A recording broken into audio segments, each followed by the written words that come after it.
Hello, hello. God, I cannot explain how excited I am for this stream. It's so stupid. So, for those of you that aren't aware, Swooning Over Stands is a fan-made, free-to-play, completely free, dating simulator game. And there's two routes. You can either date Ford or you can date Stan. That is literally it. And I cannot explain how excited I am to play this game.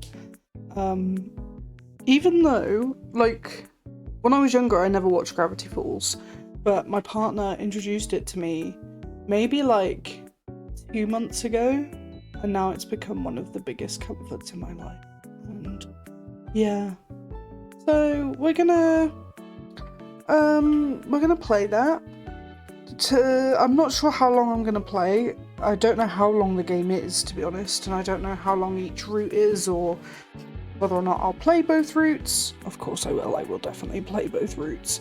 But for today, it is just part one of however many.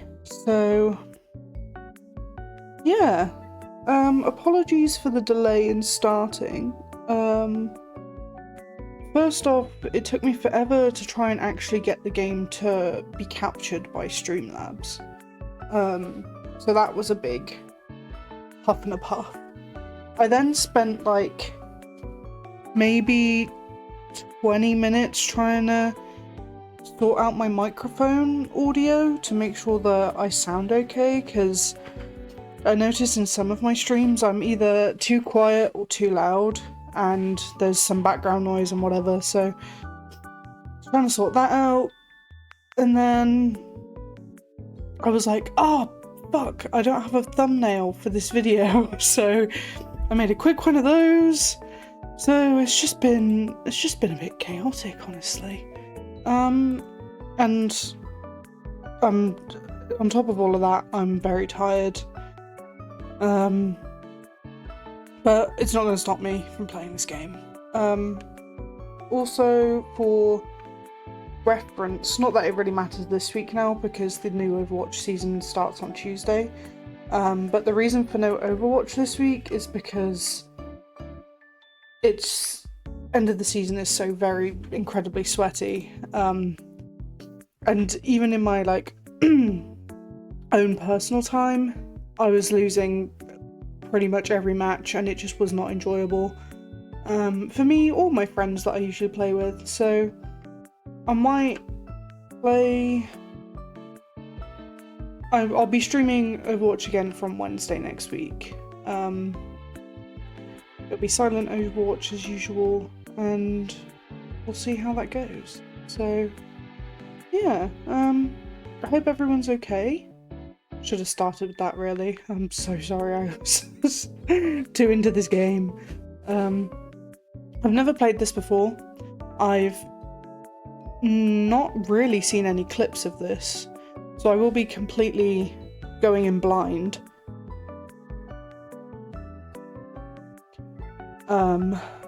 Which is fun.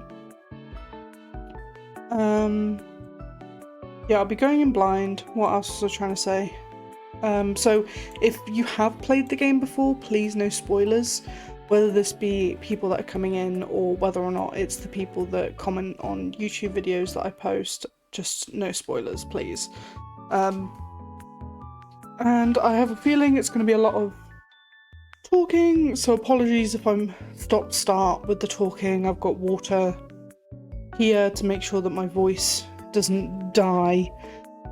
But my plan is to stream this for probably like 3-4 hours, but we'll see what happens and how it goes. I may or may not be beginning to stream Valorant soon as well.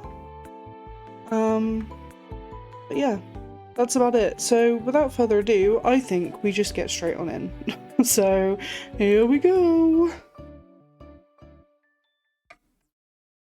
It works fantastic. There's no audio right now. I have opened this game and checked the audio, so the furthest I've gotten is like the first sentence of dialogue, and I didn't even read it. But let's go to the about section. So, Swooning Over Stands, a Grunkle dating sim.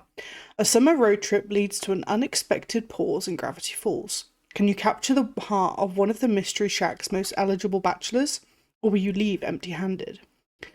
So this, like I said, is a fan project. So it's been completely free, and as far as I'm aware, Alex Hirsch, I think that's how you pronounce it. He, I think, does some voices in this game. I think he voices some of the Stan lines, which I'm very excited for. But hopefully, as I haven't played the game before, I don't know if my chat box is going to be in the way. I don't know if anything's going to be in the way, so there might be a little bit of a technical pause if I end up being in the way of things. But let's see what else we've got. Gallery, like a little Ford, and then we've got lovely Stan. Stan's my personally. I know they're twins, but they've got different personalities. I love them both, though. Let's be honest. So preferences. What's this? Oh yeah, this is the thingy. Right. I should probably put my headphones on now. Let's get into it. Let's go.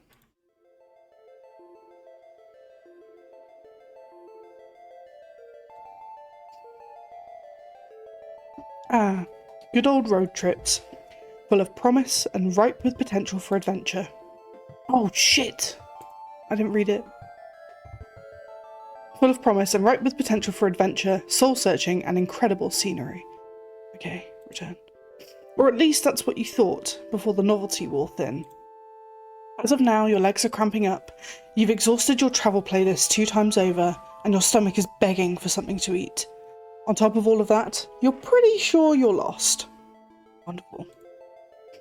Driving through Oregon paints a picture of trees, and more trees, especially on the endless winding roads that you're taking up north. All that breaks the pattern is a sign that zips past with the words that you're just able to make out. Gravity Falls. You'll have to pardon my speech. I can't talk today. The road continues on, giant redwoods looming on both sides. You find yourself anticipating something, because as you drive on, you can feel it. Something strange is bound to happen here. That's a fair point. I don't know the... Hopefully I can just use my mouse. I can. Wonderful. Not that. I've got a keyboard, but... Okay. Something weird. This is quite nice music. Let's turn it up all the way. I don't know if that's too quiet.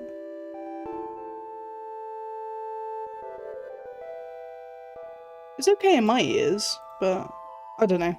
We'll soon find out. And that's when it happens. Your car picks up speed. The change came out of nowhere, and you quickly put your foot on the brakes. But horrifyingly, the car seems to be driving on its own willpower. What is happening? Trying to stay calm despite the panic welling in your chest. You pull the emergency brake, only to find that the car resists and keeps moving forward, like something is pulling it. The car begins to rattle, the wheels screech against the country road, and you're screaming until... Fresh. Where the heck am I?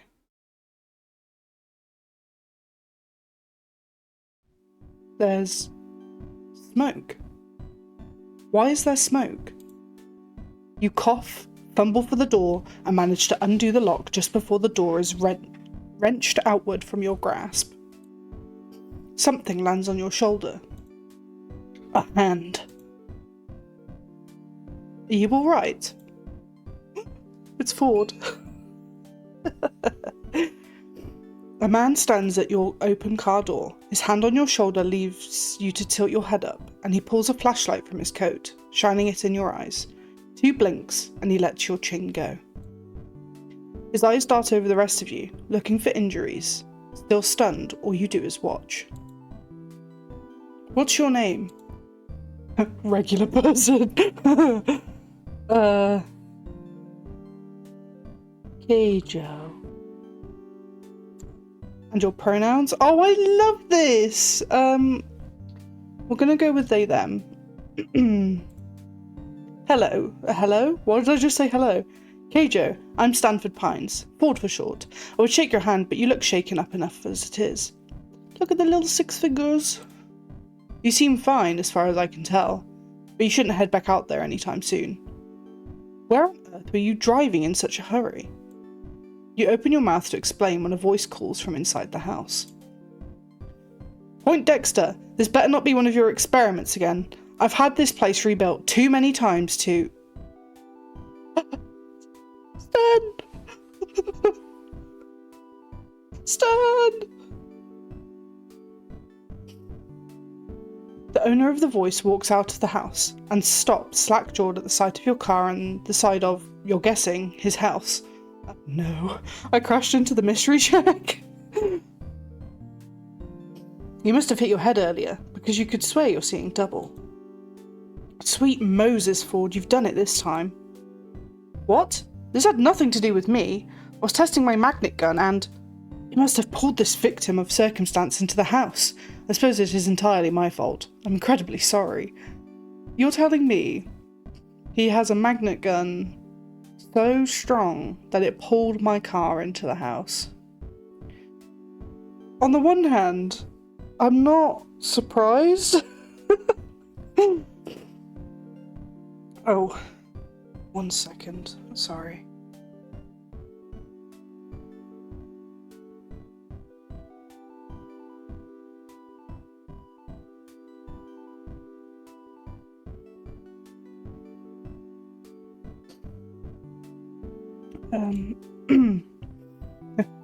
Reassure him, reassure yourself, or cry. Reassure myself. I can't believe this. My car. What's going on? Who are these men? Why did this have to happen to you? Everything's going to be fine. I'm going to get through this. Hey, look, it's fine, alright? Sure, there's a dent in the hood from the shack signage, and a crack in the windshield that looks like an ominous triangle. But I'm sure she'll still run. You try to start up the car. It sputters, but ultimately nothing happens. You feel like crying. Uh-oh. Well, let's call a tow truck for this unfortunate soul here and forget.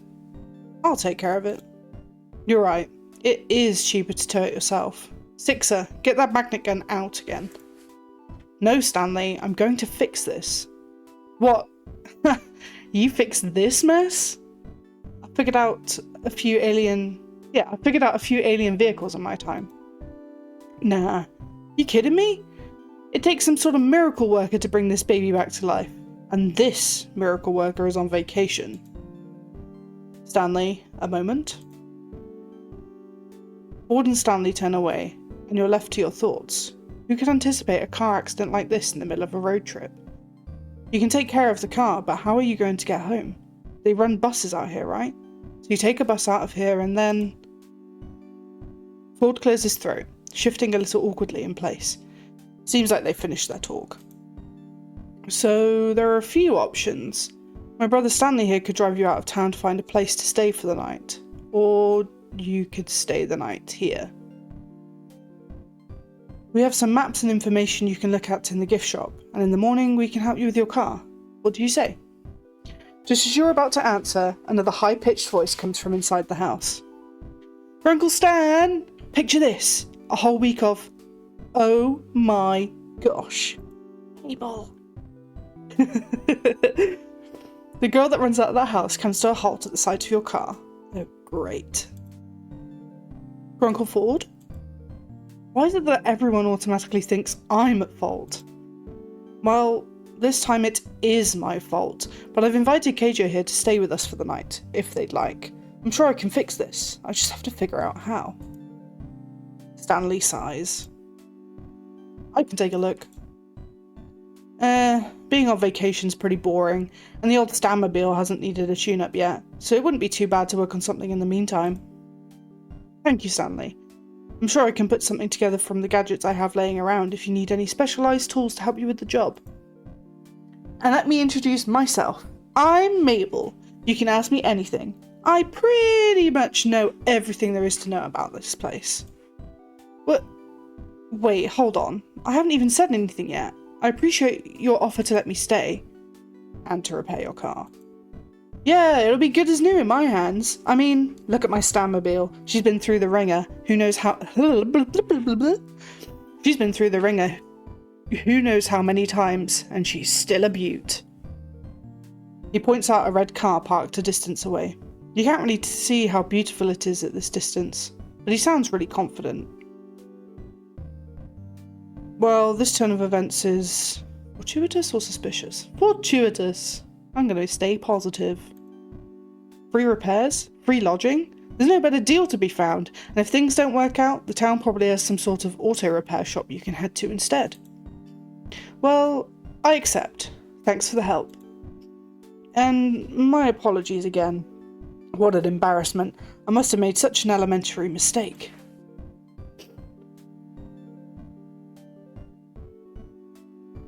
Oh, sorry. I just need to clear my...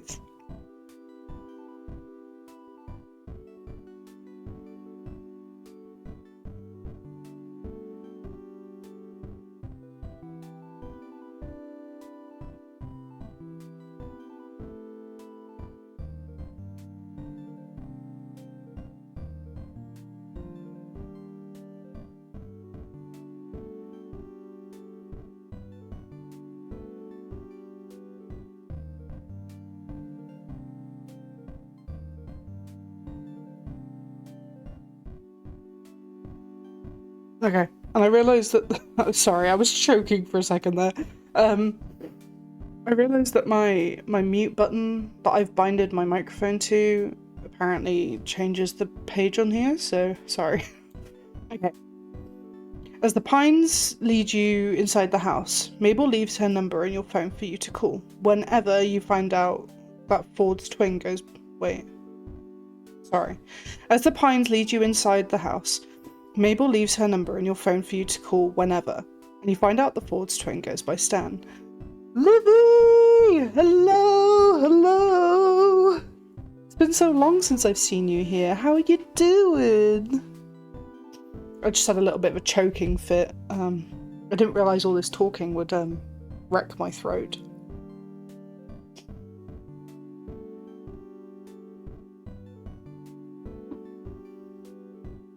Well, like, as in, I haven't seen you on stream in a while, okay? It's just nice. Nice to see my lovely little moderator back.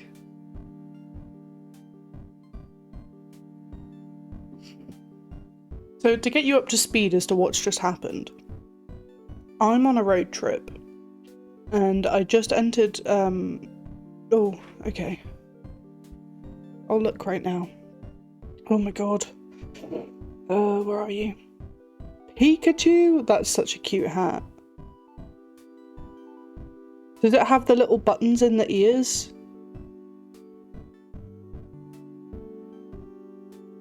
Oh, also, before you go, is the audio of the game okay in comparison to my voice?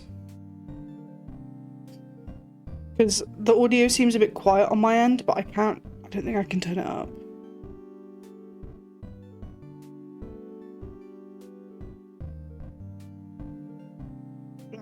Okay, I might have to...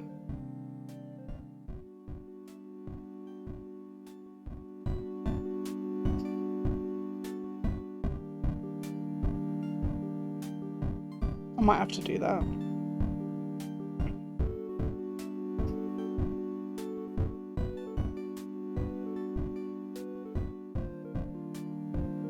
There we go. I think that's better. Woo! Wonderful. Okay, well, thank you for dropping in if you are going now. Or if you're staying, then hello again. I'm gonna continue reading. It's Stan! This part's the house, but just outside that door's the mystery shack. Hey, you ever been to the mystery shack before? Nah. I wanted to, actually. I saw a bumper sticker while I was on the road and got curious. You're interrupted by a loud, triumphant ha! Yeah, no worries. Have fun! And you look really cute in the Pikachu hat. Those bumper stickers were a good investment. And Sixer says they're too plain and graphically simplistic and don't even have an address on them, Stanley. How is anyone supposed to find the place to attract customers? Sixer, did you hear that? Well, they are graphically simplistic. I don't know how they found the place, let alone thought, what is the mystery shack? Was compelling. I kinda liked it. See? They kinda liked it. Hey, I like you, Keijo. How about I give you a tour sometime tomorrow? Regular price.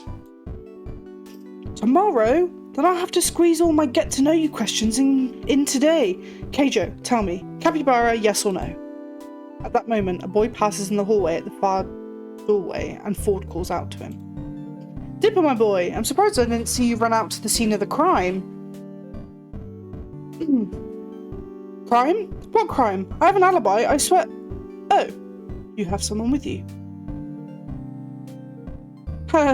Hey, I'm not suspicious at all.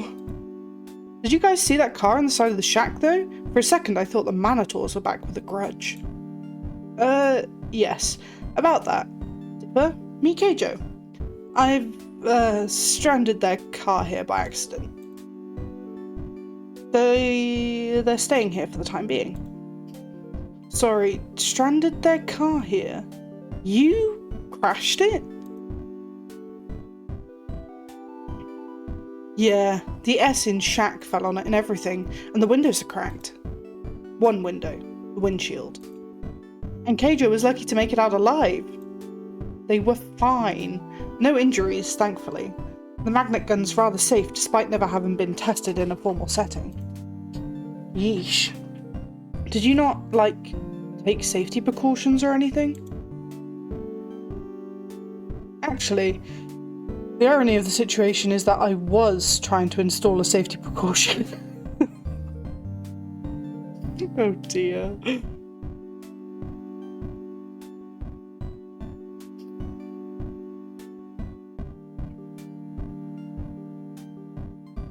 Hey, if you two are going to do all your nerd talk, I'm going to get Keijo set up.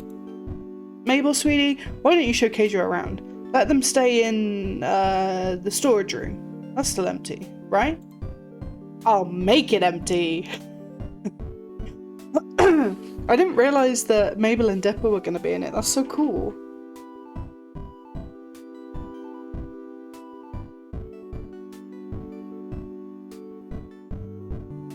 The rest of the day consists of Mabel showing you the storage room you'll be staying in, then the kitchen and the living room, and the hallway and the bathroom, and pretty much a comprehensive tour of the mundanities of the house. Eventually you find out that the family is even more extended than you knew. The decorative doilies made a lot more sense knowing a grandmother normally lives here, and her grandson, Zeus.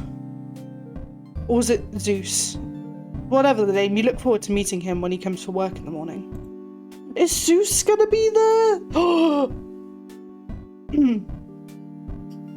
When you go up to the attic, Mabel opens the door to reveal Dipper, nose stuck in his book, but you catch him occasionally glancing up at you as he pretends to read. The next member of the family snorts up at you from Mabel's bed, a rotund pink pig who Mabel declares is her best friend and partner in crime, Waddles. Waddles! The two are of a perfect match, right down to the chubby cheeks and boopable noses.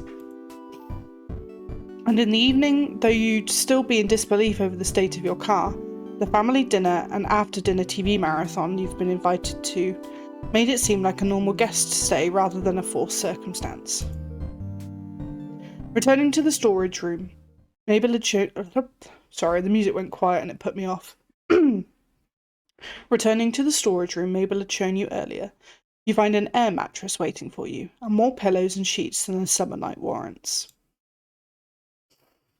Well, I like this so far. This is so cool. You wake to the weak glare of sunlight streaming in through the small high window in the wall. You can't remember your room having this kind of feature, or any hotel or motel room for that matter. And then yesterday comes crashing back to you. You glance at the time to see that you've slept into the afternoon. Experiencing the accident yesterday must have left you tired out. Despite having been assured yesterday evening that you were free to anything in the fridge, you still feel like you're imposing on the Pines family and try preparing as polite a guest breakfast as you can. You wash your dishes in the sink before you leave, and just as you're about to exit the kitchen, you bump into Ford.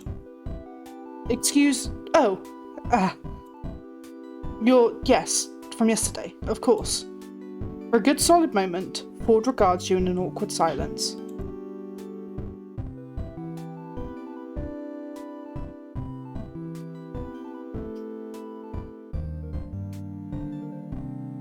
Ford clears his throat. I believe Stanley's taking a look at your car outside if you want to be there for it. You give a nod and make to leave for real this time when Ford speaks up again. And, Keijo, I'm sorry again for the accident. If I'd been smarter about, well, let's just say it's entirely my fault and you shouldn't have to worry about this at all. When it comes down to it, Stanley does have a knack for cars. I predict you'll be back on the road in a matter of weeks. Weeks? You can't keep dismay off your face, and can't really bring yourself to try either. What am I going to do with weeks? Ford, who'd gone kind of uncomfortable and closed off when your face fell, recovers at the prospect of a question he can answer. Well, there's the town to tour, of course. And the mystery shack. But if you ask me, all of that pales in comparison to... Hold on. Do you hear that?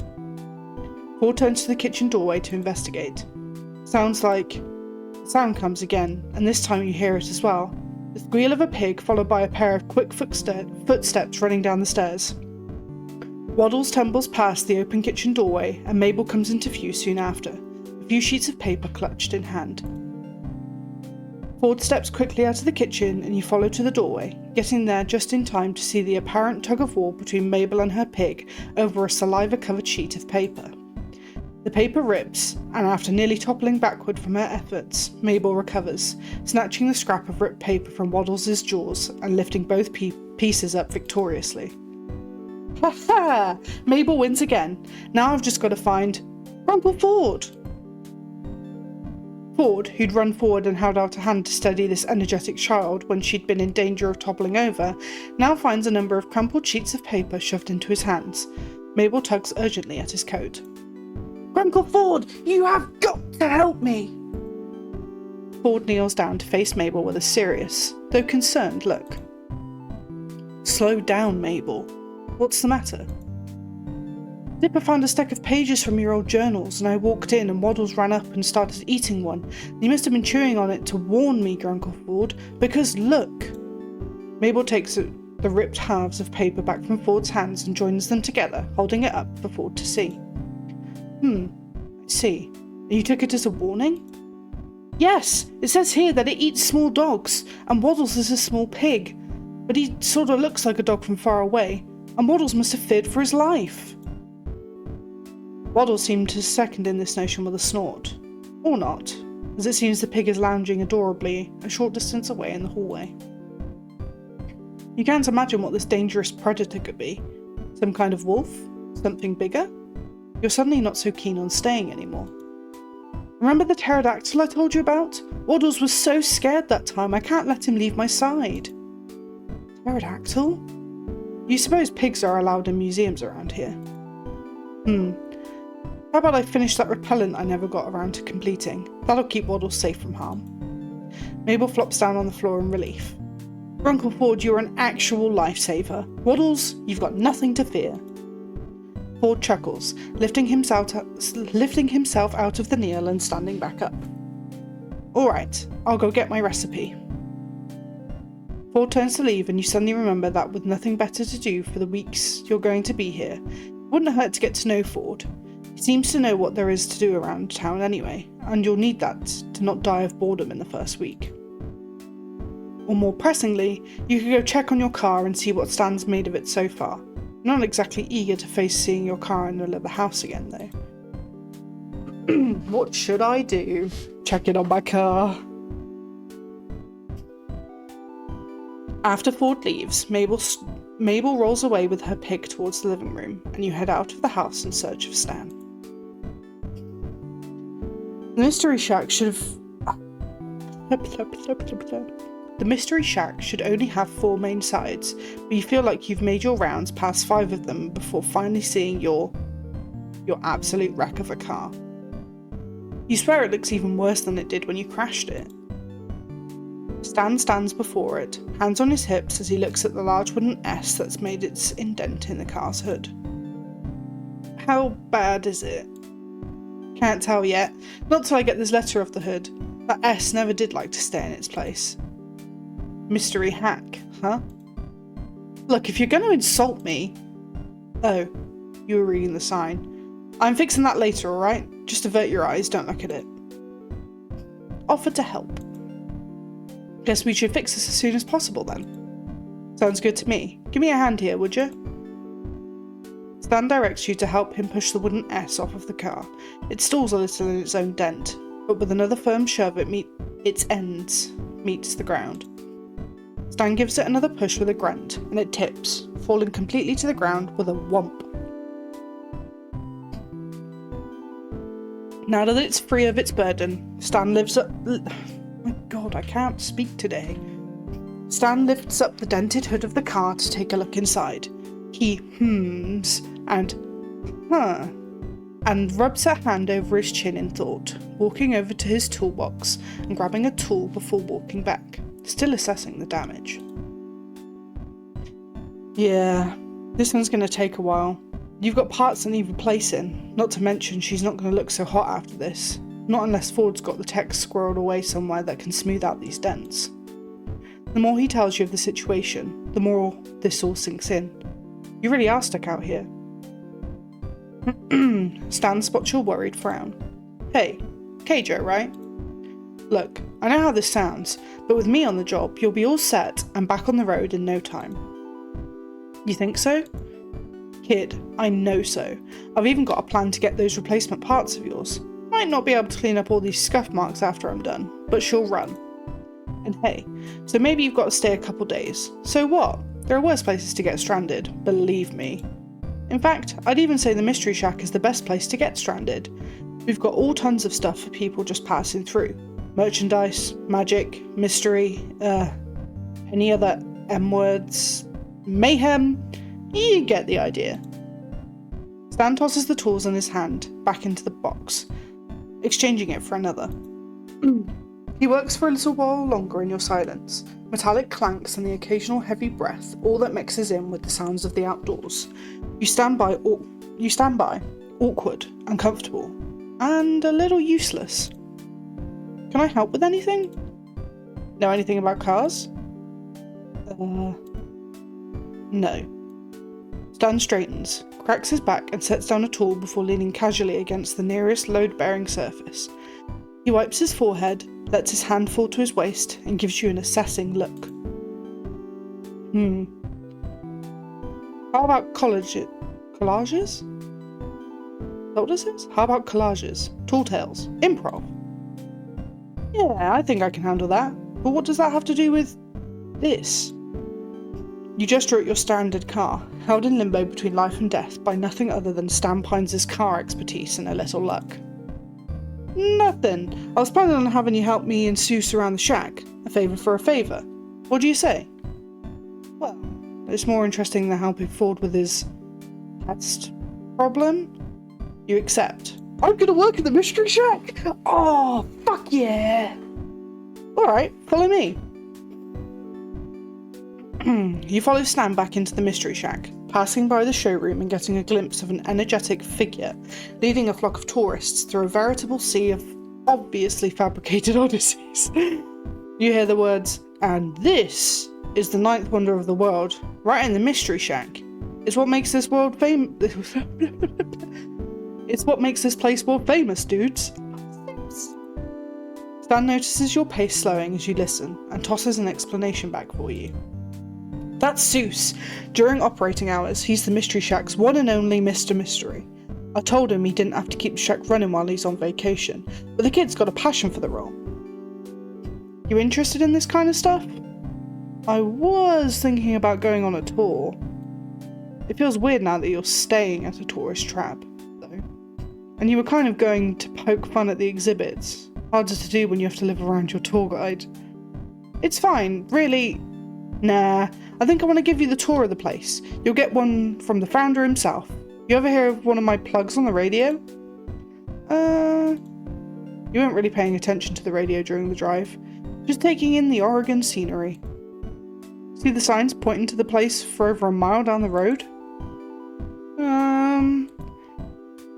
Again, you were pretty preoccupied with the Oregon scenery, but you guess you did see some signs with question marks on them. That's some vague advertising.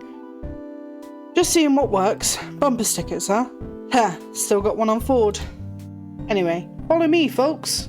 Well, folk, get ready to be amazed. Stan starts leading you back to the way you came. You trail behind him, a little skeptical, but definitely curious.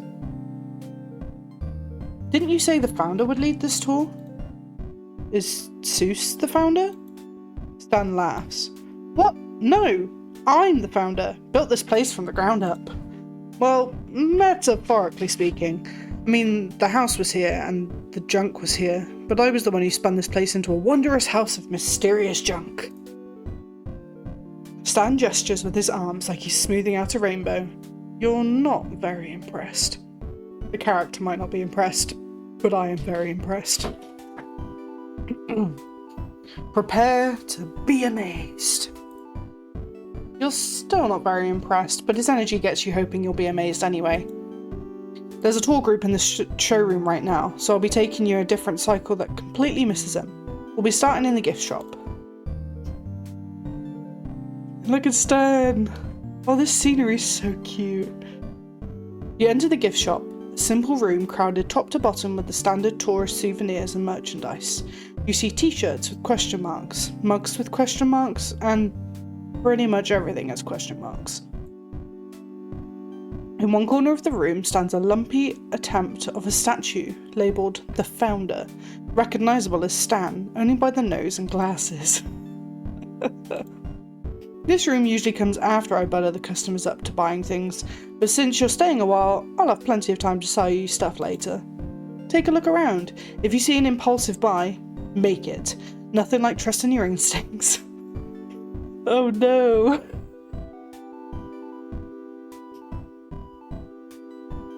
Oh, let's see. Founder statue, jar of eyeballs, t-shirt, pine tree hat, employee of every month. Pair of mugs for...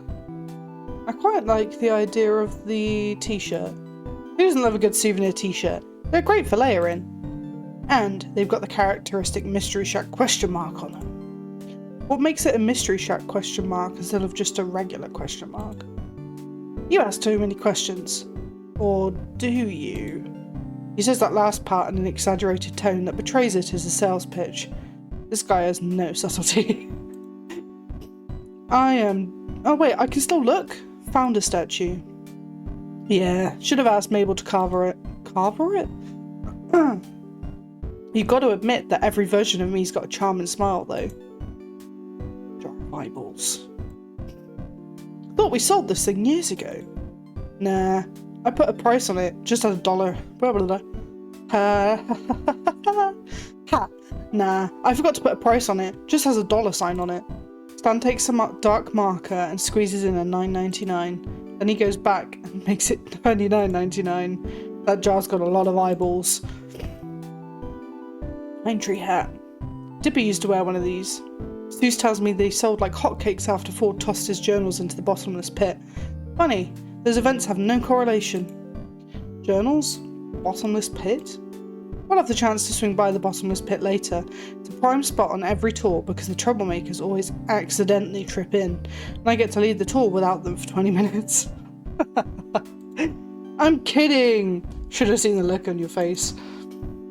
Aztec calendar. I absolutely know how to read that thing, and you should buy it. Freezer full of iced goods. Just because you're staying over does not mean you get to sneak over here for a popsicle. I get to do that, but that's because this used to be my place, and I get founder benefits. I also get founder dibs on the pineapple ice pops. Pyramid of mugs. You can't actually take one out. You can't actually take one out of that stack. I glued them together that way. Oh my god, I glued them together way back when. Secret business trick. And you're telling me because no one will ever believe you. Then they'll try it, and the whole stack will fall to the floor. You notice that you break it, you buy it sign on the wall. that is.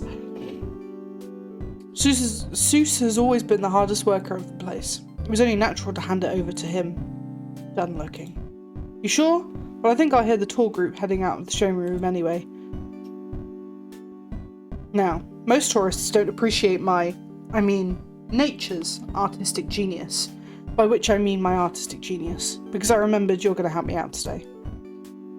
You don't think of a money-making wonder like the Sasquatch by having a boring 9-to-5 office job.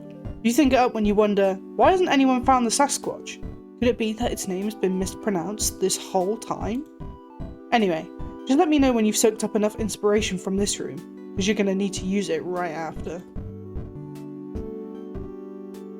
What am I doing?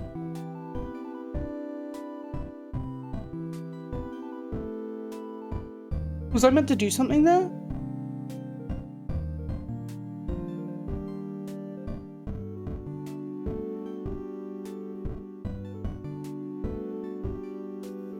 Let me just check.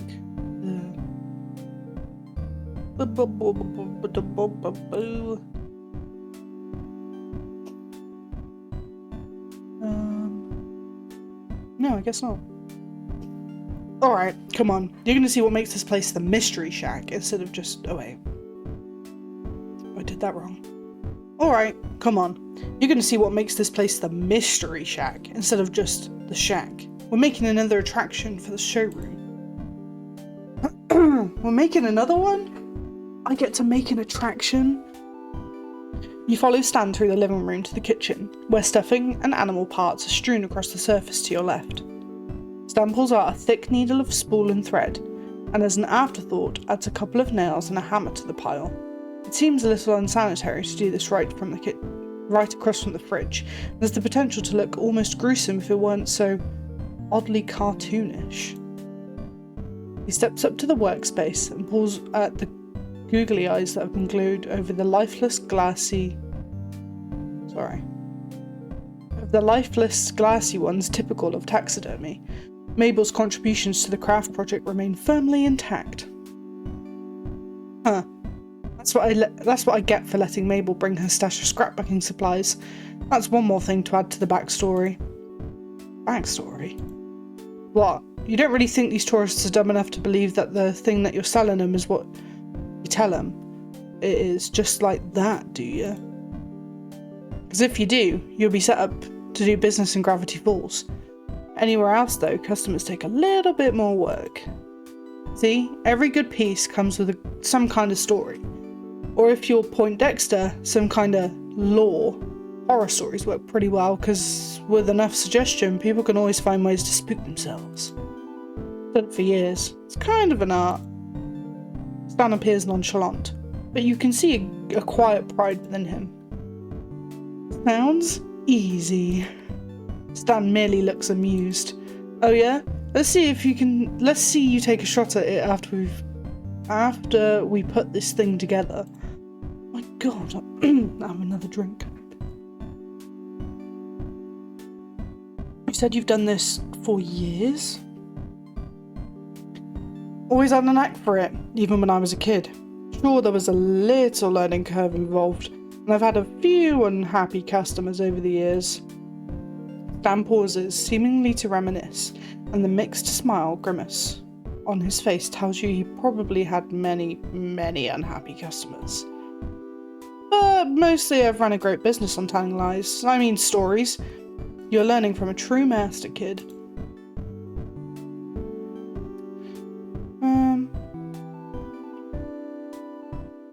Save there. There's a lot of options.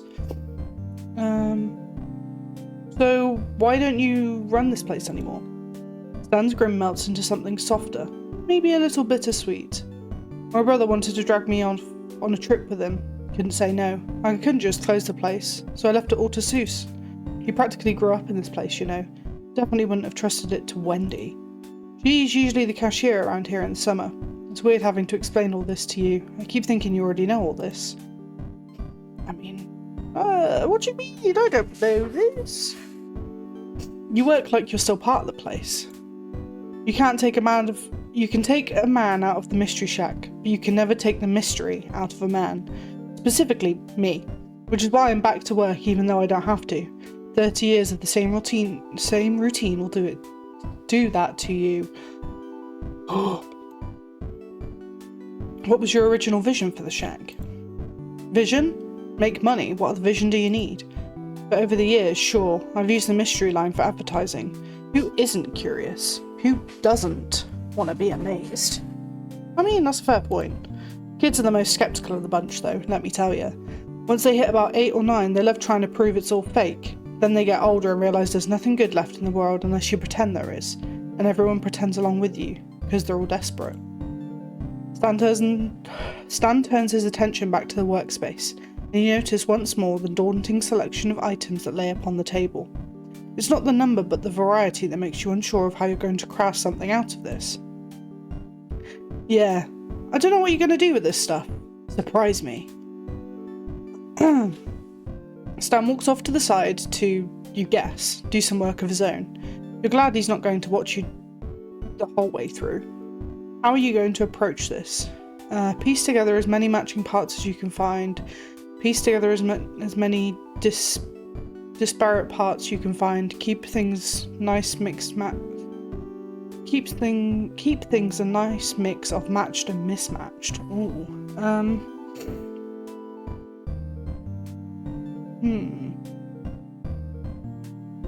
I think an even split. Now, how should you keep these parts attached? Some use some hand stitching and really tie this all together. Use a stapler, it's faster. Hammer, nails, obviously. Hand stitching. Okay, you have a base to work off. What next? Add some sculpted details, colour in some of the fur. Add some sculpted details. Hey Stan, I'm finished. Hey, not bad, Keijo, not bad at all. Stan lifts up your anomalous amalgam aloft triumphantly. So what's the story here? Give it to me. How do you want to approach this? More fact than fiction, more fiction than fact. Just have fun with it. This is a Fishquirkin, a fish squirrel chicken. Stan nods appraisingly. Sounds like you got the hang of this. Alright, that thing's about as close to show ready as it'll get. Wait here a sec. Stan carries the showpiece out of the room. After a few moments, you hear his footsteps return, and he comes into the room with 2 cans of Pit Cola. Stan sets one down on the dining table, its condensation starting to slowly drip onto the table's surface. He waves you over to join him, and you slide into the seat across from him. Nothing like a cold one to finish up the day. Cheers. He picks up his can, gesturing towards you with it as he leans leisurely back in his chair, and you watch as he takes a sip. It's a nice looking sip, and now you're staring. You pull over your own can and pop it open. So, got any questions for me? Talking tends to ease me into a new place. Might do the same for you. Ask about the exhibits. The showroom already seemed full when we saw it earlier. Why make more? Tourists love variety. Put up a sign advertising a new attraction and they'll come pouring through the doors. When I started this place, I didn't think I'd, like making these. Used to just be another thing that made money. Now I'm stuck with it. Guess 30-something years of routine will do that to a man. Stan sounds gruff, but it's a fond gruffness. Sixer says keeping familiar habits helps too, so I've kept it up. You think I could sell some of these as art pieces? Yes. Yeah, I could play them up to buyers and sell them at even more ridiculous prices than I usually would. I'd buy one. I'm holding you to that. Ask about him. So tell me about yourself. Stan laughs nervously. What, is this a first date? Well, I'm Pines. Stan Pines. Imaginator, town darling, used to be proprietor of the Mystery Shack. He pauses, and stays paused. You give him an expectant look that wants him to continue, and he clears his throat, nervous. What, you were serious? I don't, get this often. The longest I can get people to listen to me is when I'm selling them something, and even then, it's tough luck. The last time someone listened to me, they tried to eat me. Can you believe that? I barely got much meat left on me. What is that spider episode? And? Keep going, you can't just end it there. Stan gives an uncertain smile, which becomes a full grin, and he laughs. Alright, I'll tell you. So you see, there's this irresistible thing called revenge. Stan tells you of a tale of a road trip, a mountain full of mummies, and a woman who is secretly a spider. See, I told you. You don't believe a word of it, but you find yourself enjoying it anyway. Stan knows how to hold his audience in a decent suspense, and he seems to light up whenever you laugh at the right parts, grinning along with you. Before today, you'd never even heard of Mr. Mystery before, but now you feel like you're really seeing something special here, one-on-one with the man himself. Ask about Ford. Is Ford usually like that? You mean trying to fix what ain't broken and ended up making trouble? Nah, he was a good twin growing up. You were the troublemaker, I can tell. Stan laughs. You have no idea. Ooh, ask about his past. You're really interested in me, huh? Or do you ask everyone these kind of questions? Now that... mainly interested in you. Alright, ever heard of smuggling pugs? No? Exactly. That's because everyone in the business is good at keeping secrets. Really good. So why am I telling you now? I'm out of the business. I don't care. This absolutely isn't so that if the authorities question you, you'll give false information that leads them off my trail. Right. Stan loads you up with false information that may or may not contain kernels of truth within them. It's surprisingly hard to tell whether the crazier parts are embellished or the real deal. Stan tips his head back to get that final sip of pit, then sets his empty can down with an air of finality. Well, Keijo, you did good for your first try. If you feel like helping me around again sometime, returning the favour on your car, let me know. You nod and Stan gets up to leave when you remember something. Wait, I still owe you the price for admission, right? For the tour earlier? Nah, don't worry about it. Gives me something to hold you over if I ever need it. He says that and he leaves. But even from what little you've seen from him, you feel like Stan's not the type to really hold that over you. At least, not for anything serious. This tourist trap might have more to offer than you thought.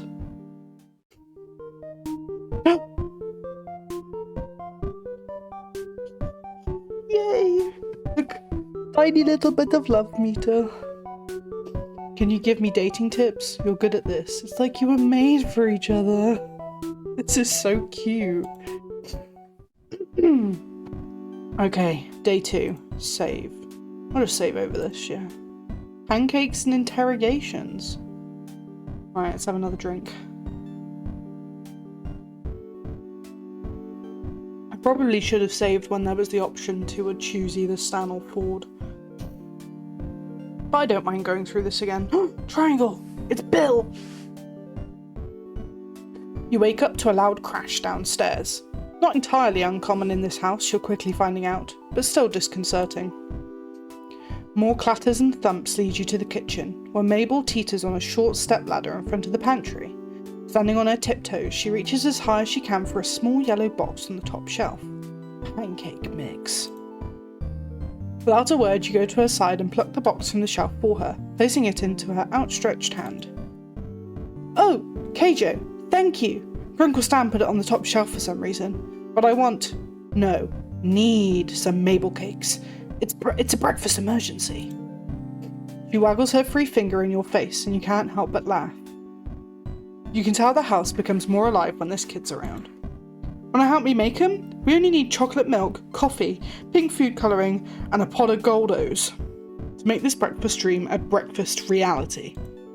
As delicious as that sounds, you're inclined to ask where the coffee comes into the mix when you realise the house is surprisingly quiet. Mabel, where is everybody? Oh, Grunkle Stan needed stuff for your car, so you went to go get the mechie techie stuff for that. I think Grunkle Ford's somewhere. He heard the abominable bro man was trying to steal soda from campus, so he went to help them out. Yep, that's where he went. Totally knew that. So they left you guys to make breakfast on your own? You don't know the family well enough yet to know this is commonplace, so the idea of leaving two teenagers alone to fend for themselves seems fine. If one of the teenagers wasn't Mabel anyway. You still don't know how coffee fits into her Mabel cakes, and now you don't really want to know. Dipper attempts to hide the pancake mix from Mabel while she's grabbing the chocolate milk from the fridge. Apparently he doesn't want to find out either. Mabel, while your Mabel cakes sound absolutely divine, why don't we... Quick, think of something so you don't hurt her feelings. Well, breakfast. Is there somewhere we can go out to get breakfast? We should really save the Mabel cakes till your great uncles get back. I know they wouldn't want to miss them. But I want to perfect my recipe. I have to get Becker? It's because I read the cooking too soon. I have to get better at cooking and baking and stuff so I can survive out there in the world. What if in high school I have to bake stuff and people are better than me? Mabel looks very agitated, tugging at her hair with both hands. If I can't make the perfect Mabel cakes, I can never be on Bad Dreams Dining.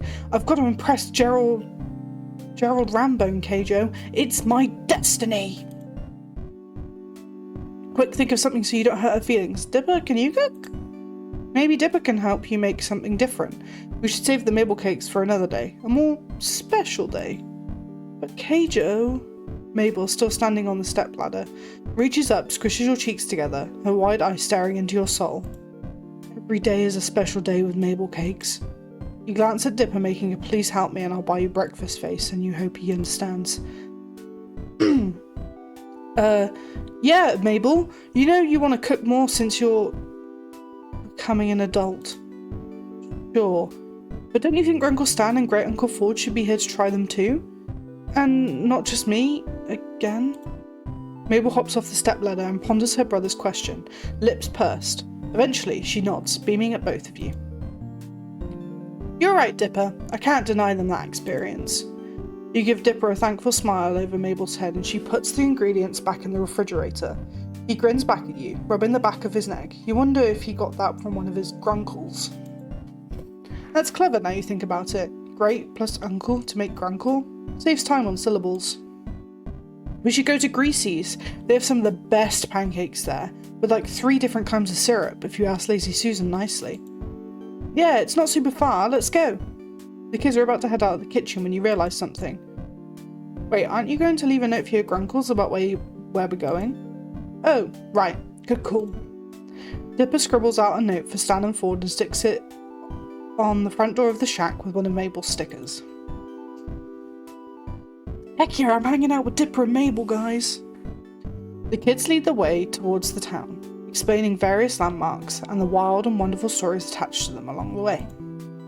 And this is where we saw those 2 ghostly old people. In a convenience store? Strange, but you nod regardless. Maybe she just meant they were old, they looked like ghosts. Dipper points out the diner in the distance, a log-shaped building atop a train cart, and the 3 of you head inside. You soon realise that the kids know just about everyone in this town. Several people, young and old, wave at them as the 3 of you find a table, and you get this feeling that they're almost famous at Gravity Falls, though you're not entirely sure why. They're pretty cute though. Mabel blows the paper straw. Oh my lord. Mabel blows the paper wrapper off her straw at Dipper's face, and he retaliates by swatting her with the laminated menu. An elderly woman in a pastel pink waitress dress comes up to the table, and you catch the name on her tag, Susan. Hiya kids, and stranger, what can I get for you? Pancakes, and all 3 syrups for me, please, Lazy Susan. Same for me, actually. Lazy Susan turns to you, notepad in hand. What will you get? Scrambled eggs and bacon. Coming right up, sweetie. Lazy Susan winks, with her good eye, of course, and heads to the back of the diner. The wait for your food to arrive feels longer here than most, mainly due to Mabel and Dipper using this time to interrogate you. At first, it's somewhat intimidating. You literally crashed into their house and start hanging out with their great uncles, so they have lots of questions. Once the irrational fear of 2 13-year-olds fades out, you realise their interview for what it really is. They care about their grunkles. If you do start hanging out with them more, they want to know as much about you as possible. Mabel's questions are somewhat nonsensical. So, if you were stranded on a deserted island with no boat, no cheating, what would you take with you? Well, Dippers are more careful and calculated. What were you doing before you came here? School? Work? Both? Neither? Did you know about gravity falls before you crashed into the shack? You immediately know which grunkle each twin takes after. Stan and Mabel, goofy partners in crime, versus the quiet brainiacs Ford and Dipper. There's an intriguing contrast, especially now that you're thrown into the middle of the bunch. But as the twins race to see which syrup bottle drips into their mouths fastest, Dipper's blueberry syrup beats Mabel's classic maple syrup by half a millisecond. You swear on it. You know that these kids do a lot more for their great uncles than to just be cute counterparts. And here we go. Enjoy, kiddos. Let me know if there's anything else you need. Lazy Susan gives out the respective plates and the kids go quiet, shoveling down their food like they've never been fed before. Between mouthfuls, you get a few more questions about yourself and your theories on aliens versus which member of M Synchronized was your favourite, but the table is near silent as the 3 of you eat. That is, until Mabel speaks up through a mouthful of pancake. So, Keijo, if in a totally made up and not real situation, you had to pick who your favourite was, who'd you pick, Grunkle Stan or Grunkle Ford? This seems too planned compared to her other cutesy questions. Dipper elbows her sister not so subtly, and she elbows him right back. Wide eyes staring at him in a sibling-linked look. You can't decipher. Like, say you're in a movie, like one of those weird movies Grunkle Stan watches on TV with the ladies in poofy dresses riding horses. Awfully specific, but you let her continue, taking another bite of your food. You're the main character of this movie, and you got 2 guys who are both madly in love with you. This one doesn't mess around with getting right to the point, huh? But you could only marry one of them, so you could be the next in line for the throne. What would you do? If Grunkle Stan and Grunkle Ford were your choices, who would you go with? Mabel, that's kind of weird, isn't it? Like, really weird. Kind of gross. Come on, Dipper, this is important information that's vital to my research. What research? None of your business. Yet. But I'm still gathering other research. Mabel leans towards Dipper's ear to whisper, waggling her brows at you before she replies, in not a whisper but quite the opposite. Research into how you're a huge nerd! And with that, Mabel catapults the spoonful of melted butter from atop her pancakes onto Dipper's cheek, with a very satisfying splat. Dipper jerks in disgust, but retaliates by smearing strawberry syrup onto Mabel's nose, a drop of stickiness plopping onto her sweater. Ew! Gross. You're gross. There's no vitriol between the twins, but lots of giggles and a few more various food missiles. Eventually, syrup streaks Mabel's cheekbones and some of her hair, and Dipper has a small piece of pancake stuck to his face. You guys are dogs. Maybe you're right, but we're twins, so it's adorable. If you say so, Mabel. Wait, quick, Keijo, take a picture of us while Dipper's got pancake on his face. I have what? He swipes quickly at his face, and after several passes, he gets it off. Aww, I was trying to get more candid pictures of us. Mabel, you have syrup everywhere. Really? Ugh, then it would have been a perfect photo. Here, let me get it. Your hands are sticky enough. You get back up with the napkin in hand, and you try to wipe some of the syrup off Mabel's cheeks. The excess syrup swipes off easily, but a good portion doesn't budge. I mean, maybe syrup as makeup is the next new look. That's one word. That's one word for it, kid. We wondered where you went once we came back to a suspiciously quiet house. If it weren't for Dipper's note, we would have been worried. Stixer would have been worried. I tried to tell him you kids pull this kind of stuff all the time, heading out unannounced, putting stress on your old grunkle's heart. He puts a hand over his heart dramatically. All those missing hours of unpaid child labour. Actually, that note wasn't me. Well, I wrote it. But Cage is the one who said we should have put... Sorry. But Cage is the one who said we should so that you'd know where we went. Both Ford and Stan turned to look at you, surprised. Really? Figure these two knuckleheads dragged you here. Why not make breakfast at home? This place is at least a 15-minute walk from the shack. Well... You glance at Dipper, swiping his finger across Mabel's cheek and licking the blueberry syrup off. Mabel had a pancake in her mouth, chewing on it like a grazing sheep. I wanted to treat them to something, I guess. It's the least I can do. You're letting me stay with you and fixing my car. I thought since you were gone, I'd take these two out for a change. Also, Mabel was going to make Mabel cakes again. You're just mad you can't even make toast right. What? Yes, I can. I burnt it one time. One time! Dipper holds his syrup-tipped finger in the air, indignant. Well, Mabel wanted you guys to enjoy her Mabel cakes too, and since there wasn't much food, I figured I'd take them out. Ford asks Mabel about her creation, wondering how much extra caffeine one could gain from adding instant coffee to the concoction, but Stan stays quiet. You catch him out of the corner of your eye, staring at you, a lopsided smile tugging at the corner of his mouth. Thanks, Keijo. Appreciate it. Oh, no problem at all. You smile warmly at Stan despite the heat spreading over your cheeks, but he's rubbing the back of his neck, looking down to his feet. Mabel throws a theatrical wink your way. You're not sure why. Well, kid, if you're paying, scoot over, Dipper. I want breakfast too. Stanley, it's at least 12:30 now. For Uncle Ford, that means it's time for brunch. Duh. See? This kid gets me. Now let me in so I can get some grub. Dipper moves to your side of the booth as Stan sits next to Mabel, and Ford sits at Dipper's side. Lazy Susan comes back and takes orders for another round of food and drinks for everyone, including Mabel, who decided she wants more pancakes. You're starting to regret offering to pay, but as Stan and Mabel try their hand at the syrup drip race, with Dipper cheering them on, Ford watching with a wide grin on his face, you know you don't really mind much. How adorable. Right. I will be right back. I just need to grab another drink. All this talking is very...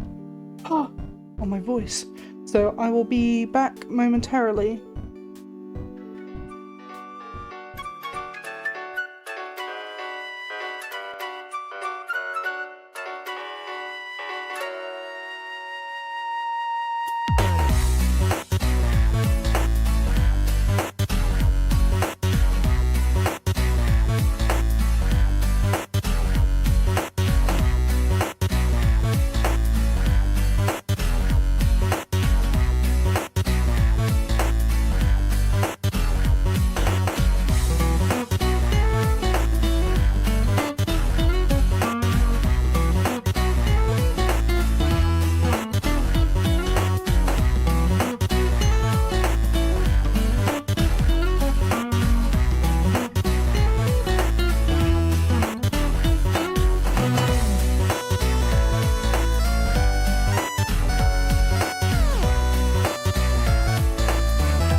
again. Alright, close that. Oh. Back to it. I got the drink, but I didn't drink.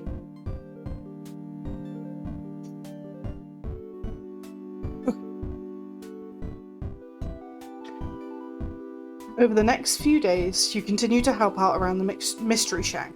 Not out of the obligation, but because you have nothing better to do. Besides, Seuss, practically the golden retriever of people, is really digging the input on the current installments from an outsider's perspective. Bless his soul, the guy even offered you a job if you end up stranded here forever, dude, and need to make a life for yourself. Stan nearly choked on his ice pop as he overheard. Thinking about it now, the relationship between Seuss and Stan is unexpected, if not a little odd, but it makes you smile that no matter how many times Stan may roll his eyes as he does, he'll always help Seuss get something done just right. Just right? Just right. Just need to slow down, that's all I need to do.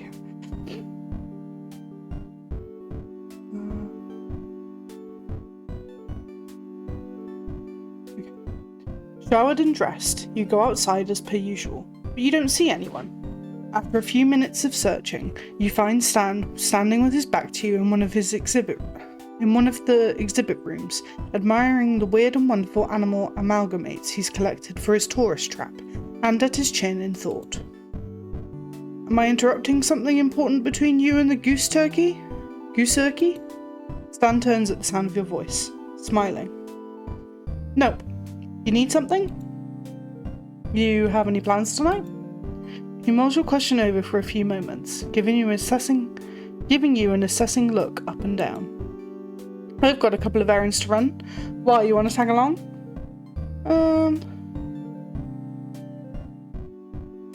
Only if you need a partner in crime. Stan blinks in surprise. What are you, psychic? Wait, really? It was just a figure of speech, but you guessed you should have known better. Alright, I'm heading out in a couple of hours. Meet me out front. A couple of hours, but... No buts, Keijo. You can't rush this stuff. Trust me. Okay, sure. Not ominous at all, Stan. Yeah, meet me out front if you think you can handle it. He turns to go, but stops for a second, and then turns back.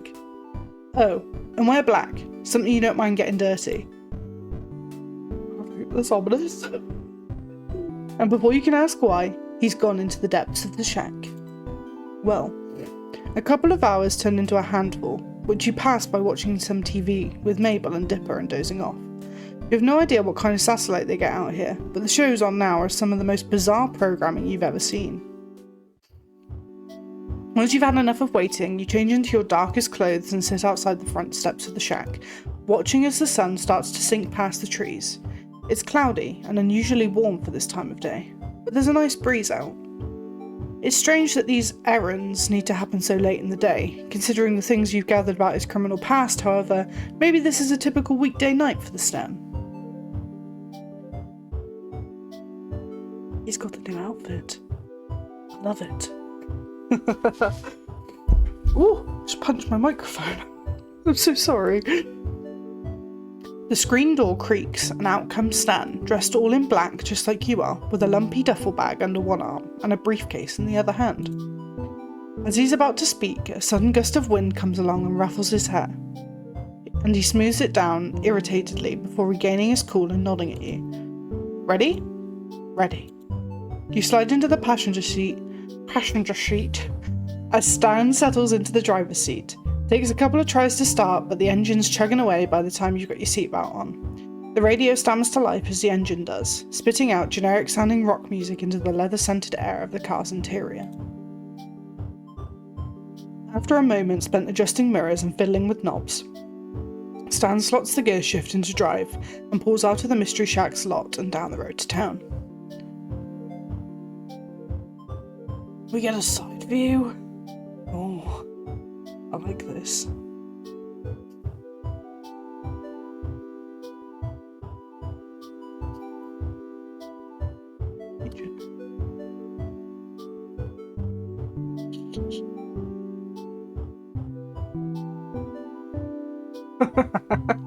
I'm sorry. The radio's on, and Stan taps his fingers on the steering wheel to the beat of the music while he drives. So, I take it we're not making a quick trip for milk and eggs. He laughs and glances over at you. Nope. Then where are we going? First stop is to see a buddy of mine, a hunter. I get all my taxidermy supplies from him. So that's where you get your parts from. Yeah? Oh, I just figured you got them from a local farm or something. And do business with those hippies? Not a chance. Well, I really enjoyed making that showpiece with you the other day. I had no idea you were so creative. He glances over at you with a poorly hidden surprise, turning almost immediately back to the road and shrugging. It's just gluing stuff together, really. No, really, it takes a lot of skill. You have a real gift for it. He turns to you again and his cheeks go a little pink when he sees the smile you're giving him. Well, thanks. After a moment, he faces the road again, but now he's tapping out the rhythm of the song with a little more enthusiasm and even humming the chorus as he drives. Do you have any other hobbies? He rolls his shoulders back in a shrug, his head tilting off a bit towards the window. These days I spend most of my time on the boat with Ford, hunting monsters, discovering things.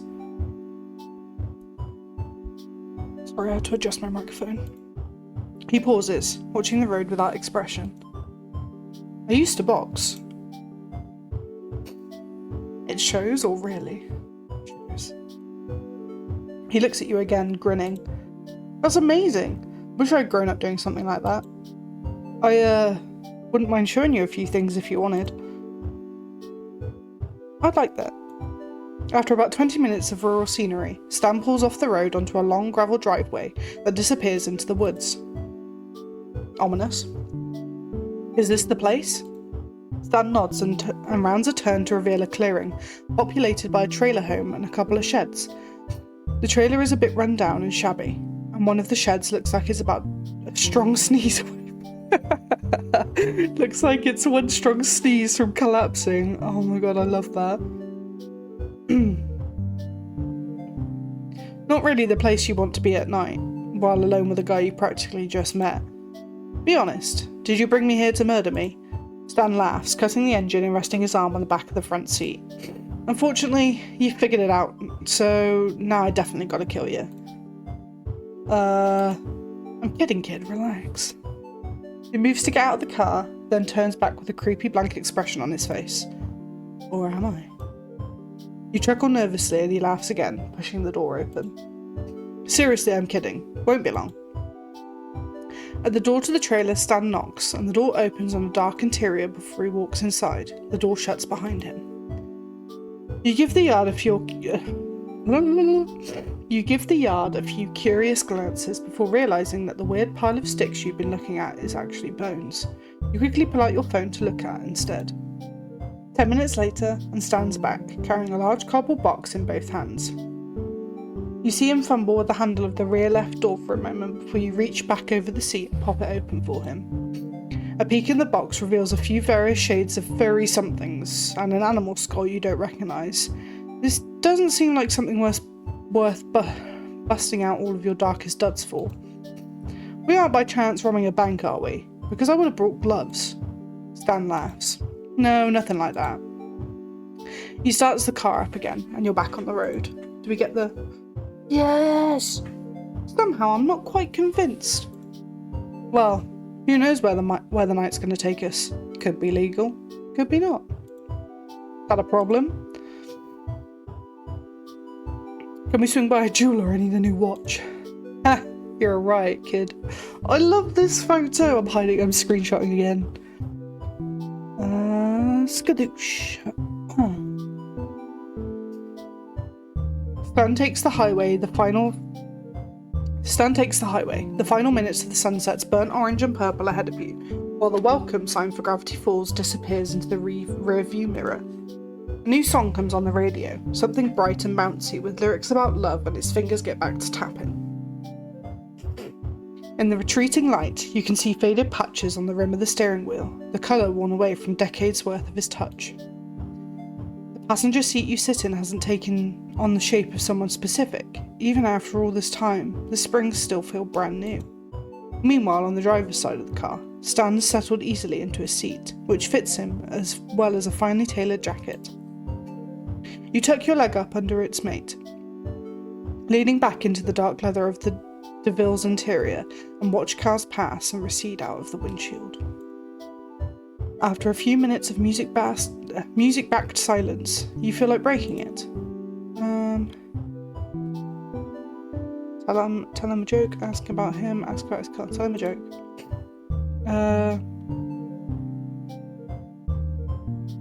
Why are there fences around graveyards? Stan glances over at you, double checking that this is a setup to a joke. I don't know. Why? Because people are dying to get in. Stan laughs. That's pretty good.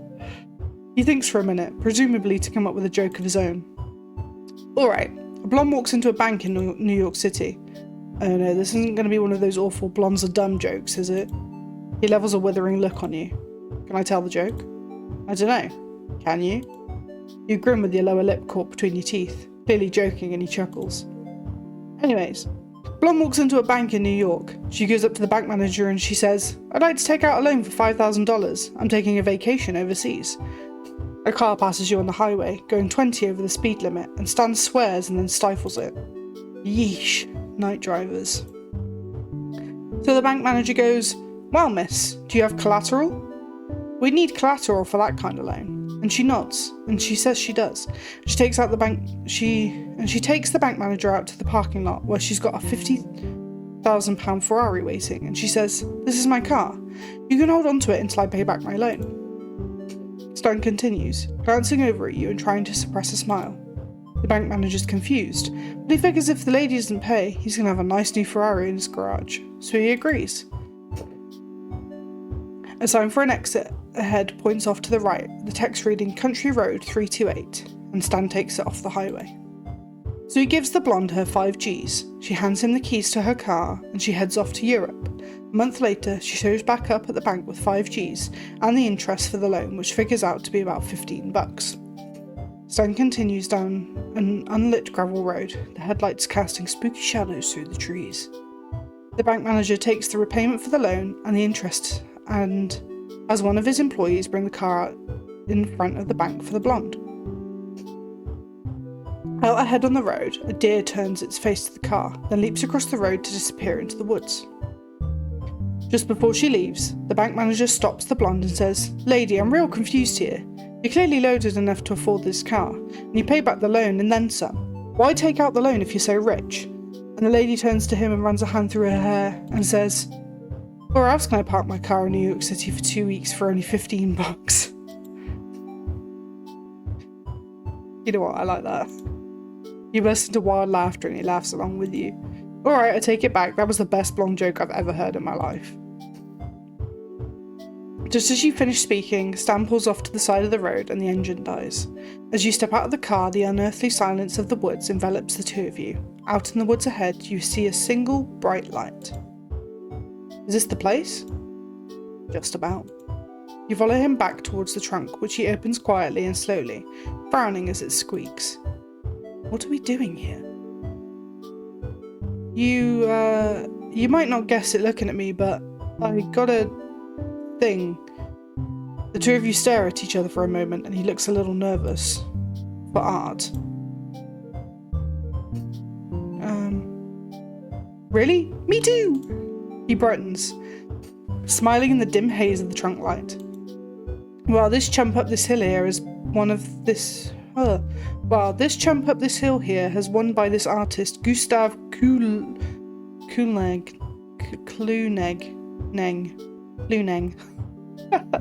Snuck it from right out under me at an auction. Been trying to buy it off him for years, but the jerk won't sell no matter how much I offer him. And trust me, you meet this guy, you know it's out of spite. So we're stealing it? You got it, kid. Frankly, I'm surprised you haven't done this sooner.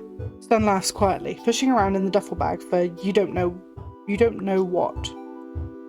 Wait till you see it. It's a masterpiece. I've been waiting 6 months for him to go out of town. Here, take these. He pulls out a pair of gloves from his bag, handing them to you. When you slide them on, they fit almost perfectly. I guess your size, right? You nod, wiggling your fingers. Stan chuckles, pulling on a pair of his own, a set of black leather driving gloves with snap closures that glint in the light from the trunk. You ready, kid? You bet.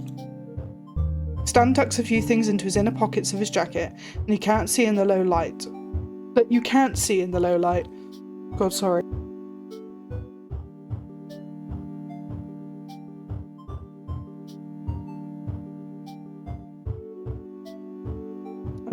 Sorry, you bet.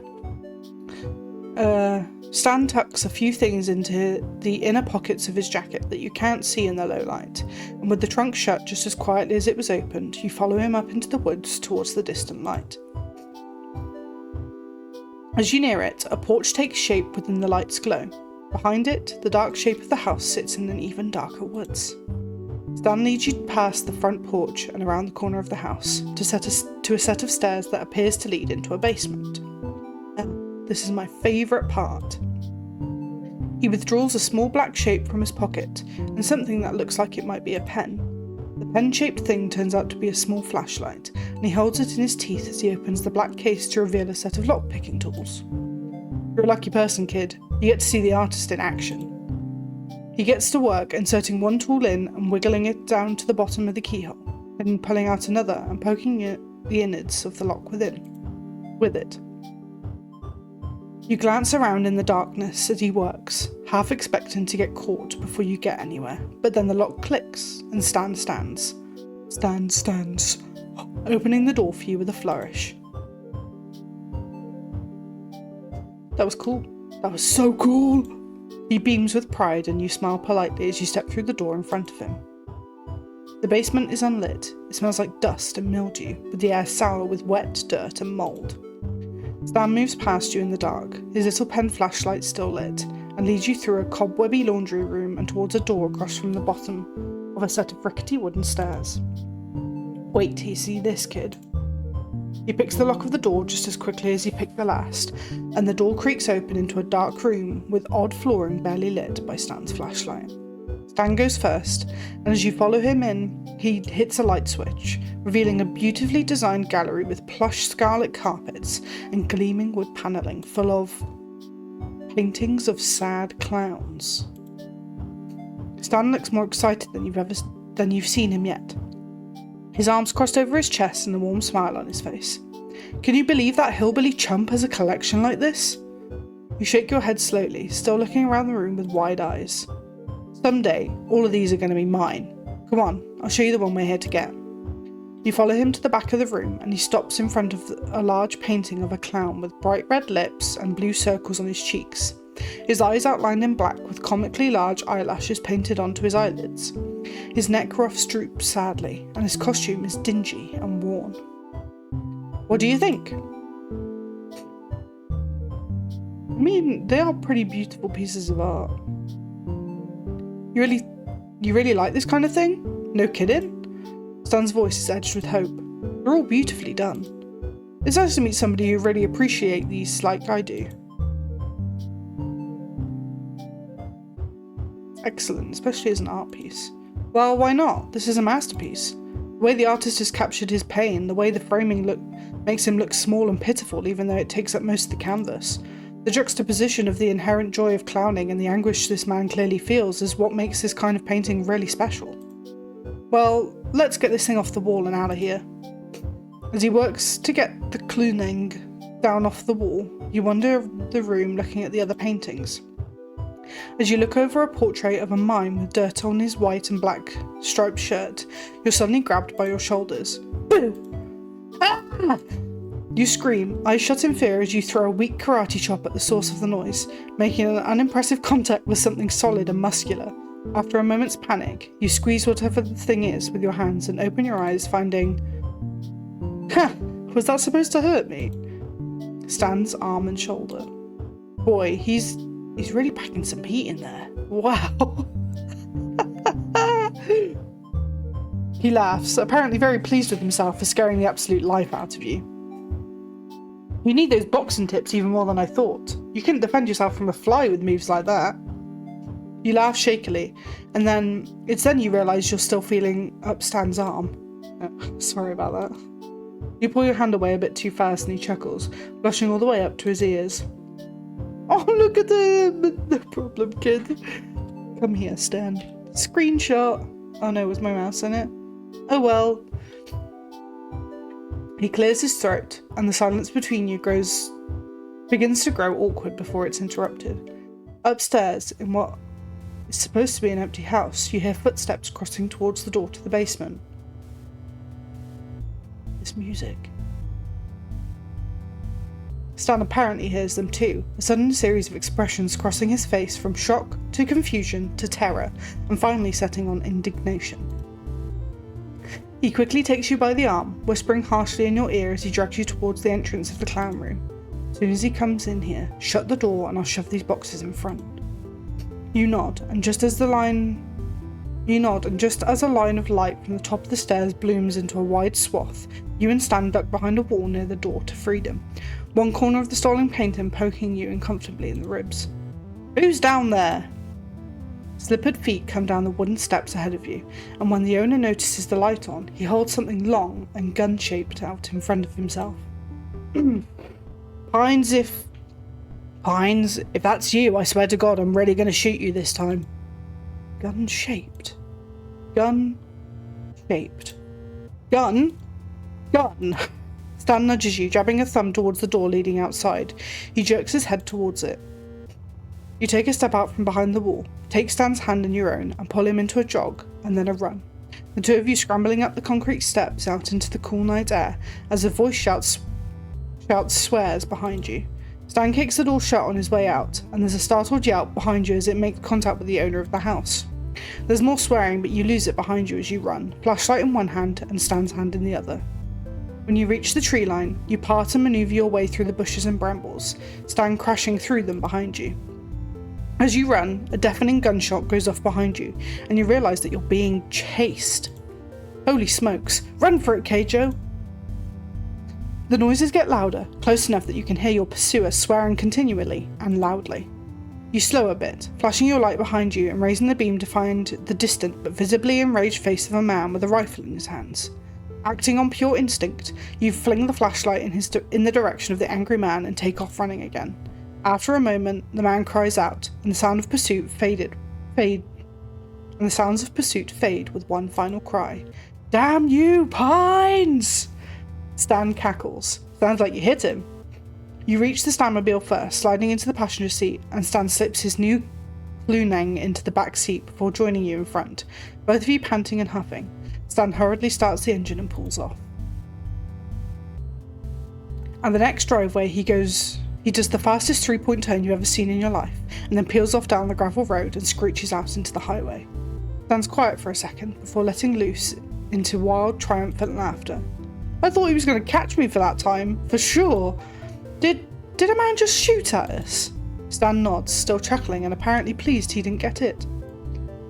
He lets out a long, loud sigh, his white-knuckled hands at 10 and 2 on the steering wheel.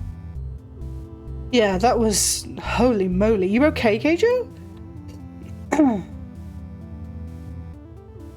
Yeah, a little shaky, but I'm good. He pulls back onto the highway, back in the direction you came from, and you lapse into a comfortable silence. After a while, he starts humming along with the radio, knowing the song this time. You hum along with him. Gravity Falls' welcome sign passes by again, but the route Stan's taking doesn't seem to lead back to the shack. Instead, you come to a stop outside rows and rows of cars. A car dealership. Stan slides out of the car, withdrawing something from his pocket within the breast of his jacket. Once you get out and around to the front bumper, you can see that it's a cigar. You mind if I smoke? No, go ahead. Thanks. I don't like smoking around the kids, you know. I'm already a bad enough influence. He chuckles and withdraws a pack of matches from his pocket, and his face is bathed in the light of the flame. From your place, a ways down the road, Stan surveys the lot, eyes sweeping back and forth until they land on what looks to be a fuse box under the dark overhang of the roof of the far side of the dealership. What are we getting? New drive belts, some spark plugs, a couple of other things I can't remember the name of and aren't worth explaining. Won't take all night though, right? He shakes his head, taking a long drag from the cigar, smoke rolling off his lips and drifting into the night. You lean back against the front bumper of the car next to him and stuff your hands into your pockets. There isn't much light pollution around here, so the stars are bright and numerous above. Provided your car gets fixed up, this might not turn out to be such a bad trip. You take a deep breath in through your nose, the sweet smell of the heady cigar smoke and crisp night air filling your lungs. So how are we doing this? We've got to get rid of the lights. I doubt Bud's clever enough to have night vision cameras. He laughs a little as he speaks, smoke blowing out into the night with each individual laugh. But we cut the power to the whole place and the cameras are going to be gone anyways. So we cut the power, find a car, the same make and model of yours, same make and model as yours, and I dig out the parts that your car needs, an hour, maybe an hour and a half tops. I can get the lights. Dan turns his head and looks at you, waving away a fresh cloud of smoke as he accidentally exhales in your direction. You sure? Yeah, I got it. The two of you stand there in silence for a few more minutes, before he bends down and grinds his cigar cold on the asphalt, straightening with a groan and a huff of quiet laughter. Yeesh, starting to remember why I quit doing this kind of thing. You sure you're alright with this, kid? You know, robbing the place? You don't think I can do it? No, that's not it. You've been keeping up with me just fine all night. You just don't seem like you have a lot of experience here. I'm nervous, but I can do it. He smiles, a warm and genuine expression that ignites some... Slow down, K-Joe. He smiles, a warm and genuine expression that ignites something fuzzy and soft inside you. You don't notice you're staring until he turns away and moves away towards the trunk. He reaches into the car and pulls a lever under the... Oh god, I didn't mean to do that. He reaches into the car and pulls a lever under the driver's side of the front seat, and the trunk pops open. You follow him to it, and after rummaging around in the contents for a minute, he brings out a pair of pliers. Alright, you go over and take care of the lights. I've got a few things to get together. You crouch down behind the fence.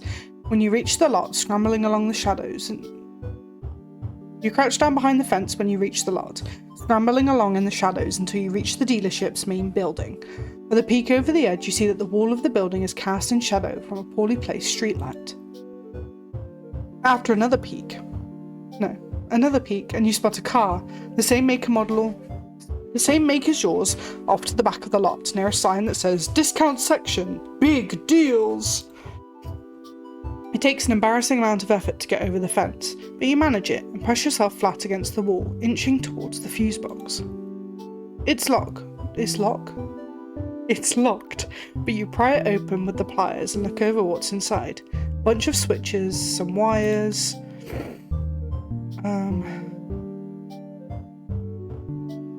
I would say rip some wires out.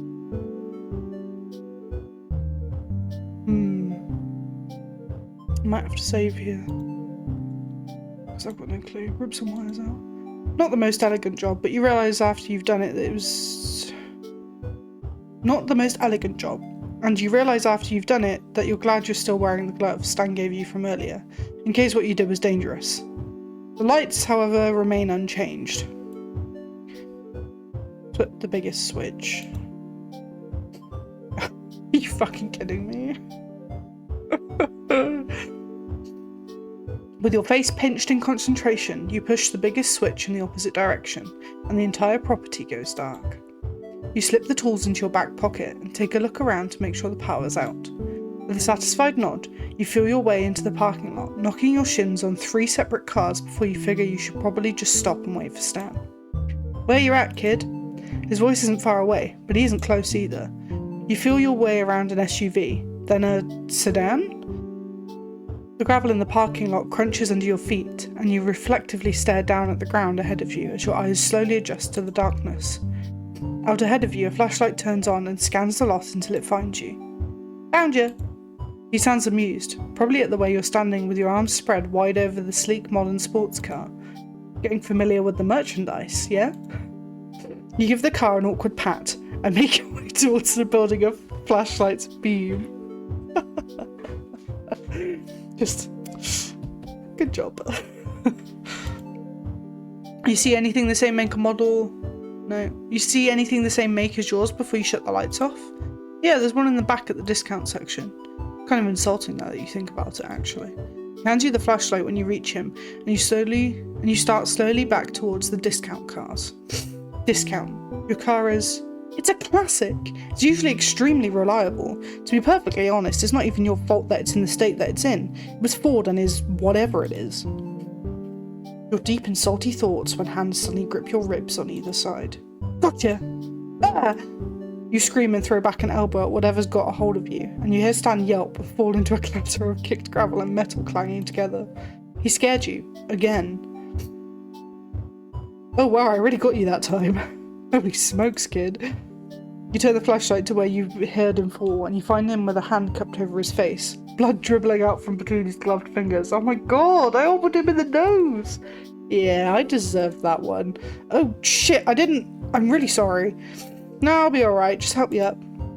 You tuck the still lit flashlight into your back pocket for a moment, reaching down. The still lit. What did I say? I don't know. Reaching down and finding his hands in the dark to pull him up. Once he's on his feet, you retrieve the flashlight from your pocket. As you bring the beam to Stan's face, you find him holding a handkerchief over his nose and squinting. He's apparently brought a backpack with him, and it's sitting on the ground behind where he presumably dropped it when you elbowed him. You know, that was a really solid hit. You got a lot of power in there. I don't know if you were just saying it to be nice earlier, but I could show you some moves. Teach you how to direct that strength.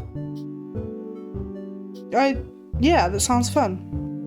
He removes the hanky from his nose for a moment, gently prodding at the bridge of his nose with a finger and frowns. Well, snot's broken, that's for sure. That's good. He laughs quietly, taking a clean corner of the handkerchief and dabbing it at his nose with it, grimacing and sniffling hard when it comes back still clean. Good to go. Are you sure you're alright? Yeah, of course. I've gotten worse beatings than that, believe me. His face is flushed from the sudden injury, but he does look otherwise okay, so you sigh and plant your hands on your hips. Then let's finish this.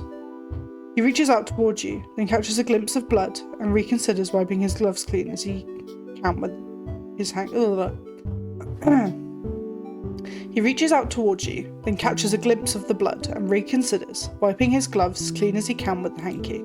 When you reach the car you spotted earlier, he pops the hood and drops his pack on the ground next to the bumper, unzipping it to reveal a jumble of various wrenches and tools. Alright, hold the flashlight steady on the engine and keep an eye out.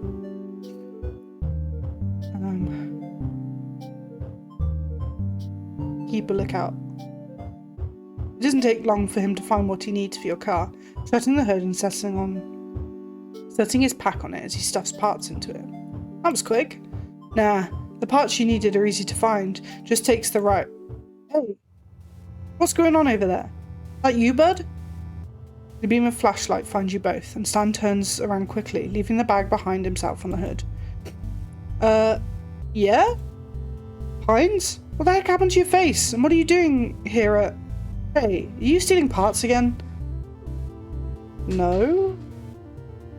Stan inches closer to you until your shoulders touch, and behind you he pushes the bag into your hands before lowering his voice to speak to you. Run for it. Keep the bag out of sight and toss it into some bushes nearby. I'll get it later. You nod, picking up the bag and holding it behind yourself. The flashlight by the road moves closer and you slowly scoot away from the car and backwards. Hey, you! Where are you going? You move backwards a little faster, still keeping the bag out of sight, and when the light leaves you to check on Stan, you make a break for it towards the back fence, throwing the bag over it ahead of you. A new voice nearby speaks and you yelp.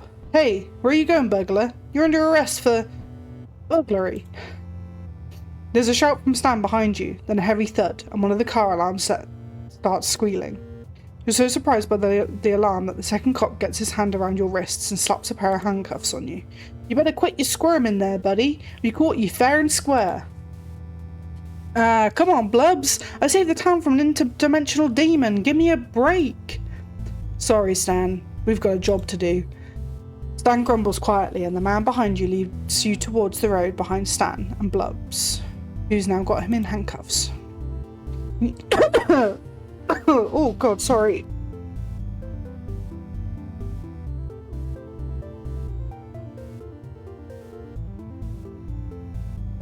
Okay.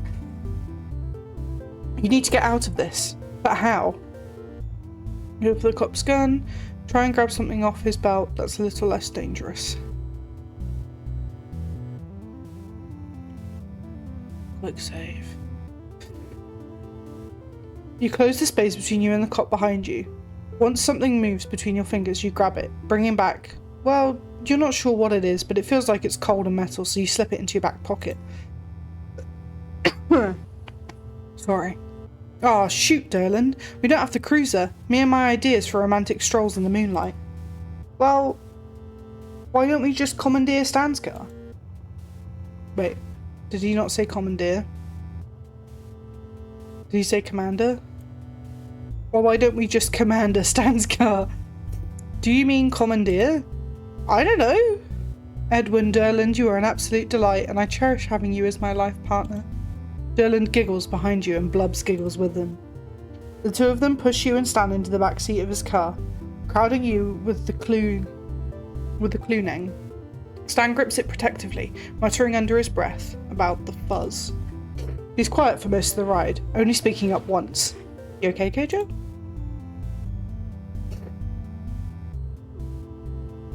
Yeah, I'm alright. He falls silent after you respond, and stays that way all the way back to the station. Inside the station, Derland leads you to a pair of chairs by a desk, and Blubbs disappears down the hallway. Blubbs is back after a few minutes, a deep frown set into his face, and after directing this frown at Derland, he takes you and Stan down another hallway into a set of cells. At first, he withdraws a set of keys and opens the door. You and Stan are uncuffed. With a solid and somewhat alarming clang, the cell door shuts and locks. You two better get comfortable. We'll be getting your prints in the morning.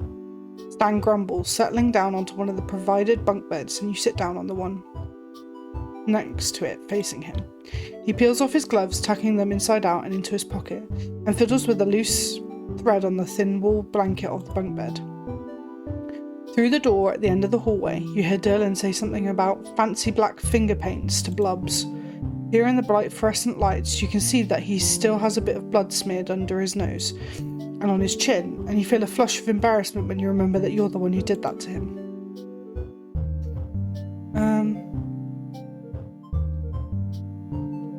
Well, I can't wait to see how everyone back home reacts when they find out I've been arrested. How are we going to get out of here? Dan shrugs, crossing his arms over his chest and flopping back onto the mattress. Don't think we can, kid. I'll see if I can convince him that you got hypnotized or something and to come along on with me. Keep you out of trouble. Listen, if you're going down for this, then so am I. He laughs quietly, propping himself up on his elbows. You don't want to get in trouble with the law, kid. Trust me. This isn't my first time spending the night in jail, not by a long shot. Sounds rough. Yeah, well, so it goes. This won't be so bad compared to 5 years in the Colombian prison. There's a story behind that, but it doesn't look like he wants to tell it at the moment.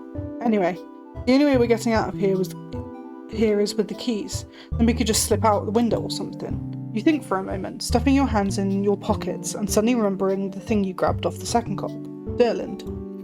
Oh, wait! You jump to your feet and dig into your back pocket, withdrawing the small metal thing you stole to find that it's a set of car keys and a plastic keepsake phone photo fob. Stan's not looking, staring down at the floor of the cell instead. You think you know what to do with these. You go up to the bars of the cell looking for Derland. Hey, can you hear me out there? You dropped your car keys. The faint discussion in the other room stops, and a moment later, Derland comes into view. Where'd you get my keepsake key fob? I've been looking for that. You hold it out through the bars with both hands. As he reaches for his key fob, you reach out to his belt with your right hand and unclip the ring of keys from his belt. He doesn't notice. Derland thanks you for returning his key fob and gives both you and Stan a scrutinising stare before heading back into the hallway and through the door. You hold the keys out in front of yourself and jingle them triumphantly. Look what I got off Derland. Stan stares at your hand in disbelief, then at you, then at the keys, and then back at you again, before laughing incredulously. Are you sure you don't have experience of this kind of thing? Stan takes the keys from you, looking them over in his palm. He smiles up at you, then looks down at the keys and covers his mouth with his hand, dragging it down over his chin. Can't believe I've been shown up by a tourist. Well, get used to it, buddy, because I got skills. He looks proud, smiling up at you like you're just handing him $1 million. Well, what are we waiting for? Let's get the heck out of here. He stands as you reach through the bars and try keys until one works. The door swings open with a quiet creak, and you creep down the hallway to the door. You open it a crack, looking out into the lobby and see Blubs asleep at the front desk, Durland not in sight. Slowly, you pull the door open and move into the lobby.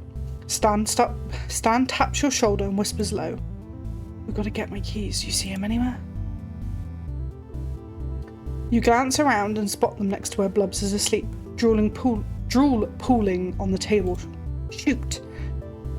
Crossing your fingers for luck, you sneak over to the desk and reach down to grab them when suddenly Blubs stirs and mumbles, Dang, Bigfoot, stealing my shoes, stretching all my shoes."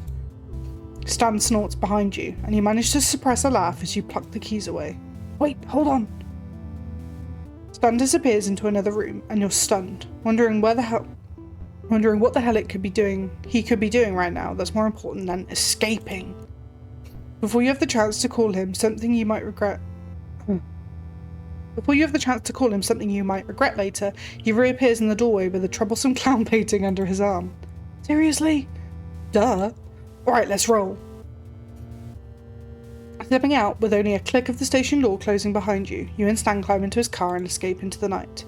After stopping by Bud's dealership to pick up the hidden backpack, you and your partner in crime head back to the shack in comfortable silence. You'd feel tired if it weren't for all the adrenaline. You carry the backpack inside while Stan brings in the Cluning and the briefcase, setting both on the kitchen table. I'd call that a successful night. Even though we got arrested, so would I. And fun too. You grin over at him and realise in the bright kitchen light that he's still got blood on his face. How'd you keep forgetting? You're the one who elbowed him after all. Well, come here. You pull one of the chairs out from under the table, gesturing for him to sit down. This is such pretty art. Oh my god, look. Screenshot.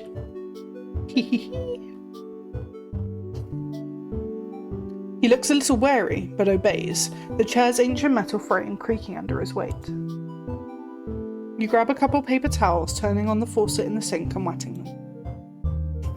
I'm gonna clean him up. Mentally steadying yourself, you hold the side of his face and neck in your hand. With gentle pressure, you guide his head to tilt back until he's lit up fully by the overhead light. You can feel him blush under your hand, his skin heating up, and he seems too surprised to protest or even speak as you wipe the now dried blood from his face. He's quiet while you work, watching you with warm, brown eyes rimmed by dark lashes. I could have taken care of this myself, you know. He says this, but he hasn't pulled away or made any move to leave. I did the damage. The least I could do is clean up after myself. Anyway, you've done plenty as it is. The paper towels you have become too soiled to work with, so you toss them into the trash and go back to get a few more. Your hand returns to his cheek, and you could be imagining things. It almost feels like he leans into it. I really did have a good time with you tonight. I had no idea crime could be so fun. He smirks, avoiding your gaze. I had a good time too. You pause for a moment, realising something. Those cops aren't going to come after us, are they? Stan shrugs. Probably not. They're nice enough guys, but not exactly competent. You laugh quietly and he smirks up at that. You laugh quietly and he smirks up at you. You stand back to make sure you're finished and toss the last paper towel into the trash. You sure it's not broken? Nah, I'm fine. Don't worry about it. Your hand lingers on his cheek. Say goodnight. Well, good night. Sleep tight, Kaja. You brush your teeth and change into your pyjamas. It's not until you get into bed that you realise you're still smiling. The rush from it all, it hasn't completely faded. But after a while, your eyes grow heavy and you drift off to sleep. Nobody back home is ever going to believe this. Yeah! Woohoo! Oh, this is so fun! And, oh my god, more drink. Oh, okay. And I will be right back again, but you can listen to this lovely music and stare at this lovely Stan photo.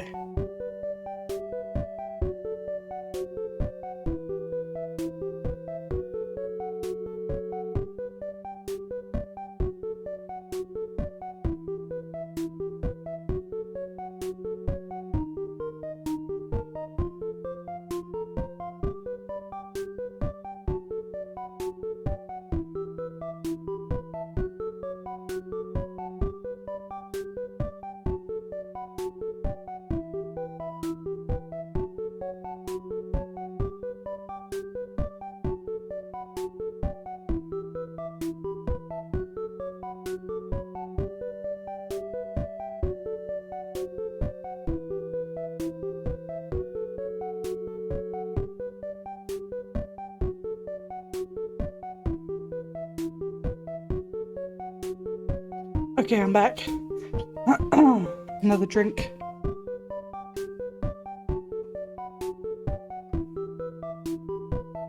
Let's do this.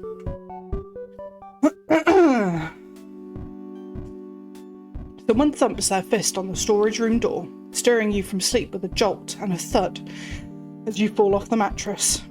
Scrambling to your feet, you step over to the door and swing it wide open. Open wide. Hey Joe, I need your help. It's at that moment you look down to see Waddles swaddled in her arms, wearing a top hat and a small bow tie. Why is Waddles looking so dapper? He does look pretty dashing, doesn't he? Wait, we're not here to dish out compliments. There's an emergency. A love emergency. Mabel stares up at you with wide eyes, her little arms unmoving as Waddles attempts to wriggle free from her grasp. This kid's stronger than she looks. Knowing Mabel, this could mean she has a new crush. From what Dipper's told you, she's still deeply rooted in her boy-crazy phase, or she desperately wants to wed Waddles to some unsuspecting critter outside. Waddles and Gompers are renewing their vows today, and I can't find Gompers to put his gown on. You've got to help me find him. You weren't actually expecting your second guess to be right. Okay, wait, Mabel, just calm down for a second. But we have to find Gompers. The ceremony's in 20 minutes. Waddles wriggles himself free and runs down the hallway to freedom, ignoring Mabel's shriek of protest as she chases him. You're compelled to go back to bed, deciding this is almost definitely a dream, but jog after Mabel regardless. You catch sight of Mabel just as she leaps over Dipper, who's sitting on the floor with a large array of graph paper and chewed pencils. She runs to the back door, suspiciously open, after Waddles' snorting self, yelling at him not to lose his tie.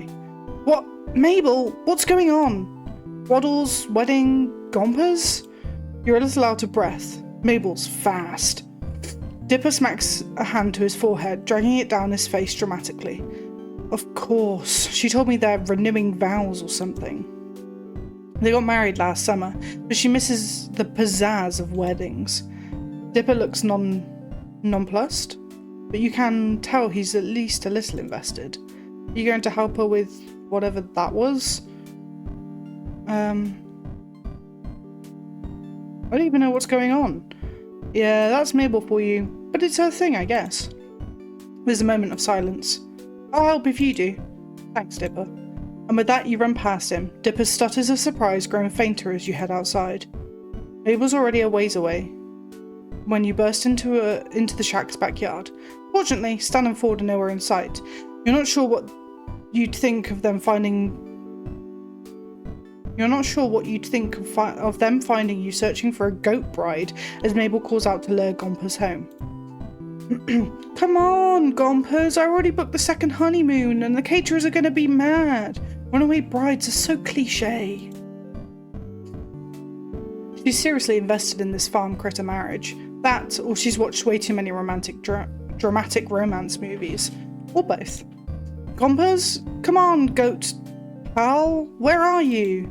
You hear Dipper head towards Mabel to help her look, so you veer opposite, opting to cover more ground in search of the runaway goat bride. Where should you look? Under the shack's foundation. You duck onto your knees and look under the house. There's a large hole that leads somewhere underground, but you figure Gompers isn't down there if that's Ford's illustrious basement Dipper's gushed about. Where should you look? On the roof. You walk backwards and put a hand to your brow, shielding your eyes from the sun as you search the scaffolding of the shack. Nothing. You continue walking to the side now, until rays of sunlight obscure the view above the sign of the gift shop. Rather serendipitously, a cloud glides overhead to block the sun, and you're able to look up higher, seeing the misspelled lettering, the various wear and tear in the roof, and a small billy goat munching on part of the weather vane. Wait. Hey Mabel! Yeah? You point up to the roof at Gompers. Here comes the bride! Mabel shrieks Gompers and sprints to the gift shop, slamming the door so hard the open sign flips to closed. There's a silence for a moment, then something flips open on the roof's small balcony. Mabel pops out from underneath, climbing up onto the roof and attempting to coax Gompers down. There's a ladder up to that little balcony thing inside the gift shop. It's pretty cool for fireworks. Mabel pulls a sandwich from her sleeve. You can't help but imagine what else she's got up there. and waves it in Gompas's direction, and he trots towards the balcony, hopping down to Mabel's level and snatching the sandwich from her hand. She grabs the goat and heads back down the ladder into the gift shop. Oh, Gompas, you can't get the pre-wedding jitters anymore. You're already married. You can't get away that easily. Thanks to Billy and Keijo, you saved the wedding. And with that, Mabel gets to work on wrestling Gompas into his dress, yelling commands to Dipper to grab Waddles, who thankfully didn't get his bow tie dirty when he dashed away earlier, and get everything ready for the most important ceremony in the history of ever. Maybe an exaggeration, but Mabel's excitement is undoubtedly contagious. Okay, once Dip finds Waddles, I think we got to get everything ready. I am, of course, the vicar, caterer, proud mother musical guest combo. Dipper's going to take pictures for my scrapbook. Hey, I never agreed to that. Dipper, please. I've got an officiate. Do you mean officiate? See, I'm so busy I can't even talk right. Please, Dipper, I'll help you with some nerd thing later, I pinky swear. Dipper contemplates this, hand at his chin, mirroring his grunkle Ford, of course. As long as you actually do this time, then yeah, I'll take pictures. Mabel jumps up and down with excitement, jostling poor Gompas in her arms. Yay! Thank you, Dipper! I owe you one. This is what the best brother looks like right here, Keijo. Haha, okay, you don't have to do that whole thing again. I'll get back to... Waddles! You get back here! Okay, now that we have that fixed, that means we wait! Zeus left already? My ring bearer is gone! Oh no, what are we gonna do, Gompas? Gompas gives the intelligent answer of bah, chewing on his bridal veil. I could ask them, but I don't know. Gompas chooses that moment to look into Mabel's eyes and bleats at her insistently. Mabel naturally takes this as a sign from Goat. You're right, of course. This is your special day. Again. Mabel turns to you with pleading eyes. Hey, Keijo, could you be the new ring bearer for the ceremony? It would give me no greater honour. I'm very invested in this partnership, Mabel. I gotta see it through. Mabel beams, obviously very pleased that you're taking this as seriously as she is. Thank you, Keijo. Let's get this show on the road, or this wedding on the backyard. Still works. Mabel runs back into the house, and you hear her thudding upstairs faster than a hungry Waddles.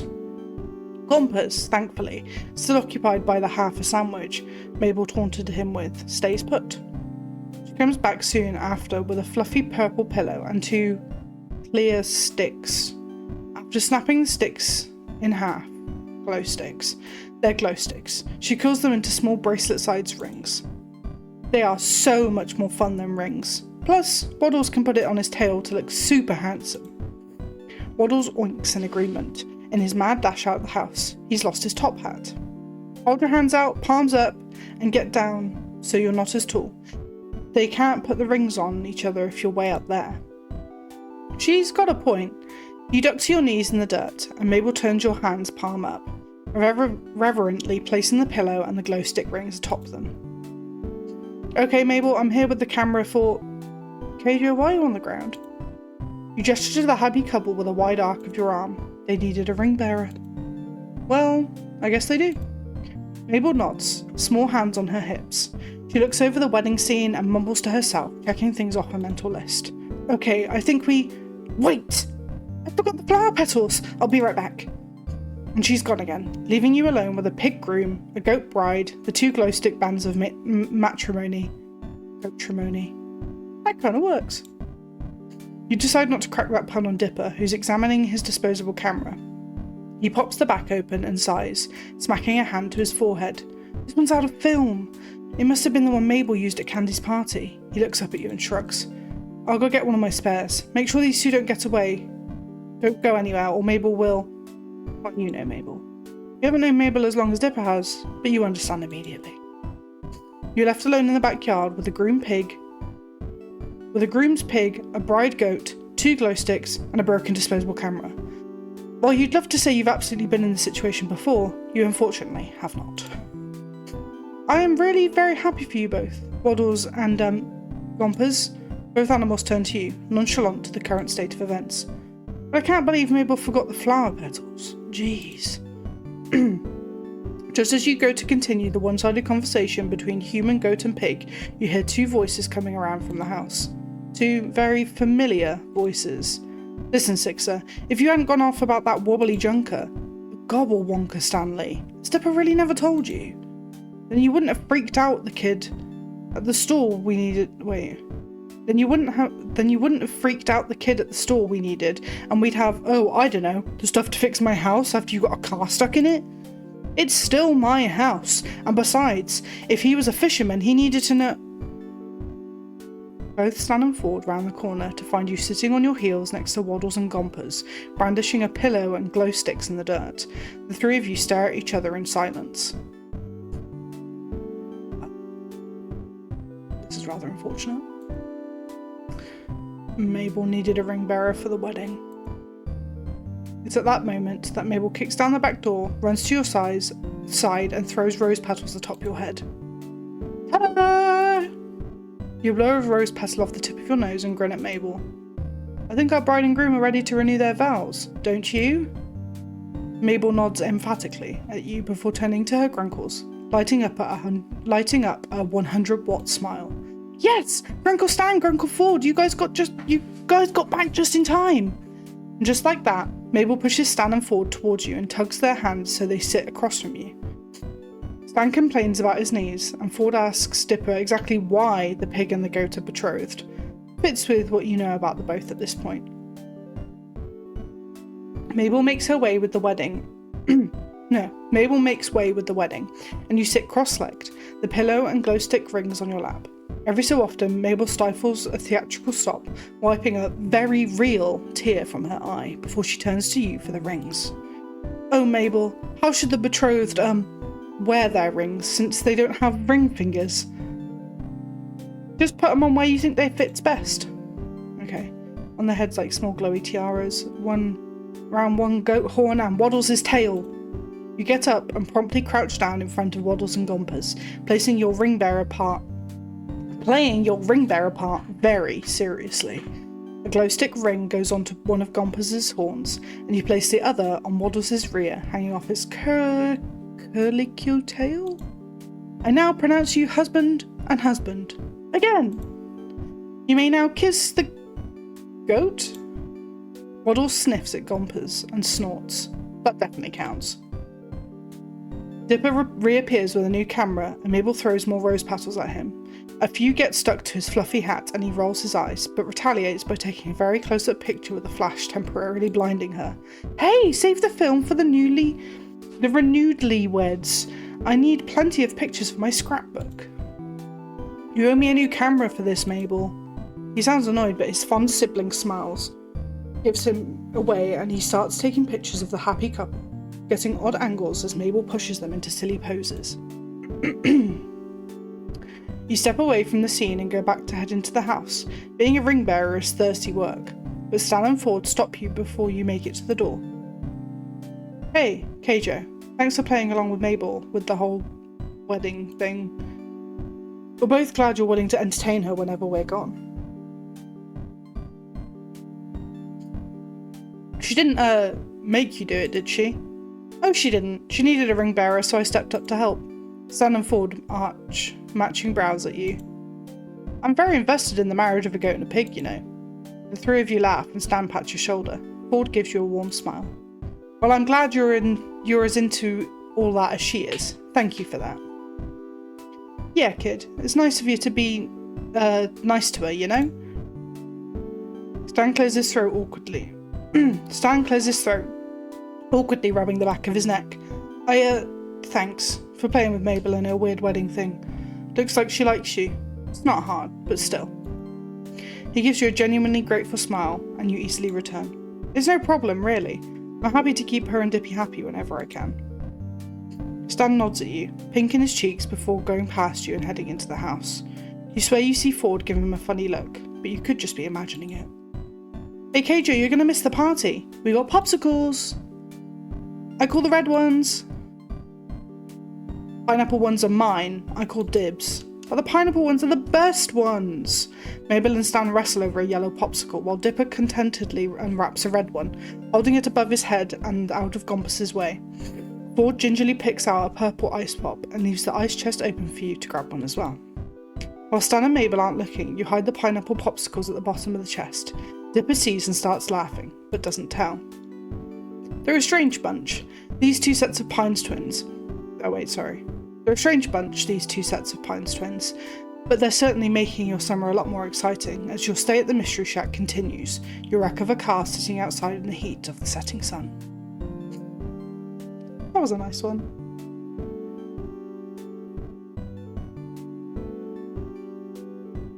It's another day of summer, with nothing to do but wait. Your schedule's surprisingly clear today. Stan usually has something going on for you to help with, and if not, Ford, Seuss, or the kids do. Who do you want to find? Stanford. Stan.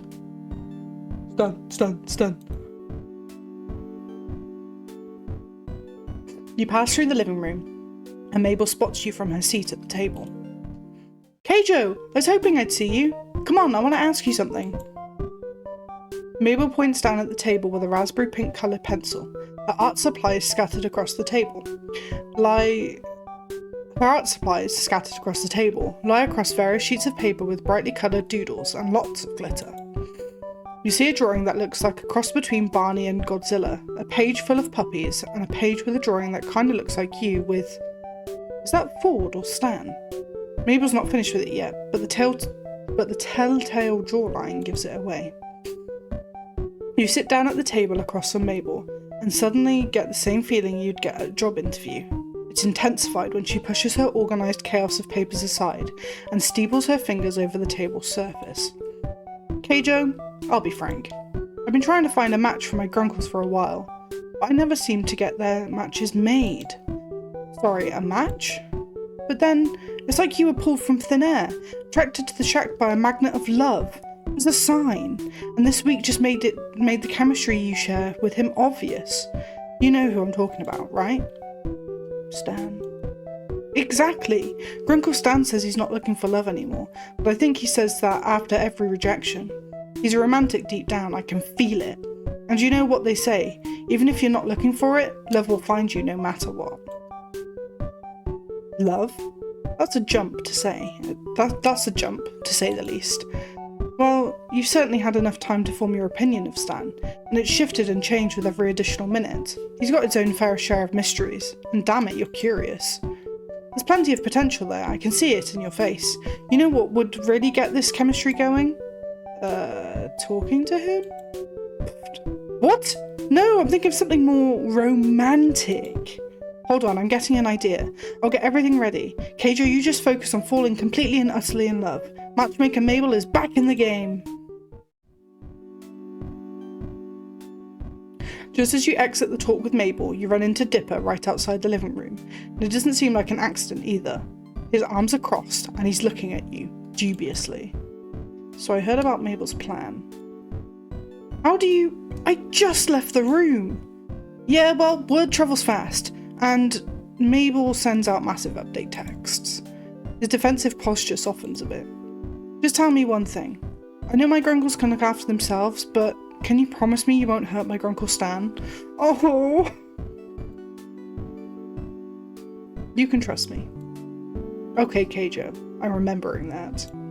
A text notification sounds, and Dipper checks his phone. And be ready. Tomorrow afternoon? For your lakeside date with Grunkle Stan?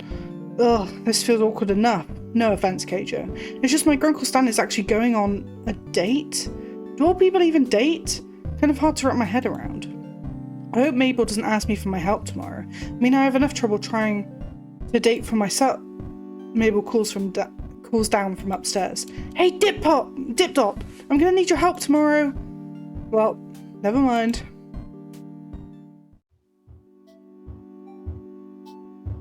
That night you head back to your room, ready to go to bed but mentally still stuck on that interesting conversation with Mabel earlier. Mabel had already put her plan in motion for over dinner. Turns out Stan had been planning to take the kids to the lake tomorrow to go fishing, and lucky you, Mabel managed to score you an invite. Waddles joins you, surprisingly, and you have some fun petting his belly and taking pictures as a distraction from your thoughts. It's almost like he knew something was up. Or did Mabel send him? Is he infiltrating your safety zone for intel? You decide not, laying back on your mattress to try and relax. Waddles settles by your side, snuggling up. Thanks for the support, little buddy. Eventually you get tired of your phone and decide to close your eyes, but you can't stop thinking about what Mabel said. Stan, a romantic? Is that what Mabel said? Yeah, right. No way. Maybe charming in his own way, sure, but the type of guy to go on an actual date? Planned by Mabel? What was Mabel planning anyway? She might go for something fancy or formal, but Stan really seems in his element with the hands-on nitty-gritty stuff.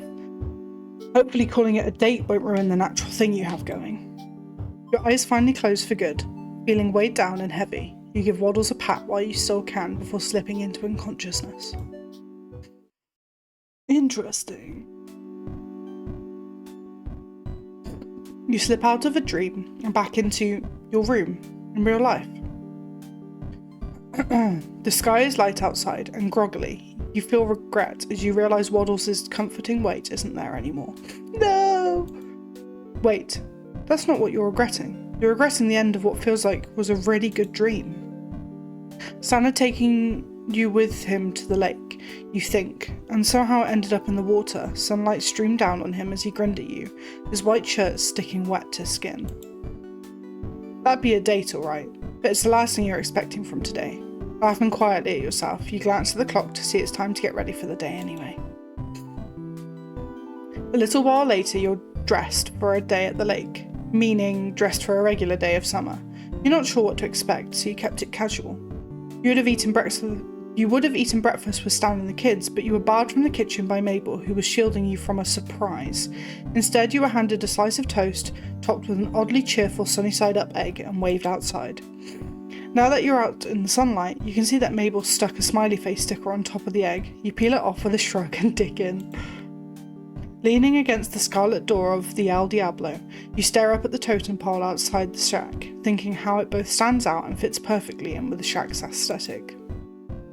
It's obviously part of the weirdness of the tourist shop, but you're not sure why. It looks pretty well made, even if it's kind of creepy that whenever you move your eyes at the top, it seemed to follow you. Suddenly the front door of the house burst open, and a flurry of sequins and glittery hair clips flies out, attached to a very excited Mabel. Hey Joe, are you ready? You're not spying any conspiratory nudges or winks, so you kind of think Mabel's dropped the whole date setup thing, at least for a moment. For what? Fishing? Yeah, aren't you excited? This isn't just regular lake fishing. This is Lake Gravity Falls fishing, where adventure awaits, danger is hot on your heels, and the islands shift and move in the corners of your eyes. The what move? Are we talking about Scuttlebutt Island? I love telling that one. So we were out on the shore, right? We saw this giant... Hey, you kids better not be giving Keijo that lake monster story again. Stan comes out of the shack with several fishing rods in the crook of his arm, as well as a large tackle box in his right hand. In the other hand are 4 fishing hats with haphazard embroidery on the front of them. A closer look reveals that there are actually names stitched to the hats, reading Mabel and Dippy. Uncle Stan, you don't have to pretend not to believe us anymore. I swear it really happened. It just rose right out of the water and started chasing us. And we had to row back as fast as we could, and it was speaking creepy monster language and... What did I say? No more of that monster talk or you're gonna scare Keijo away. Both kids look a little disappointed, but leave it at that. Stan puts on a smile and drops Dipper and Mabel's respective fishing hats on their heads. Mabel tugs hers on while running to the car while Dipper follows, exchanging his usual hat for the fishing one. Stan looks out after them, then turns to face you. Yeah, kids love to exaggerate. Pretty sure it wasn't that terrifying. Besides, I've been through worse. You hear that, kids? Only your Uncle Stan's got the right to complain. Stan hefts his fishing supplies over to one arm, using the other to dig around in his pocket for the car keys. He tosses the rods and hats and tackle box inside. Mabel's hand darts in before Stan can close the trunk, grabbing a hat grabbing a hat. Before you can tell what it says, it's shoved into your hands and you smooth out the fabric to read Keijo. Stan groans. Maybe I thought I told you I wasn't going to give it to them. But you worked so hard stitching it this morning. You even got the letters the right way on. Mostly. Mabel gets in the back seat next to Dipper, leaving you to look at the hat more closely. The sewing is a little messy and one of the letters is backwards, but Stan clearly put some amount of care into it. Oh my god, this is so sweet!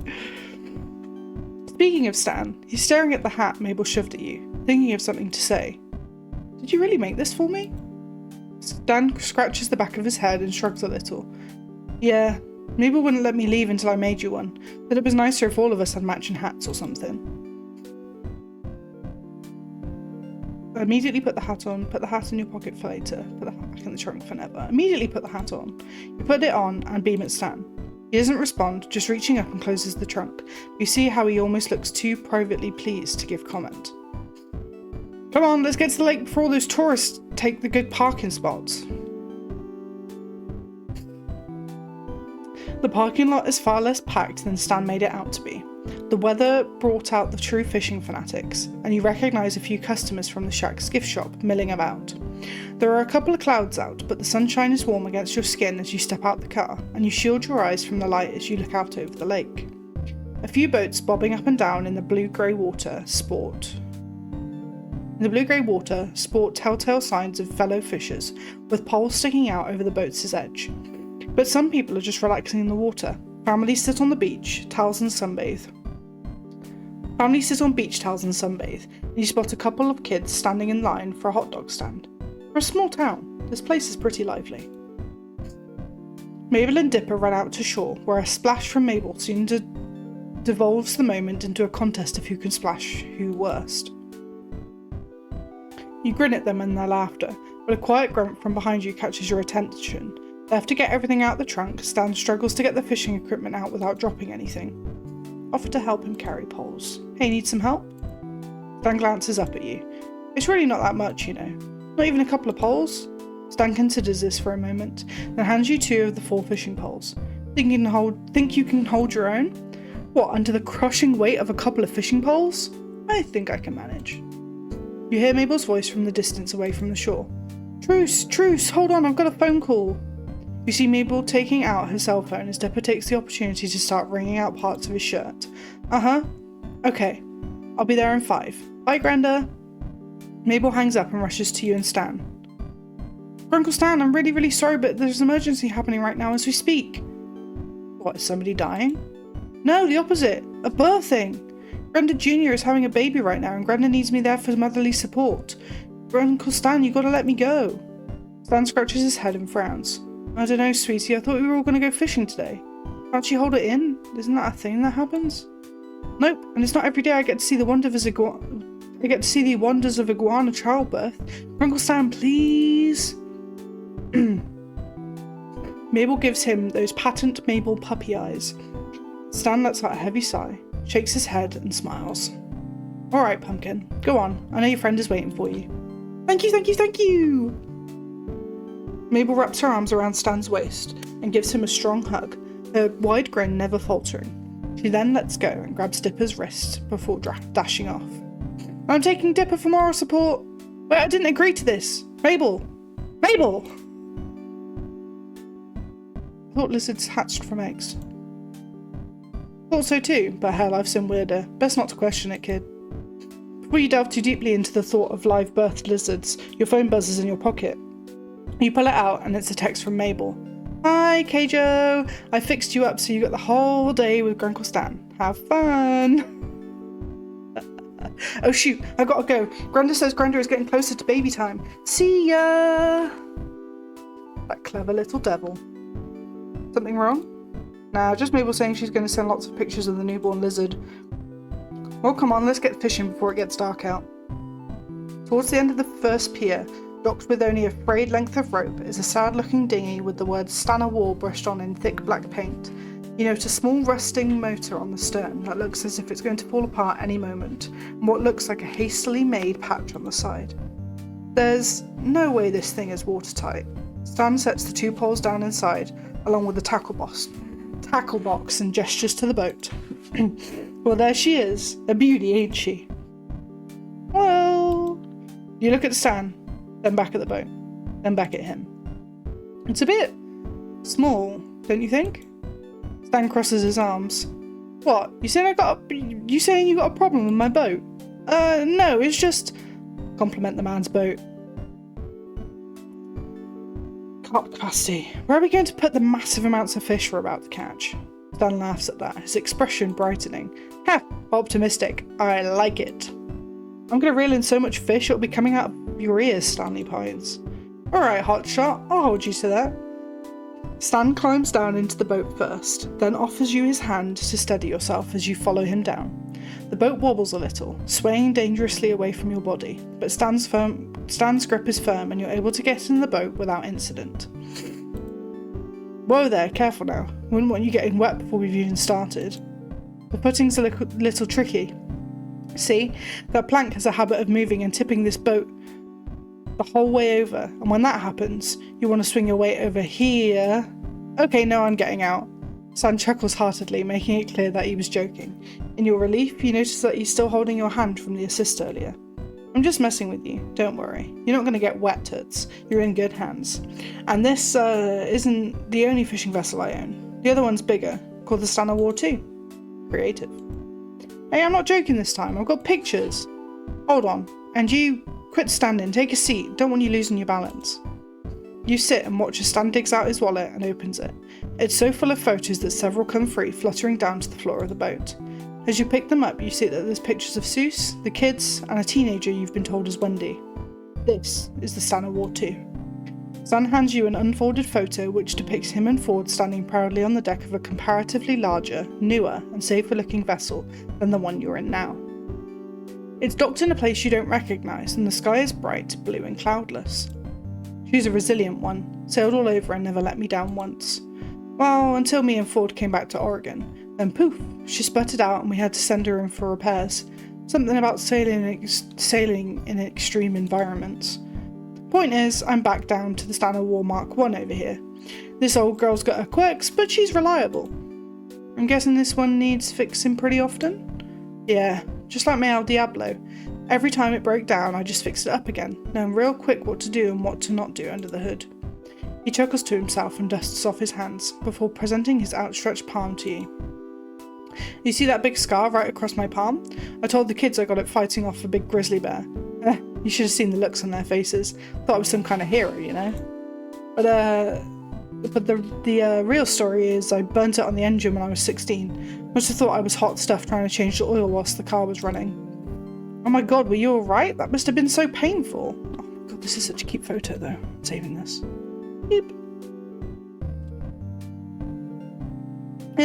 My pops called me an idiot for thinking the engine wasn't hot, but my ma cleaned me up in the end. You remember you're still holding his photos, and you hand them all back, which he returns to his wallet with some difficulty. Hey, does that wallet just carry photos, or does it hold money from time to time? Stan chuckles at your teasing. No, I just keep lots of photos in there to remember. Keeps me grounded. Anyway, let's get this show on the road. Stan turns, busying himself with cranking the motor, and with a few pulls it sputters to life, expelling a thick plume of exhaust. He coughs and attempts to wave it away quickly. Stan gives the motor a couple of good thumps and it quits coughing, the engine smoothing out into a much gentler thrum. From there, he's back to focusing on untying the boat from the pier and easing it out onto the open water of the lake. Glancing around, you spot the two policemen from your night in the clink, and you quickly duck out of sight, hoping to avoid being seen. Stan turns his head and notices you crouch on the bottom of the boat, and quirks an eyebrow. Hiding from the sun or something? No, it's those two cops from a few days ago. Stan whips his head around, spots them, and lets out a laugh so loud it startles you. Who? Blubs and Durland? Ha! I told you those two are harmless. And besides, I think today they're a little more focused on each other than us. More drink. You peek your head up over the edge of the boat, just enough to check out Stan's claim. Sure enough, the two cops seem to be engrossed only in each other, laughing and applying sun cream to each other's skin. It's cute, you think? And a relief they're not on the lookout to arrest you and Stan again. Phew, thank goodness. That cell was way too cold to go back to. Stan gives you a nod of agreement, opening the tackle box. There's a bunch of colourful lures inside, a few hooks, and some spare string for the poles. He motions for you to hand him your pole, and within moments, he's got a hook tied to the end of your line. You a live bait or a lure kind of person? Live lover. Gotcha. I'm a lure man myself, but I bet I can swing you over to my side in no time. Stan picks out a piece of live bait from the tackle box and attaches it to the end of your line, then hands you back your pole. The two of you settle into relative quiet as you wait for a bite and look out over the lake at the other people outside today. Whether because he noticed or whether he was just filling the lull in conversation, Stan starts pointing out faces of the locals, putting names to them and giving you a little background on each person. You quickly realise that the background info he gives has too much of his opinion mixed in to be useful, but try to remember the names anyway. Still, time passes easily and you soon find yourself reeling in quite a few catches of your own. Looking over at Stan, you've clearly managed to catch more, but he dismisses the difference with the excuse that his luck's just waiting to kick in any moment now. Seriously, any moment. He glares at the lake for a minute, then lets it go, leaning back with a sigh. Whew, think it's time for a water break, don't you? Trying to distract me so you'll gain the advantage? Hey, if you faint out here, that's not going to be on me, kid. You want a bottle or not? Okay, toss me one, would you? Stan leans down and digs around in the bottom of the boat towards the bow. He comes away with 2 bottles of water, wet with condensation. He smiles and tosses you the bottle, and you catch it, twisting off the cap and taking a grateful sip. Until now, you hadn't realised how thirsty you actually were. Stan takes out his own water bottle and starts chugging the water, clearly more thirsty than you are. Some of the water slips past the opening and drips down his chin and onto his shirt, darkening the fabric. Your palms suddenly feel very sweaty, and you can't look away. Stan notices you swearing and swallows. Swearing? Stan notices you staring and swallows, taking the bottle away and licking the stray moisture off his lips. Your eyes both meet for a long moment. You both just stare at each other, neither daring to take a breath. Stan licks his lips again, slowly this time, almost deliberately so.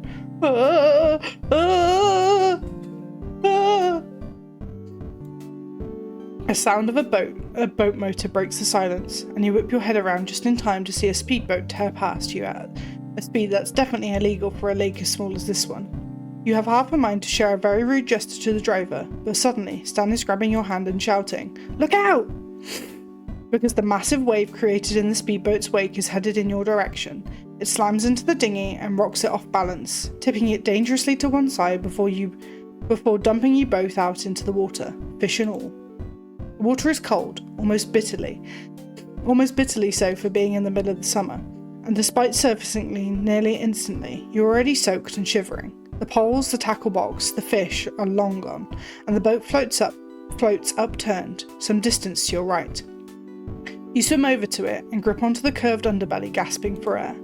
You hear Stan spluttering behind you, making his way to the boat. He's yelling at the offending boat, using some very colourful terms you've never heard before, but make a mental note to remember later for posterity.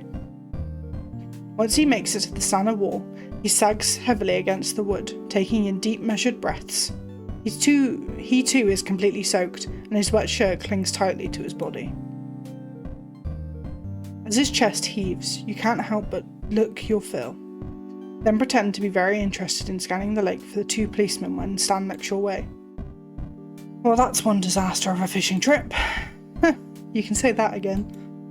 Stan lets out a disappointed groan and starts pulling off his jacket before tossing it on the upturned boat. What are we going to tell Dipper and Mabel? That their old uncle's lost his fishing touch? Ha! You wish I could outfish you any day. I'd like to see you try, old man. Old man, why I ought to... He splashes water on you and you shriek in mock outrage before a wicked grin fills your face. Splash him back. You rake your arm through the water, creating a big enough wave that splashes Stan, re-soaking him from head to chest. He looks shocked for a moment before letting out a deep belly laugh and returning the gesture with an even bigger splash.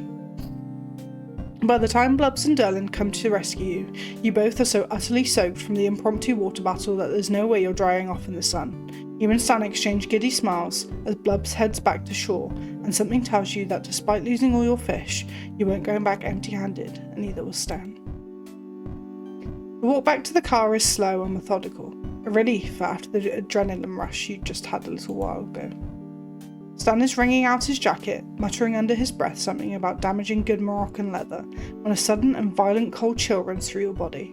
Despite the warmth of the sun, your soaked clothes and clammy skin from the water all catch up at once and you start shivering. Oh, geez, here, take my jacket. Before you can protest, Stan is draping his jacket around your shoulders. It's damp, but you're immediately surrounded by a sense of warmth, and your chills subside just a little bit. Somehow, despite having taken the dunk in the lake along with the rest of him, the jacket smells good. It's got a faint woodsy smell to it, a hint of smokiness. He's got no jacket on! Yeah! It takes everything in you to not bury your nose into the thick of it. While you're busy in his jacket, Stan hops into the driver's seat and has El Diablo cranked and running in a flash. You need a ride back?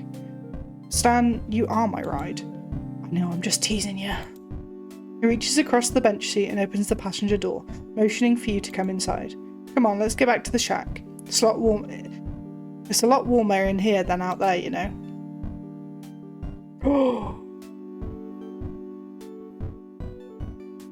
Oh my god. You saw nothing. Stan flicks on the radio once you're cruising down the road, and a good song comes on, one you'd both know the words to. Stan is humming along quietly and you pretend not to notice, not wanting to ruin a good thing.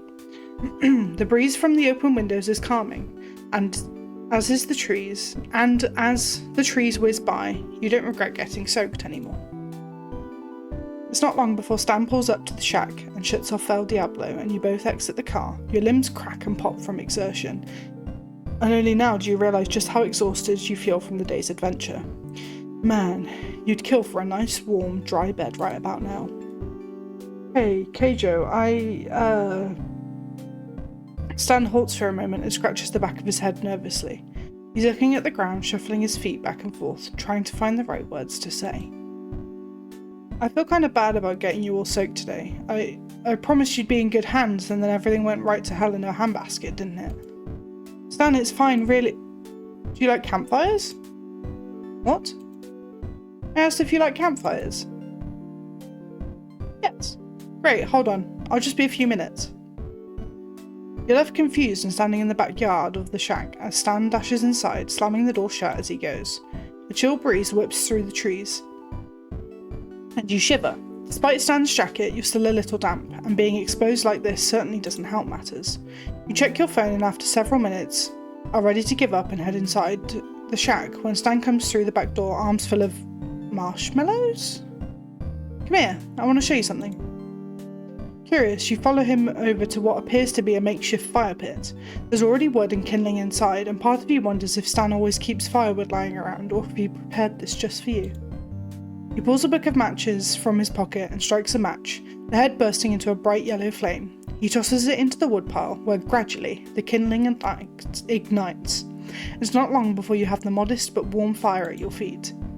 I figured you're still pretty damp, and I'm sure you're hungry as hell since we didn't catch any fish, so... He trails off and gestures at the fire and the marshmallows again.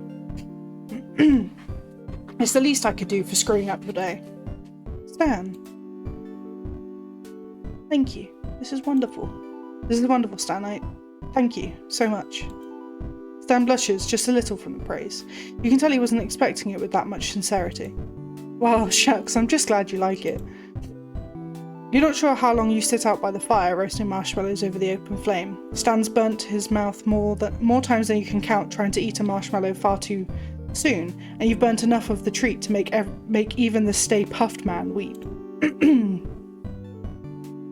Stan plucks another marshmallow out of the bag and turns it over in his fingers a few times like he's contemplating something before turning back to face you.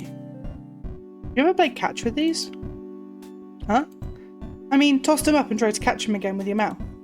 Yeah, who doesn't do that? Hey, thought I'd ask. You never know with some people these days. Suddenly a grin spreads across his lips and he tosses the marshmallow up in the air, straight towards you. Catch! You lean back and watch as the marshmallow slowly arcs and falls towards you. You're gonna make it. You're gonna make it. It sails just past your cheek and lands on the ground. Stan makes a disappointed noise, but you pluck the marshmallow off the ground anyway and pop it into your mouth. Close enough. Suddenly, the back door flies open and out come Dipper and Mabel, running up to the campfire excitedly. They're both in pyjamas but look wide awake as ever, and are already snatching up the marshmallow bag to dig in. Are those marshmallows? Come on, Grunkle Stan, why didn't you tell us you were roasting marshmallows? Because you should be in bed, Pumpkin, that's why. He ruffles Mabel's hair affectionately and pulls her into his lap, handing her his roasting steak. Nope, we're teenagers now. Teenagers don't have bedtimes. Yeah, exactly, so Grunkle Stan, as a still no kid, you cannot go out on a 3-day camping trip to track ghost prints. But Grunkle Ford supports my theory. If you ask me, your Grunkle Ford needs a bedtime too. So how was the live lizard birth? Oh, it was so exciting. Grenda Jr. was so relaxed, she didn't even realise Grenda Jr. Extreme was being born before her very eyes. And then... Wait, Dipper, you can tell him the rest. Why don't you keep telling it? I didn't get a great look.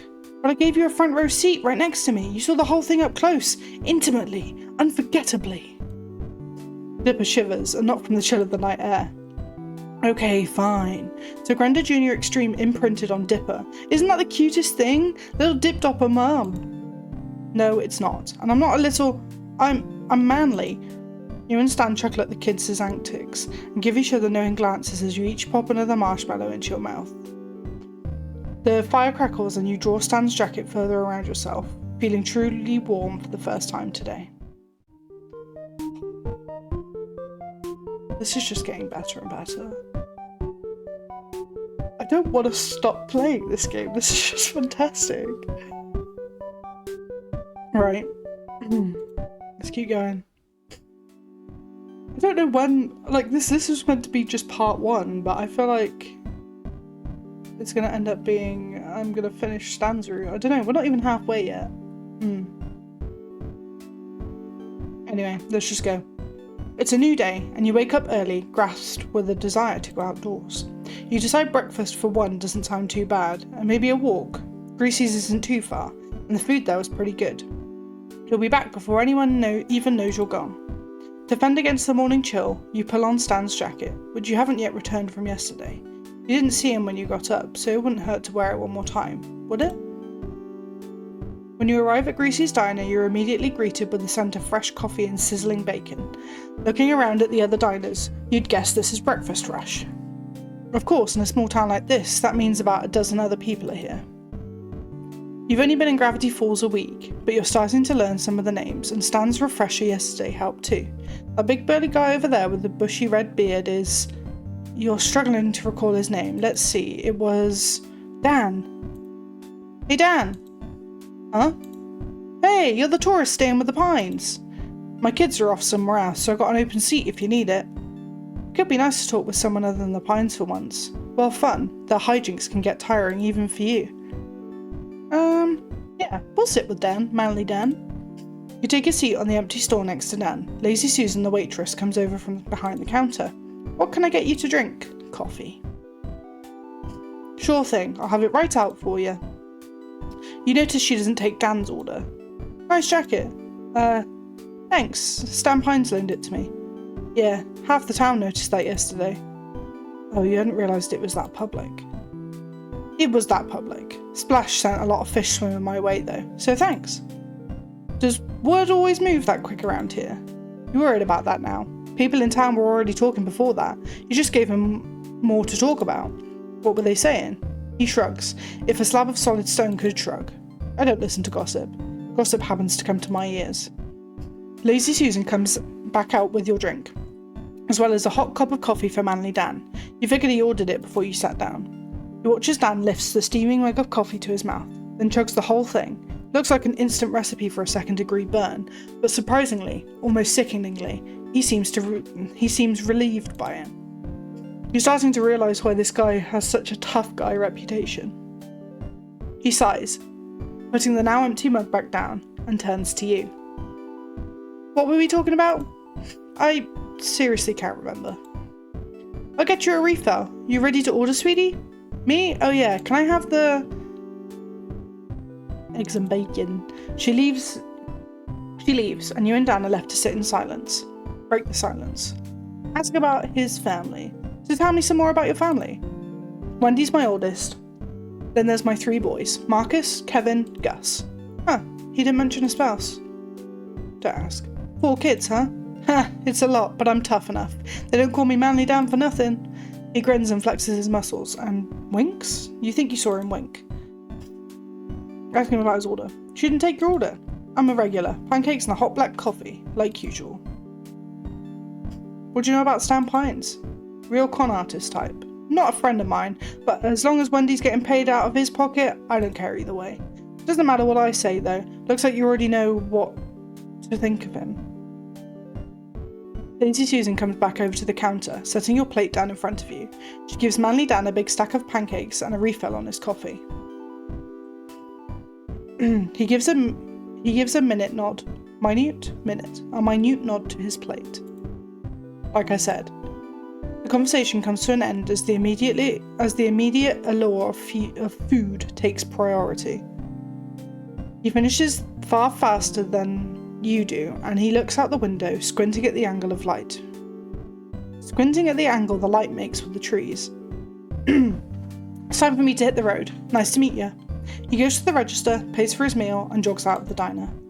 As he leaves, Lazy Susan comes back over. She leans against the counter, giving you a smile. So, stranger, I've been seeing you around here with the Pines, and I haven't even had the chance to talk to you yet. Mind if I stay for a bit? Not at all. Make conversation.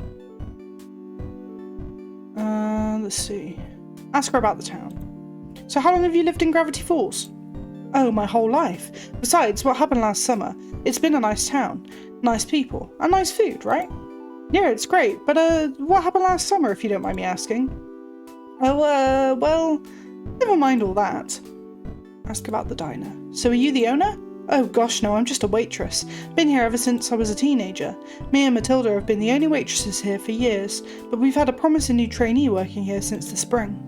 She points out the window to where a blonde girl around Mabel's age is shooting a raccoon away from the diner's trash cans. Aw, it's Pacifica. Lazy Susan puts her hands on her hips with pride. We're starting her out small. Woodpecker's next. Do you know Stanley Pines? She laughs. Who doesn't? Oh, he's a real charmer. Such a handsome fella. We almost had something once, but it didn't work out. So strange. I called him every night. So how are things going with him? What?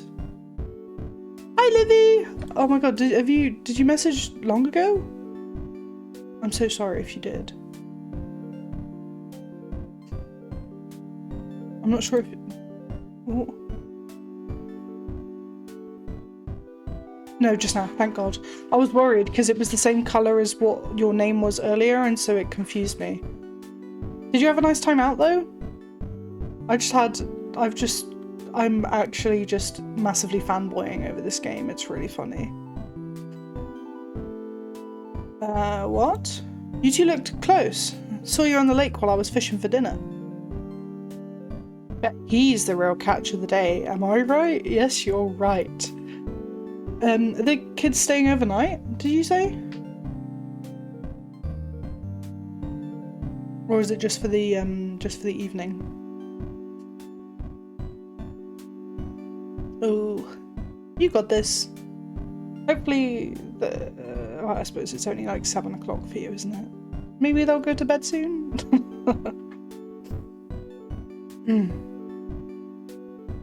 I've been getting some really cool, really good screenshots, I'm not gonna lie. But this is just my obsession with Stan coming out, so, you know. Let me see if I can find it. Game saves? No? Maybe it's in pictures. Or is it in downloads? I don't know. I'll find the pictures and send them to you later. I've been screenshotting. Laughing, Lazy Susan elbows you companionably, but you're speechless. She winds down with a sigh. Am I right? I'm right. Well, I better get back to work. It was nice to meet you, Kaja. Enjoy your breakfast. And you do, digging back into your breakfast with gusto, until your meal is again interrupted, this time by the buzzing of your phone from inside your pocket. Huh, it's a call from a number you don't recognise. Pick up. Don't pick. I'm picking up. Maybe this one won't be from a telemarketer. Hello? This Keijo? Wait, Stan? Yeah, it's me. Look, I've got a surprise waiting for you back at the shack. Think you can get back out a little bit. My mouth just isn't working today. Think you can get back over here from wherever you are. Jesus Christ, man. Why was that so difficult to say? The surprise sounds intriguing, so you promise to be there after breakfast. It's not long until you finish up, pay for your food, and head out the door. As you approach the shack, you spot Stan already outside. Yeah, he's got no jacket on. It's because I've got his jacket. Hey, I was about to call you again to make sure you didn't get lost. You plan this sort of timing, or what? Comes naturally. What's the thing you wanted to show me? You'll see. Just follow me. Stan leads you to a room in the back of the shack that you remember being used mostly as a storage space. Now though, the furniture there has been pushed aside and boxes have been stacked against the walls to make room for what looks like a boxing ring? It looks ragtag, hand-constructed and distinctly homemade. You pulled this together just this morning? I started putting this together last night after everyone went to bed. I was admiring my new cloning again, thinking about our drive last week, and remembered I offered you to show you how to throw a better punch. Stan shrugs, casual, as though he hadn't already put loads of work into what he's prepared for you. So what do you think? Ready to learn how to hit? Yes, absolutely! Whoa, someone's eager. He grins though, relieved, and it's like a weight came off his shoulders. Did he think you might have said no? Well, here. From his pocket he pulls out a roll of what looks like gauze tape. Before we even do anything, we gotta wrap your hands properly. You could get hurt otherwise. He takes one of your hands in his, looping the tape around your thumb, and winding it around your wrist, then up and around your hand, wrapping it snugly. He pulls the tape between and through your fingers as they rest on his palm. His hand is warm, the warmth seeping into yours as he holds it. It's faint, but you can feel the roughness of his palm as you watch as he works, confident but careful. It shouldn't affect you as much as it does. You should feel neutral, grateful, nothing more. But when it's him, and the two of you are nearly face to face, the act holds an undeniable intimacy. He pulls the tape around your thumb, then around your knuckles expertly. It feels tight. No, not tight. Secure. Stan finishes the wrap at the wrist, and you watch him pull the tape towards his mouth. Clenching it between his teeth, he jerks his head to sever it. The remainder is then wrapped back around, snug and complete, and Stan smiles down at his work. He doesn't look up at you, yet, but if he had, you would have been embarrassed by the expression that's on your face. Other hand, now.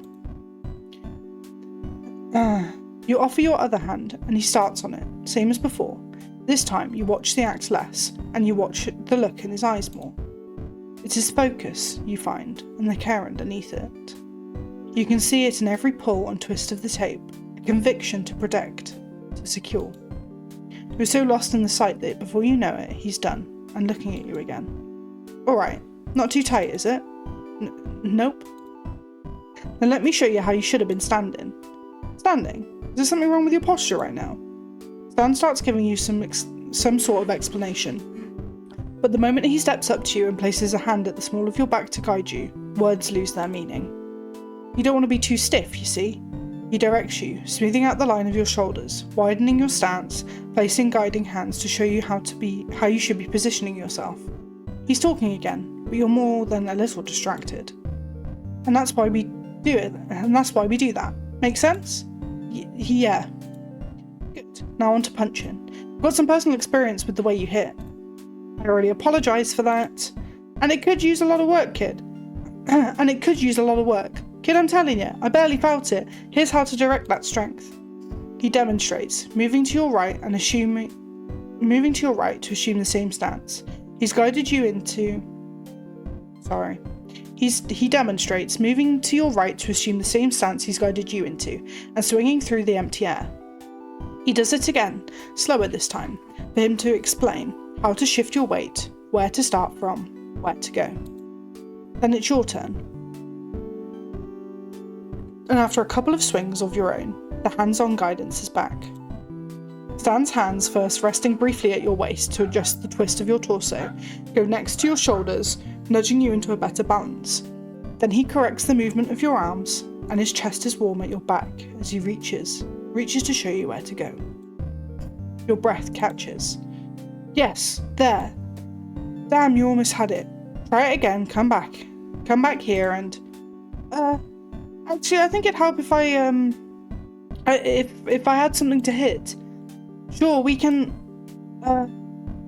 Katie, are you sure you want to go on? You're looking kind of red. This unexpected intimacy is a little overwhelming right now, and he's still so close to you. Especially after what you'd heard at the diner today, that whatever you have with him is obvious, as you're a little on edge. I'm fine. You put this whole room together and we haven't even used it yet. We should. For that, you're going to need these. He holds up a pair of standard, albeit a bit old, boxing gloves, handing them to you. You have some trouble putting them on. They're a little big. Hold on, let me do it. I'll lace them up for you. He takes your hand again, like earlier, pulling the laces of the gloves tighter and tighter until the fit is snug. Is that too tight? No, that's fine. He ties it off and takes your other hand, cradling it in his own for a moment before his hands move up, brushing along your wrist. He pulls the laces together, and as he does, you steal a look at his face. There's that same focus, that same care. The longer you stare, the more you feel heat rushing to your face, turning it red. How about that? It feels perfect. He looks up and his eyes lock with yours. He looks away, clearing his throat with a gruff cough, and you notice now it's his face that's pink.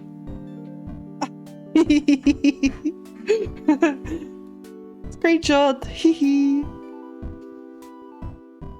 We should get started. It's nice to see that you aren't the only one affected, as you watch Stan quickly wrap his own hands with a lingering blush on his face. He pulls on a pair of fingerless gloves next, and walks into the makeshift ring. You're gonna try and land a hit on me, alright? What? You're just gonna stand there and let me hit you? Stan laughs, shaking his head. You think I'd make it that easy on you, Keijo? No, I'm gonna be hitting back. Of course, I'm not gonna let any of my hits land, but it'll stall you long enough to make it a challenge. Remember what I showed you. Jab, swing, and block. Putting them into action is just the next step.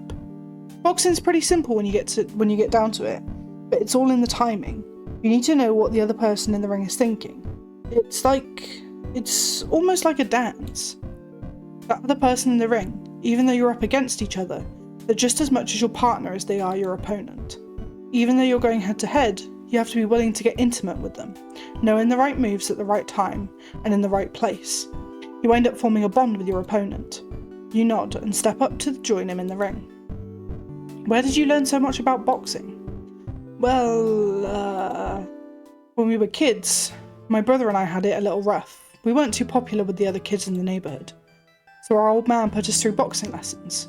He wanted us to be tougher. My brother couldn't quite take to it. Not exactly. Poindexter could ace the lessons, same as how he was good at anything he put that big old brain towards. But he quit first chance he could. But me? What else did I have going for me, you know? If anything, I had to be tough enough to protect him, to keep us all safe. I've always got to be the tough one, and always have been. It's hard. But sooner or later you forget what it's like to not feel tough. You forget what it's like to not have to feel tough, so I guess you could say it's easier. After I left home, I was on the road for a bit. Got into my fair share of trouble that followed me wherever I went. But I was fine. It was tough enough. I was tough enough. I knew how to fight. It got me far enough, didn't it? It's gotten me through all these years, and here I am with you. Stan's eyes seem to glisten, but he looks away before you can tell for sure. He smiles with that big, ridiculous grin, as though to reassure you. He fakes a cough and wipes his nose. Jeez, it's so dusty back here. We might as well get started already, huh? You probably don't want to listen to me rambling all day. Like I said, timing is key. Is it the time to make that big swing, or will they be able to block it? Sometimes it's smarter just to take a quick jab. Even if you don't hit that hard, being quick enough to wear your partner down and keeping them blocked is enough to get you there. So let's dance. A jab is faster than a block and does 1 damage. A swing does 3 damage but is stopped by a block. If neither opponent blocks, both hits will succeed. My god, it's like a little mini game. Okay. Jab is faster than a block, does 1 damage. Swing does 3 but stopped by a block. Okay. Make your move. Jab.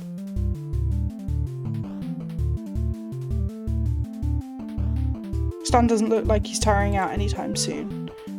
Block.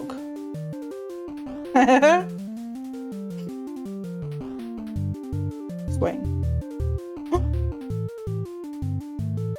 With even match, you can feel your confidence rising. Block.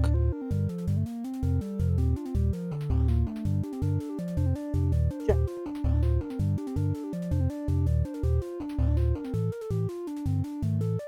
I like this. Swing. Stan's looking really sweaty. You're close to having him. Block.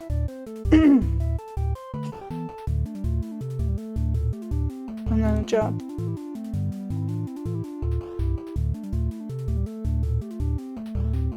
Swing. Yeah! Really just. Stan's panting by now, sweat shining on his forehead and collarbone. Alright, I'm calling it. I did it! Stan laughs. It's been too long since I had a decent fight. Hey, you were great. You laughed too. The two of you lock eyes again. And there it is. That warmth. That redness. You're both covered in sweat and out of breath. And even though you're both exhausted, you still pick up on a light in his eyes. An eagerness. There's something here that's waiting to break in this moment of eye contact. Breaking the silence, you decide to be the first to act this time. You know what? I think I'd love to dance with you sometime. Yeah, we should do this again. Definitely. But I mean, I think I'd really like to dance with you more, in a more literal sense too.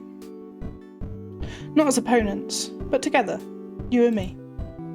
You hope he feels this too, this connection, this chemistry you have. It can't just be you. Your breath is held, nervous, while it felt like time stood still in the space of that pause. Just a second later, Stan breathes in, and then he speaks. I'd like that, you know? I'd really like that. He's smiling, in a way that lights up his face like you haven't seen before. You're smiling too, wide and goofy, full of sheer giddiness you can't contain. There's something intoxicating about it. With that feeling running through you, it's hard to fall back to earth. Hey, can you help me get these gloves off? Stan laughs, loud and free, and obliges. That was a good scene, I like that. That was a good scene. Right, I'm gonna need to hop off for just a second. I've drank too much water. Oh, BRB! Ah!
Okay, I'm back.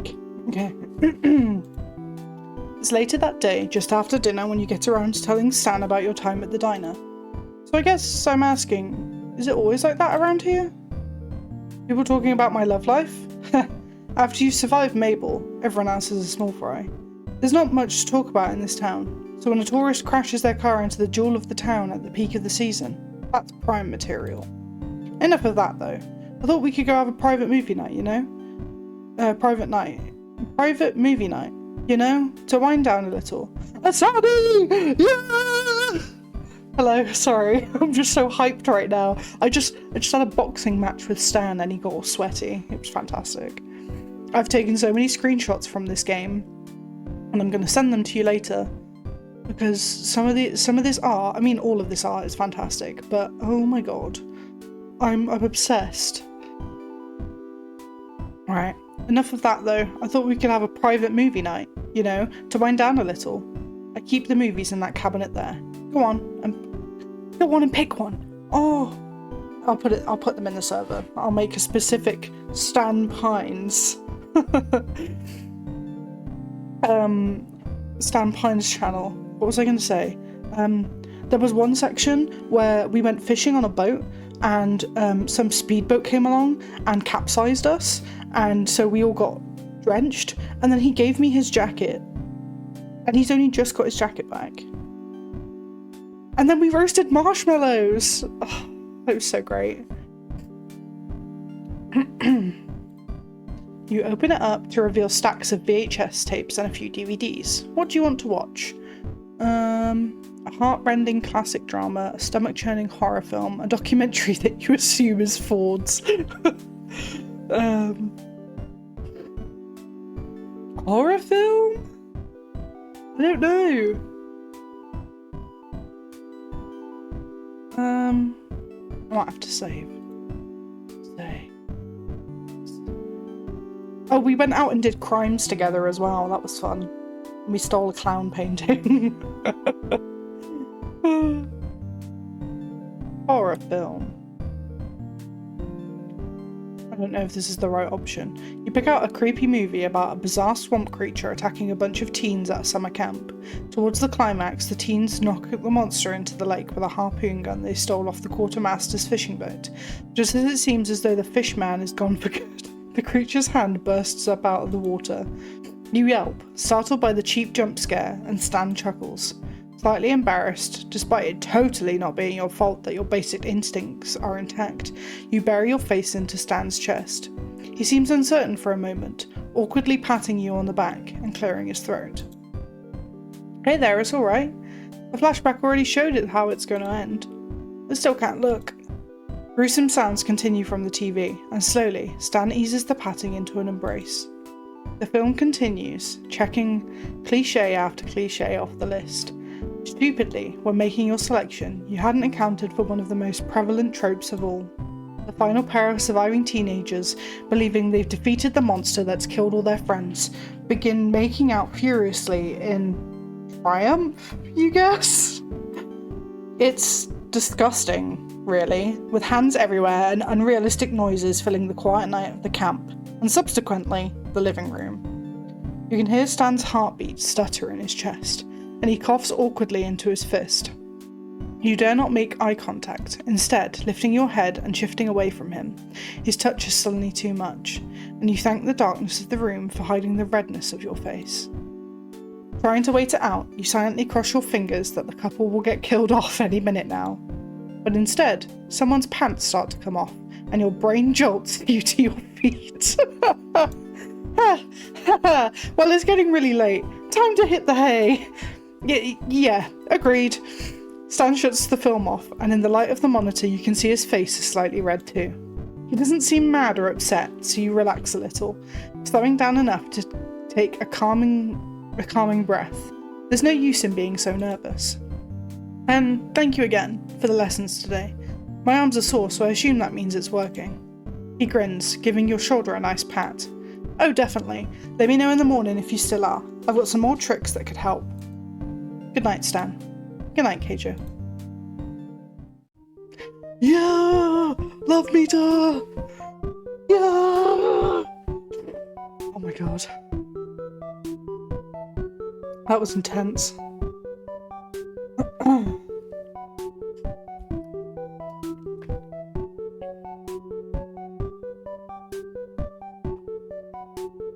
It was so very intense.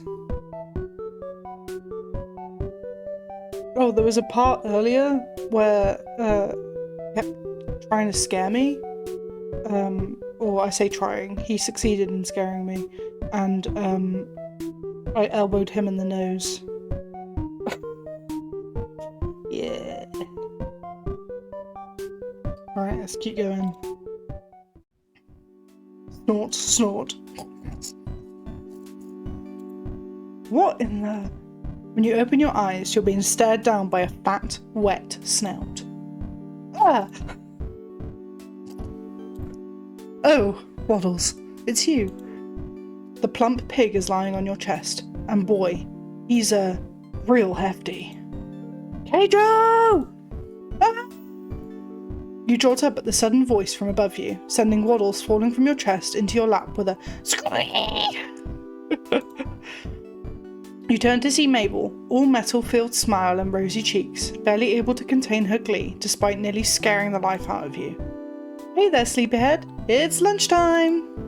It is? What happened to breakfast? A glance at your phone tells you you've slept in past noon. Instead of leaving and letting you get ready for the day, though, Mabel sits right down at the edge of your mattress with you and looks at you expectantly. So, how have things been going with Grunkle Stan? Has he told you about his feelings yet? Have you two kissed? You're not sure you would tell her even if either of those things did happen. Why don't you ask Stan? Because he won't tell me a thing. Come on, Keijo. I thought we had a bond that lets me learn how much I'm improving with my Grunkle Stan's second chance at love. Third chance. Fourth chance. Actually, let's not put numbers on that. Okay, maybe there haven't been any milestones, but things are going great, right? What do you think? Absolutely. Definitely. And I think you should tell him how you feel. I'll keep that in mind. But can I get changed now? Oh, right. Silly me. Come on, Waddles. They leave, and you're left to your thoughts. With all the hectic supernatural stuff in Gravity Falls that inexplicably often finds itself in or near the shack, you haven't been able to spend much significant time with Stan since your boxing session. I love Waddles. Waddles! Waddles! Waddles is actually currently my phone lock screen wallpaper. Let me send it to you. Where are you?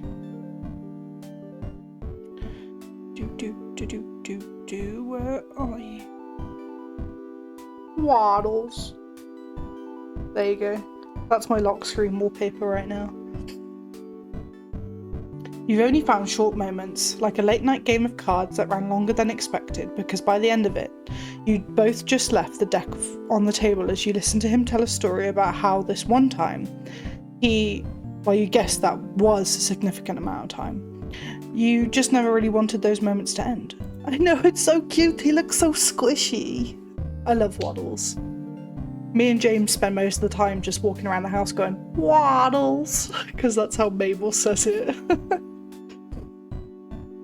And just yesterday, Ford came up to you in the kitchen, standing with a bowl of cereal in hand that he was apparently in the middle of eating, and basically gave you a condescended version of, if you break my twin brother's heart, I'll make you regret it. Show me yours, do it! The bowl of cereal turning out to be 95% marshmallows did not make him seem any less intimidating. You're not sure why he did that. As far as you know, there's nothing official between you and Stan. Besides, Stan and Ford don't even live on land anymore. They'll be setting sail again, exploring the seas and documenting the oddities of the world. From what you've heard about it already, it's intense stuff that keeps them on the move and untethered. Oh my god, look at them! They're so cute! tiringly.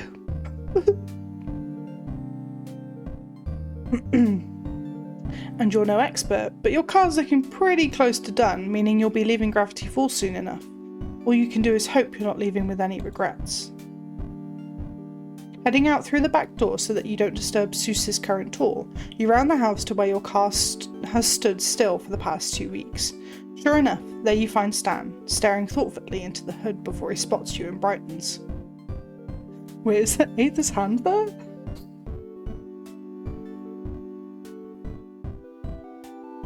Oh, it is, yeah. I didn't even realise that she was holding on to someone else's hand. Hey, how's it hanging, Keijo? Fancy finding you here?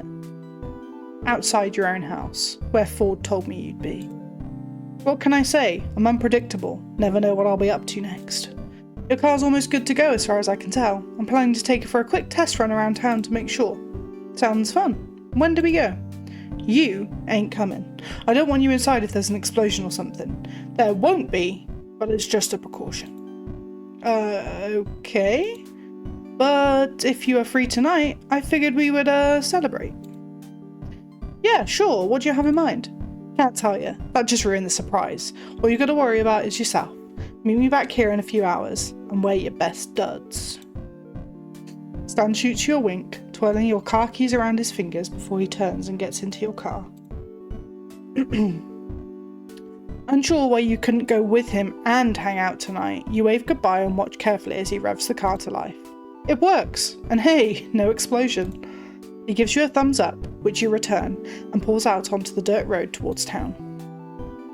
A handful of hours later, and it's just about time to get ready for your date. Stan got back to the shack a moment ago, and through the window you spotted Mabel talking to him outside. Though you couldn't figure out what they were saying, you laughed to yourself when she took his face in her hands, squishing his cheeks and looking him straight in the eye. A cute intimidation tactic, maybe. After rummaging through all the clothes you brought with you for your trip, you're relieved to find an outfit that fits the occasion. It's classy, flashy, casual. Classic. Feeling good about the outfit you chose, you head outside to meet Stan. You step out to the back porch and are met with his back to you, looking off into the distance. You're about to call his name when he turns in your direction, and your words die on your tongue, speechless at the sight of him. Oh no. Ah, look at him! Ah. Screenshot time.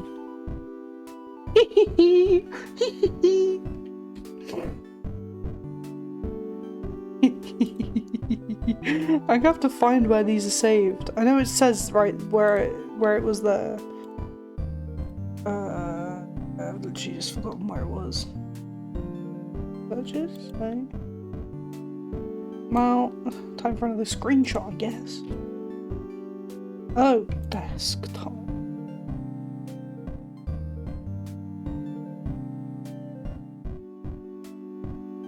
Oh, they're literally just saved right here. Fantastic. I love that. He looks handsome. Your eyes catch on the way his gold chain glints in the light, drawing your attention to his proudly exposed chest, helpfully framed by the cut of his shirt. The buttons almost strain to contain how good he looks, and your gaze follows the line lower to how Stan whistles playfully at the sight of you. Aren't you a sight for sore eyes? Do a turnaround. You do a turnaround, making sure to give an extra flourish as you spin. Stan's eyes light up as he laughs, tipping his imaginary hat to you in appreciation and whistling again. So, where to? Hands in his pockets, Stan nods over to the Snapmobile a few feet in front of you. Only one way to find out. He offers his arm and escorts you to the passenger side, opening and shutting the door for you before heading over to the driver's side. While you were already looking forward to this, the way Stan looks makes you all the more eager, and that cologne, it suits him. You watch him, thinking to yourself just how crazy this all is.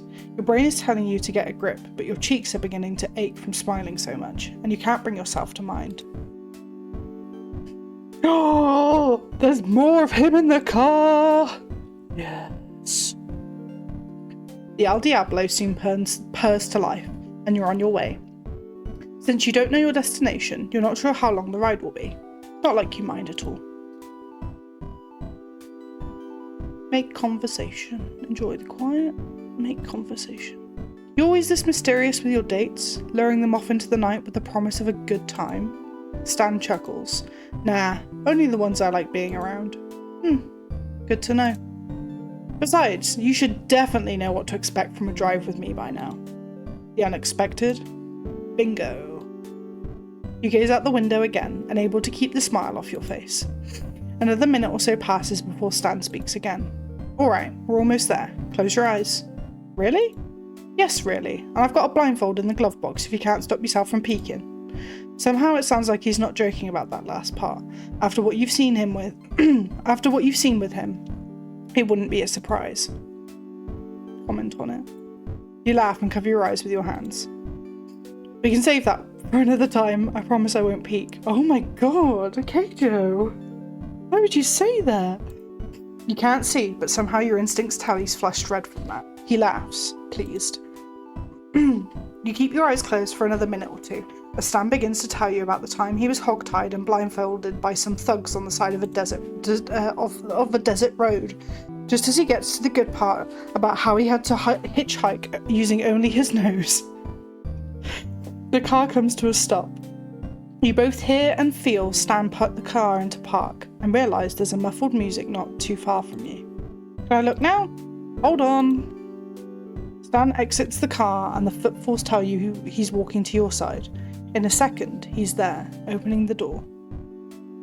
Can I look now? Stan chuckles. Unless you can walk with your eyes closed.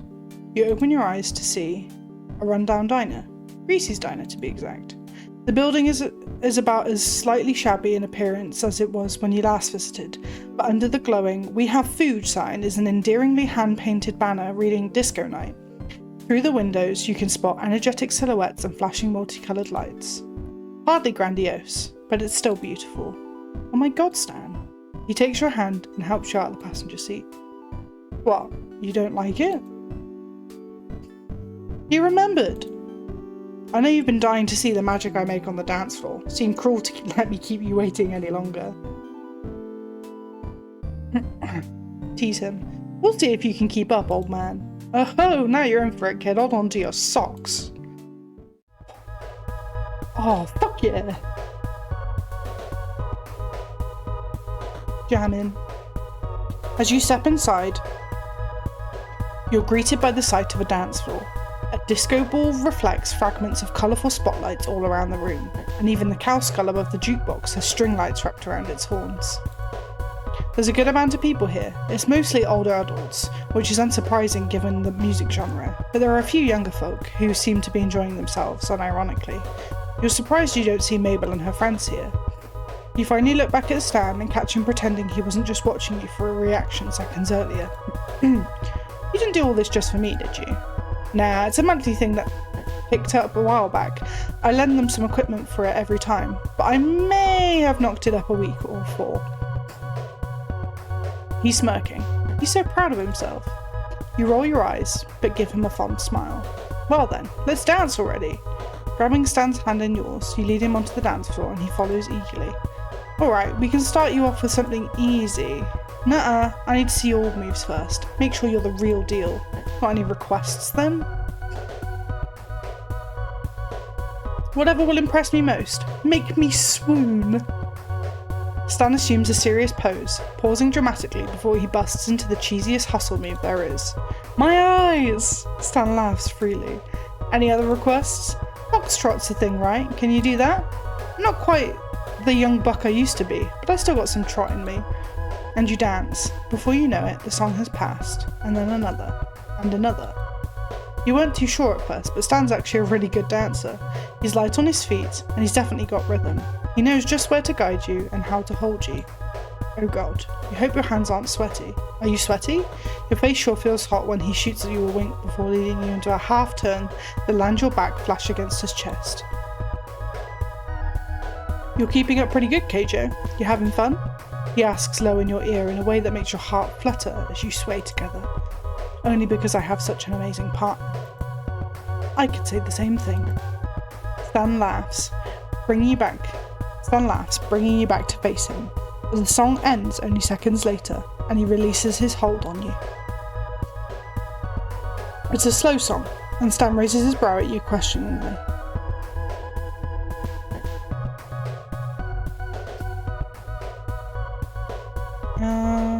Be humble. No.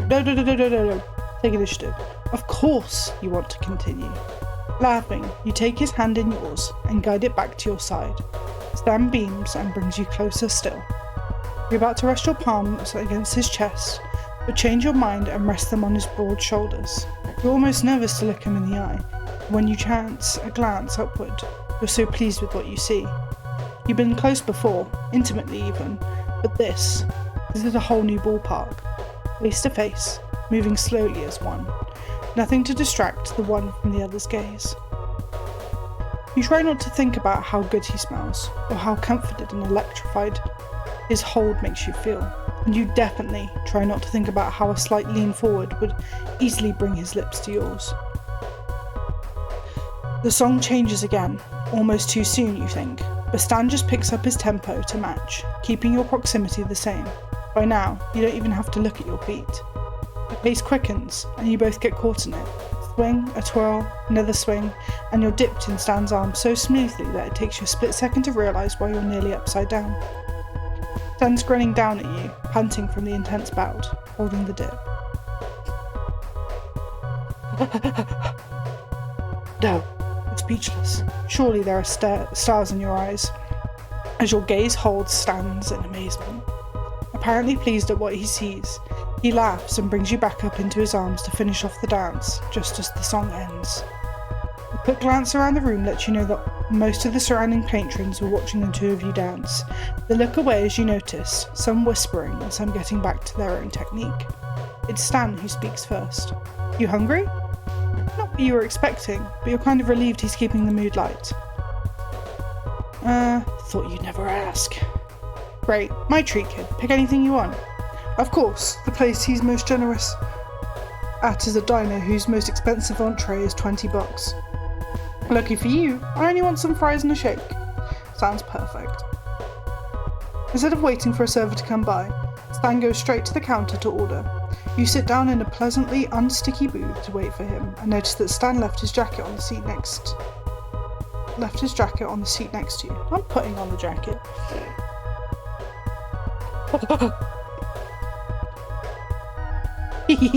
In no time, Stan returns with 2 orders of fries and 2 shakes. He grins when he sees his jacket draped over your shoulders. Hope you don't mind, I was feeling a bit chilly.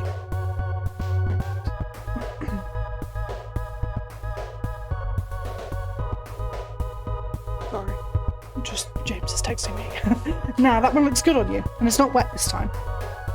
He sits, sliding in right next to you. It's been a long time since I just got fries and a shake from an old diner. Not usually something people my age do, I guess. When was the last time? Sweet Moses, decades ago, long before you were born, I'm sure. To live up to the nostalgic, I was born in the wrong era hype. Oh, price-wise, absolutely. Shakes were 35 cents and fries were 30, tops. At that price point these days I could buy a lunch for the whole town. Of course I wouldn't, but you get what I mean. He laughs, stirring his shake with his straw. Must have been nice being able to afford basic necessities and luxuries, minimum wage being up to par and all.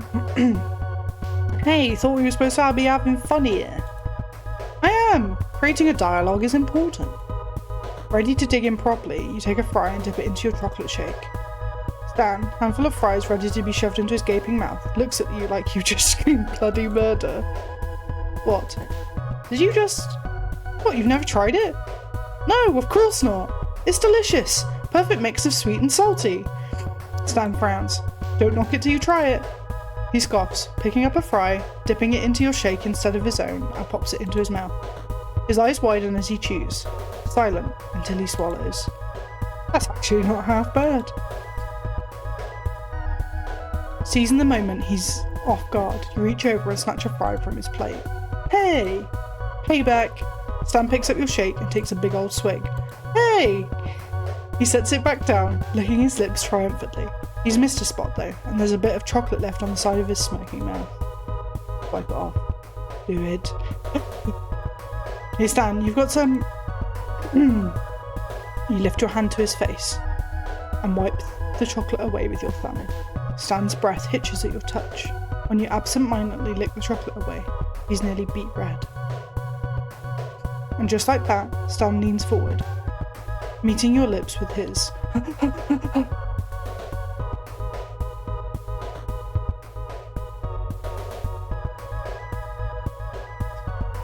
The kiss is sweet, in more ways than one. The taste of salt and sugar, a combination both familiar and excitingly new. That's... wow. Yeah, you could sure get used to that. The two of you part, eyes wide. A delighted laugh escapes you, and Stan joins in. Hey, you want to get out of here? Did you just... We kissed, Asani! Asani, we kissed! I don't know if you heard me saying what just happened, or if you want me to go back.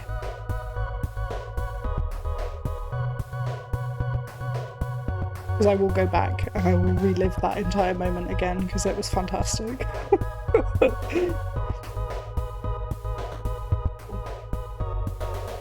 Okay, yeah, we kissed. Sorry. I freaked out for a second there. Hey, you want to get out of here? Lead the way.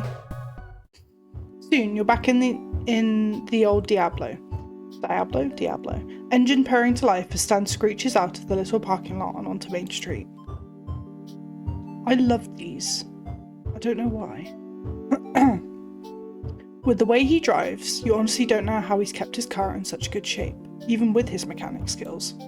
But eventually, your speed becomes reasonable as Stan transitions from the asphalt road to dirt, and you're left to realise your quick pulse isn't due to his driving, but from anticipation. You taking me for some late night errands again? Nah. Thought we could just see where the road takes us. You know, for a small town, it sure is huge. Tell me about it. This forage is more of a trap than the shag.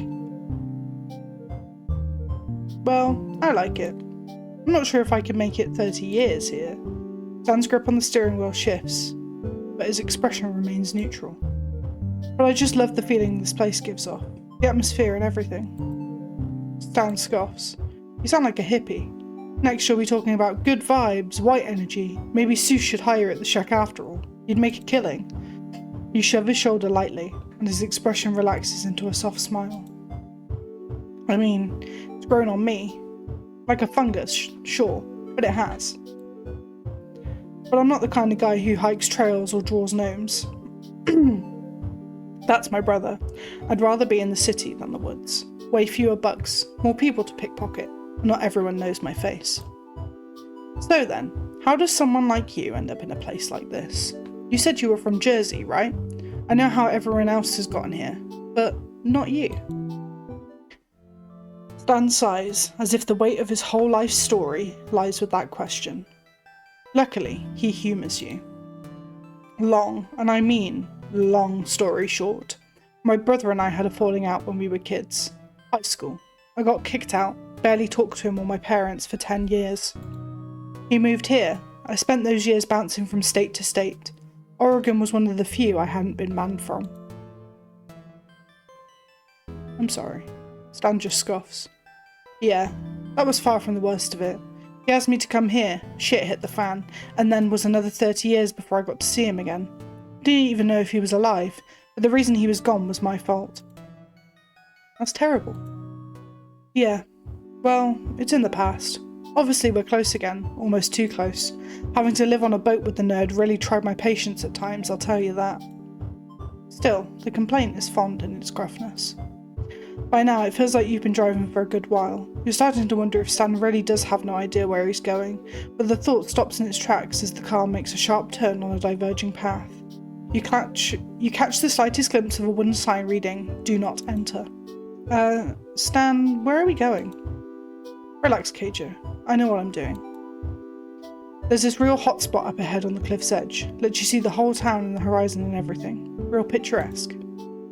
It sounds amazing. The car suddenly jerks left, and there's a troubling bump as you go over a large redwood root. That is, if we don't die before we get there. Sorry, kid. That one was in my blind spot. It's pitch black outside, Stan. Everything's a blind spot. Alright. Hold on. One more jump and we're in the clear. Hold on. You grasp the back of your seat in one hand and the car's door handle with another, unsure of how big the bump he has in mind. It's worse than you expected. Stan accelerating enough that you swear the wheels have left the ground until landing hard enough that Stan finds it necessary to brace you with his own arm, keeping you from slamming your head into the dashboard. The Stanmobile pulls up to the destination at the cliff's edge. Just as Stan said, you have a perfect view of the whole town, the surrounding canyon, and the remarkably saucer-esque shape cut into the natural bridge. You catch Stan's pleased grin from the corner of your eye as you gasp, taking it all in. Though the sun has long since set, the small glowing streetlights from the small town illuminate the surrounding trees, providing only a slight hint of the mountain's shadow. It's not until seeing it from up here, like this, that it sinks in just how secluded from the world Gravity Falls is. It's almost like a hidden treasure amongst the evergreens. And though the black, thick forestry behind where you're parked might seem daunting alone at night, here with Stan, it just feels promising. So I'm guessing you like it, right? It's beautiful. As you survey the scene, you realise this cliff seems rather untouched, save for a flimsy barrier made of wire and stakes just before its end. How did you find this place? Well, there's this other spot just like this one that I'm told the kids call Lookout Point. It's just across from us, actually. Stan points to the spot opposite the car, straight ahead. Huh. The place is infested with teenagers, though. Saw it myself when I drove up here to help Dipper with a girl situation. Teenagers. Gross. Exactly. It hits you more fully now that you're here, with Stan, alone together, away from the world as you know it. You're thrilled, anxious, and suddenly don't know what to do with your hands. A nervous giggle escapes you, and Stan offers a kind and reassuring smile in return as he slings his arm along the back of his seat, crossing his leg over the other. The casual air is contagious, and you're thankful for it. So, how'd you kill time in a place like this for 30 years, besides all the shack and secret portal stuff? Stan laughs, scratching his cheek. Well, as you know, I'm full of surprises. I'd skip town every now and then for actual supplies or a promising hookup, but as the shack became a household name, I had to stay put for longer and longer, so I'd make do trying to enjoy the small town thing. You settle in. You're not budging until he elaborates. Like what, though? The fun stuff like disco nights. Stan scans the horizon, looking for something. Okay, there. See the bowling place? Used to have a team there. We were really good thanks to yours truly. Until this wet blanket Toby came on board and had to use bumpers like a baby.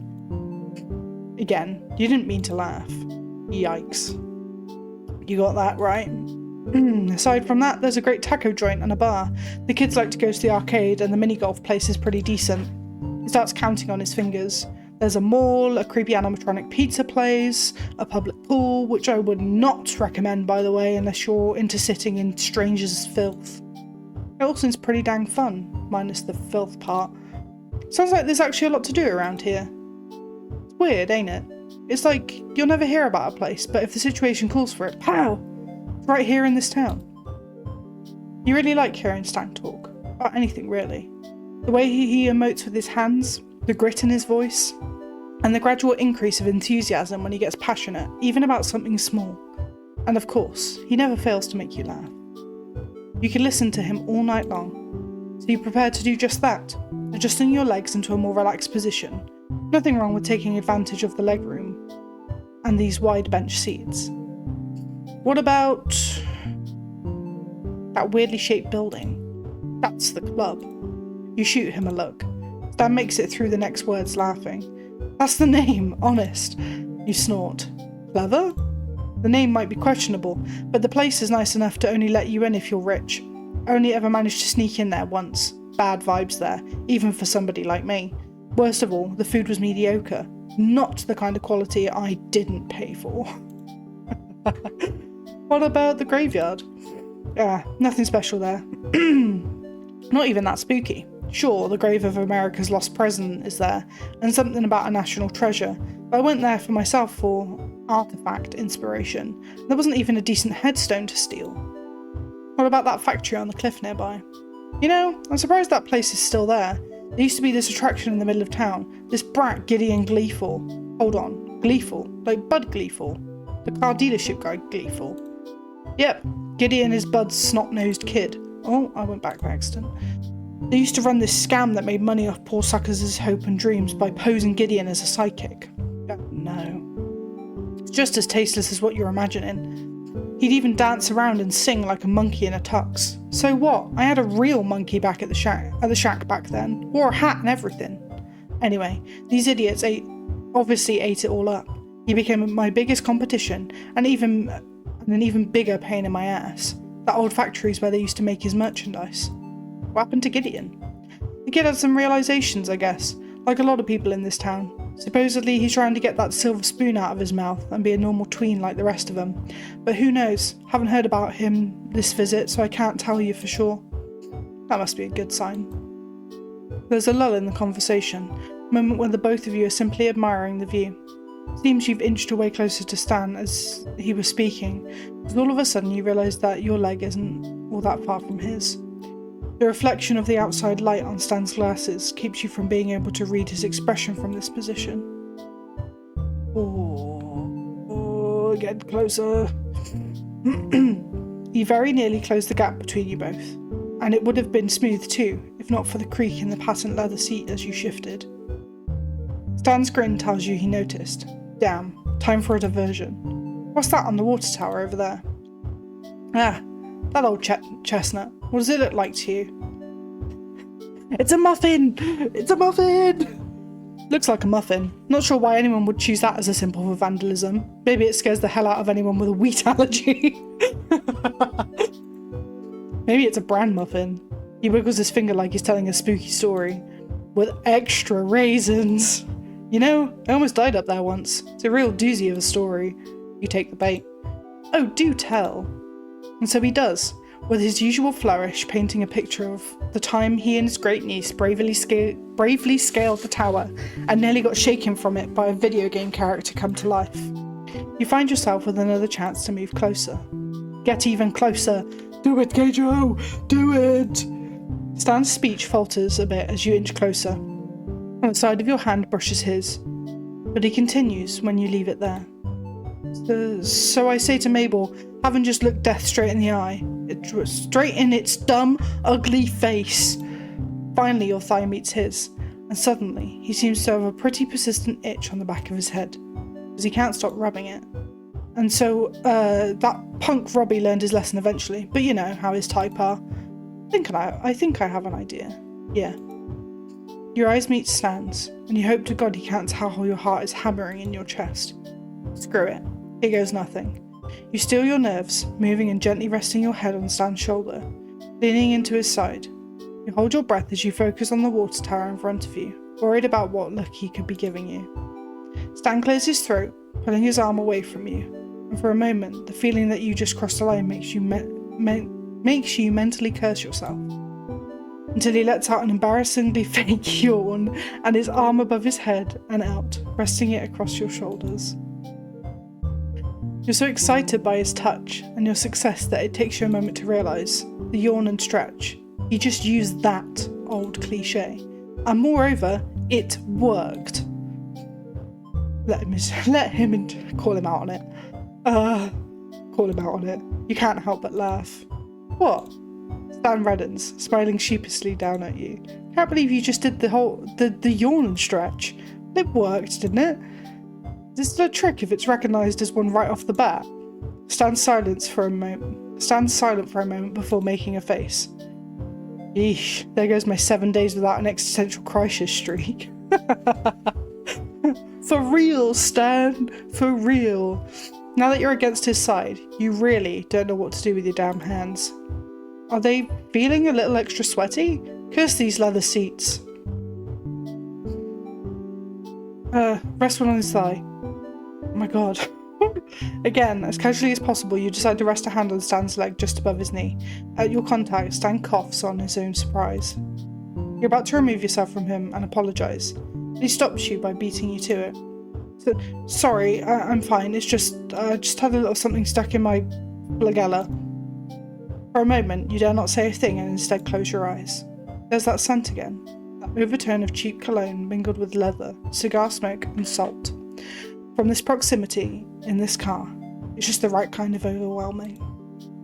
You really can't believe this. Never in your wildest imagination could you imagine this is how your solo summer road trip would work out. But in this moment, you really can't imagine it any other way. You're just happy. Oh, hello, Stan. Hey, Stan. Yeah? Thanks for your help. His eyes meet your own as he smiles down at you. No problem, kid. It's just what kind souls like me do. You really are a lifesaver. Seriously. My car would have been a goner. And you rescued me from being bled dry by a mechanic too. You can feel the Giga Chad Stan, for real. What is this? You can feel the rumble in Stan's chest as he hums. Crooks, all of them. Not even charismatic about it. That's certainly a plus too. Your hand moves upward to his broad chest, just below the V of his shirt. I'm not only thankful for a place to freeload though, Stan. I've actually had a really incredible time here. Seriously. I'm the luckiest person to ever be ripped out of a forest with their car, since it was by such a nice family. Better than a simple trip to the Mystery Shack, huh? Definitely. Oh! I don't know what to do! Kiss. Kiss? Kiss. Kiss tells you everything! You're about to lean in when Stan looks sharply up.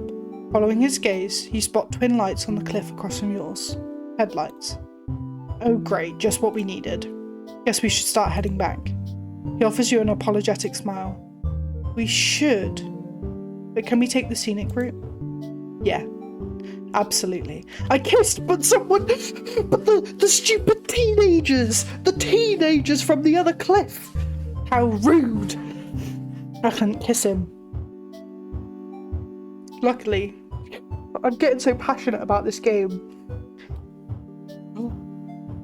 Luckily, the scenic route is also the long way home. You were mostly joking about the scenic route back to the shack during this time of night, but both Gravity Falls and Stan have a way of amazing you to no end. Little bioluminescent mushrooms are sprinkled along the path on the trees in perfect rings. Stan drives slowly, and you take advantage of it to marvel at the greenish glow. This is incredible. There's a lot more where these came from, or so I've heard. There's a gnome forest somewhere around here. Never been, because, well, gnomes. But maybe Ford can let us know if there's somewhere like it without the pests. You rest your head on the windowsill, watching the toadstools of all shapes and sizes go by, counting them. I'd really like that. With each passing minute, the rumble of the road and the thrum of the car seem to add another weight to your eyelids, and suddenly, your fatigue catches up with you. You alright? You hum an affirmative, and Stan takes you at your word. While this could be better, sliding up next to him, you bring Stan's free arm that's not on the wheel around yourself. Like it was this evening, and he chuckles. That's right, get yourself comfortable. You let your eyes fall closed, content. Wake me up if there's a nymph or something. Will do, Keijo. Oh, that was so sweet! Oh, that was so cute! Oh, I was gonna stop, but I might just keep going. We gonna keep going? Should I keep going? Let's do it. We're almost at full love meter. Let's do it! Call the caterers, I hear wedding bells! Ha! This looks like it's actually working out! Let's keep going! Oh. I might actually have to do one video for Stan's route and then one video for Ford's route. That might be the way it goes. It's my last day in Gravity Falls, so this literally is the end. Oh no. It's your last day in Gravity Falls. Weeks ago you'd worried today would never come, but now it's here, you don't know how to feel. Just yesterday when Stan told you your car was good to go, you wanted to believe there was something still left for him to fix. And yesterday evening, after your final dinner with the whole Pines family and Seuss's back-breaking goodbye hug, you'd almost resigned yourself to letting go. But now, in the clarity of daylight, you realise that these weird and wonderful people don't have to disappear from your life for good. You'll always have the memories, and you'll still be able to keep in touch through letters, packages, and video calls. They won't be able to get rid of you. They won't be able to get rid of you, even. Too late, suckers. Cherished friends for life! When you make your way out of the shack, you're met by the Pines and Waddles, all gathered beside a large tarp, covering what you guess is your car. They're talking amongst themselves until they spot you. There they are. Thought you were going to miss the big reveal. Now, you guys. Ford and Stan take an end of the tarp, pulling it off with a flourish as Mabel and Dipper throw handfuls of confetti in the air. Ta-da! The reveal is, indeed, your car. Besides a couple of nicks here and there, it's hard to believe it's the same one you crashed just weeks ago. Heck, probably runs better than it did when you first got it. It looks amazing. You take it all in, running your hands along the hood and marvelling at the spotless windows. Ford, can I call you next time I need a tune-up? If this is what happens when you use that magnet gun, I might ask you to total my car more often. Yes, well perhaps we can find a middle ground. Hey, no love for me, huh? Don't forget who got you out of this mess in the first place. I could never. Trust me, I'll think of you every time I can use my windshield wipers without jamming the button. You laugh, giving Stan a big hug in gratitude. Thank you, Stan. You turn to the whole family, taking the moment in. And thanks to you all for everything. It's been unforgettable. Familiar car keys back in your hand, you unlock your car and load your belongings into the trunk. Mabel comes up and hands you a package wrapped entirely in ribbons and bows, winking. Just something to remember us by. Stan calls from where he stands with Ford, to the left of your car. I don't know what that is, but it's from me too. And me! Dipper simply shoots you a thumbs up, and when you look at the label on Mabel's gift, you see his name is already on it besides hers. Oh, save it for later. Open it on the road after you leave. Or, well, after you stop at a rest stop, because you're driving. Please don't get into another accident. You tuck the gift into the trunk on top of everything else, making sure it'll be safe from being crushed. After Mabel, Waddles comes up to you as well and snorts up at you. You give the little guy a loving pat. You're going to miss that pig. You're really going to miss Gravity Falls too. I don't know what to say. Except, I guess, you're about to say goodbye when Stan interrupts you. Hold on, I've got one more thing to say before you go. And, kids, you head on in first. You two, Sixer, give us some time alone.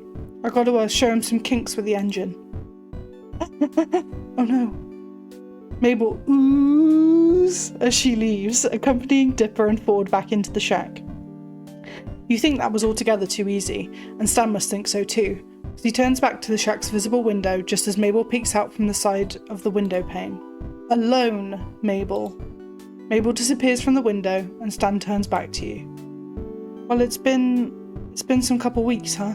Gotta say I'm usually on the other side of this conversation, if there's a conversation at all, that is. Look, I've never been any good at this stuff, so I'll just cut right to the chase. If this was a summer thing, I get it, I really do. But if there were more, it's more. Stan laughs with relief. Really? I mean, of course, really. I'm a fantastic catch. You lucked out with this one, kid. Honestly, Stan, you're not wrong. You don't come off as the long distance type. I was afraid to ask, so I wasn't sure I had the guts. But I'm glad you did. Yeah, well, you know. There's still a few things I could get a better hang of. You give him a warm look of your own, letting your fondness show, and Stan flushes under your gaze. Well, I guess I should give you my number. Wait, you already have that.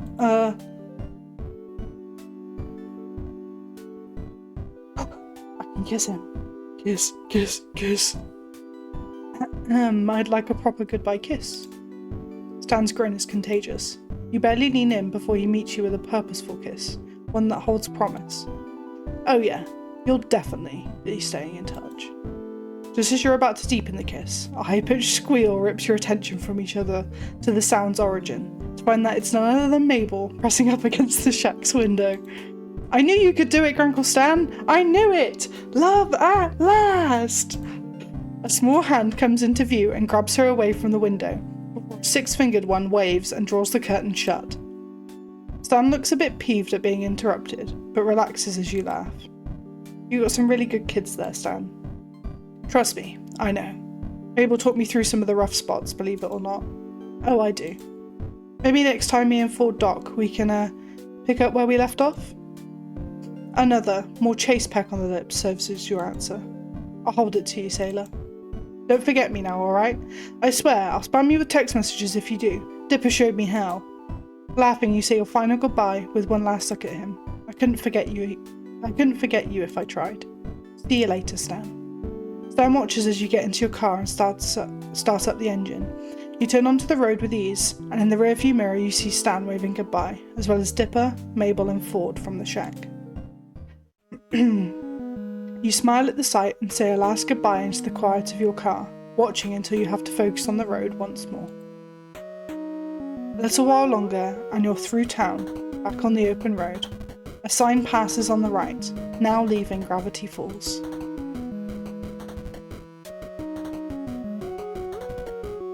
It's not until you're at your next rest stop that you think to open Mabel's gift, or well, the Pines family's gift. You unwrap it to find the Mystery Shack souvenirs, a small knitted square Mabel has helpfully labelled as a mug sweater, and a photo. The end. Oh, thank you. Oh my god. I'm missing. I'm missing 2 photos. Where did they come from? I did not see this photo. Where was this? I didn't see this photo when I was playing.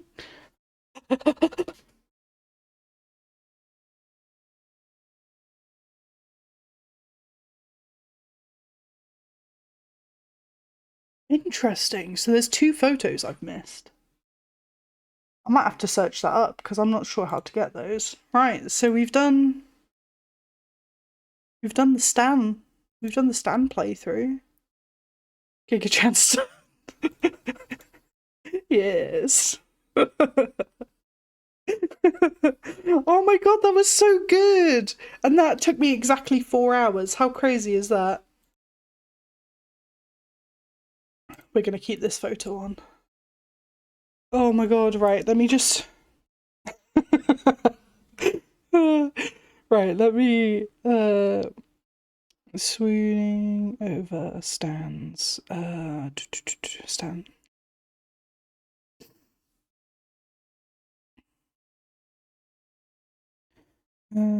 Stan.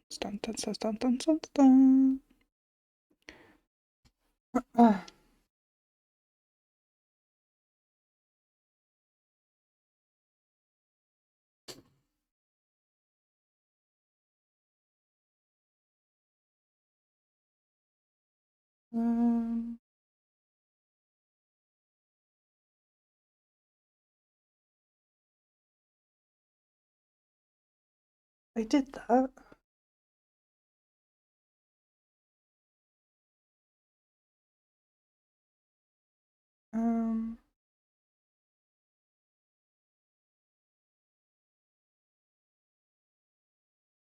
Oh, okay, so there's that one there. So I need to go back and do the boxing thing.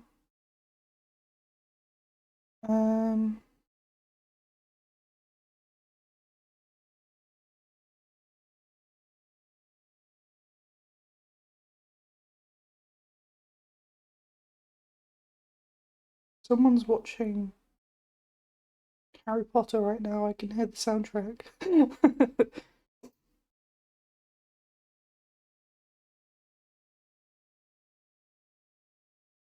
um,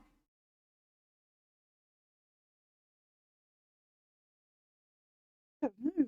I don't know how to get these photos.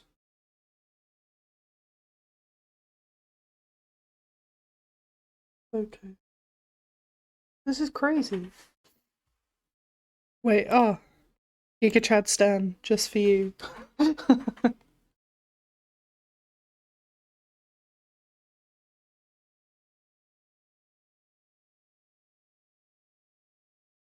Oh.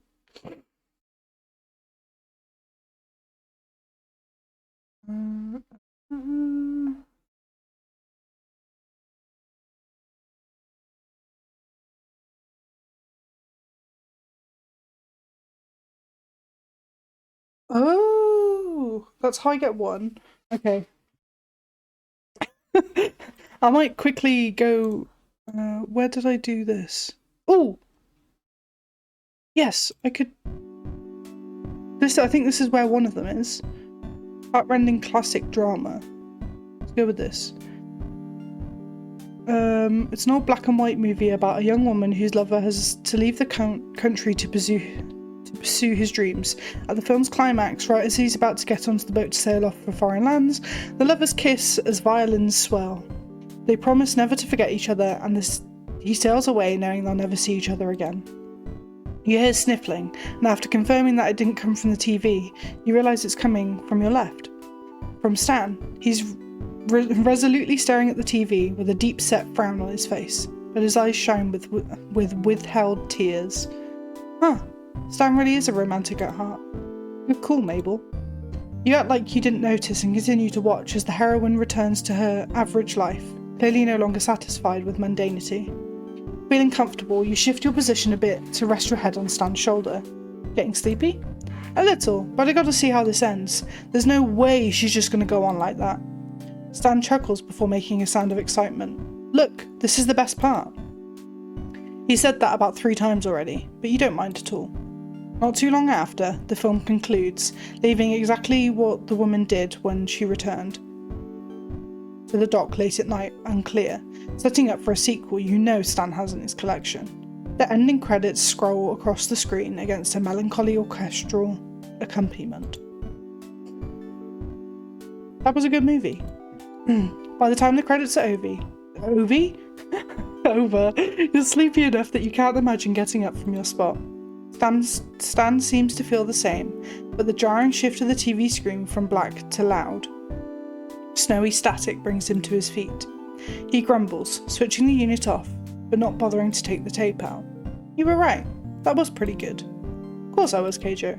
Stan offers you his hand to help you up and out of your seat, and you accept.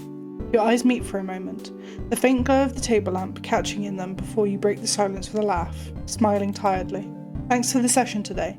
My arms are sore, so I hope that means it's working. It's then you realise that your hand is still in Stan's, and he beams at you. Oh, definitely. Well, good night then, Stan. I'll see you in... You glance to the clock. A few hours, I guess. Sure thing. Good night, Keijo. Damn it! That was new dialogue there.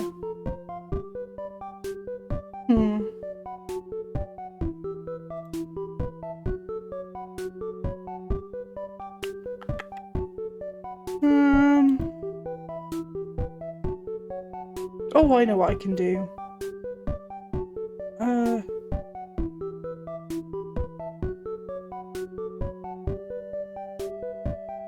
Trying to think where it might be at the start of this section actually.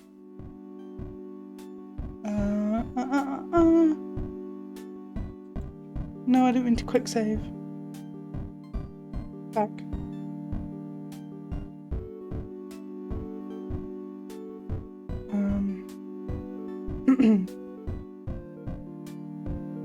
Can I? No. Load. Yes. How do I go back?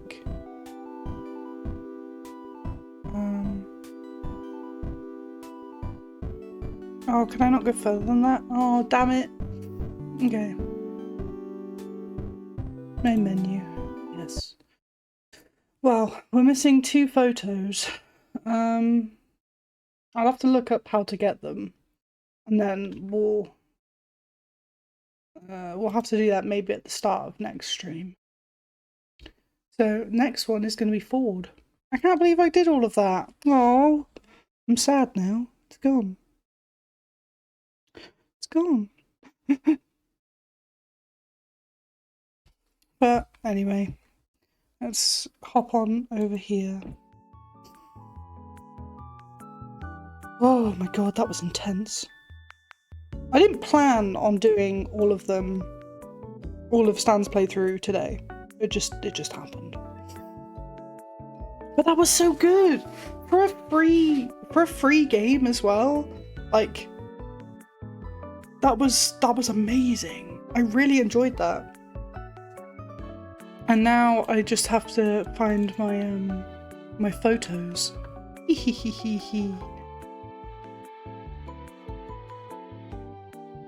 Yeah. I found the photos.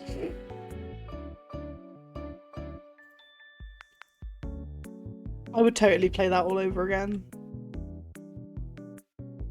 So I need to get rid of screenshot 9. And then I can send everything else. There we go. It's no problem, but thank you for staying for as much as you did. It was pretty awesome. Anyway, that's gonna end it there for me. So it will probably be next week now. So next week, Saturday, potentially, or I might do it tomorrow. Haven't decided. But I'm gonna do the Ford route and also the rest of the Stan route to get those last 2 photos. But yeah, that was pretty epic. So thank you for everyone that joined in. Thank you for everyone that dipped in, dipped out. I hope you all have a wonderful evening.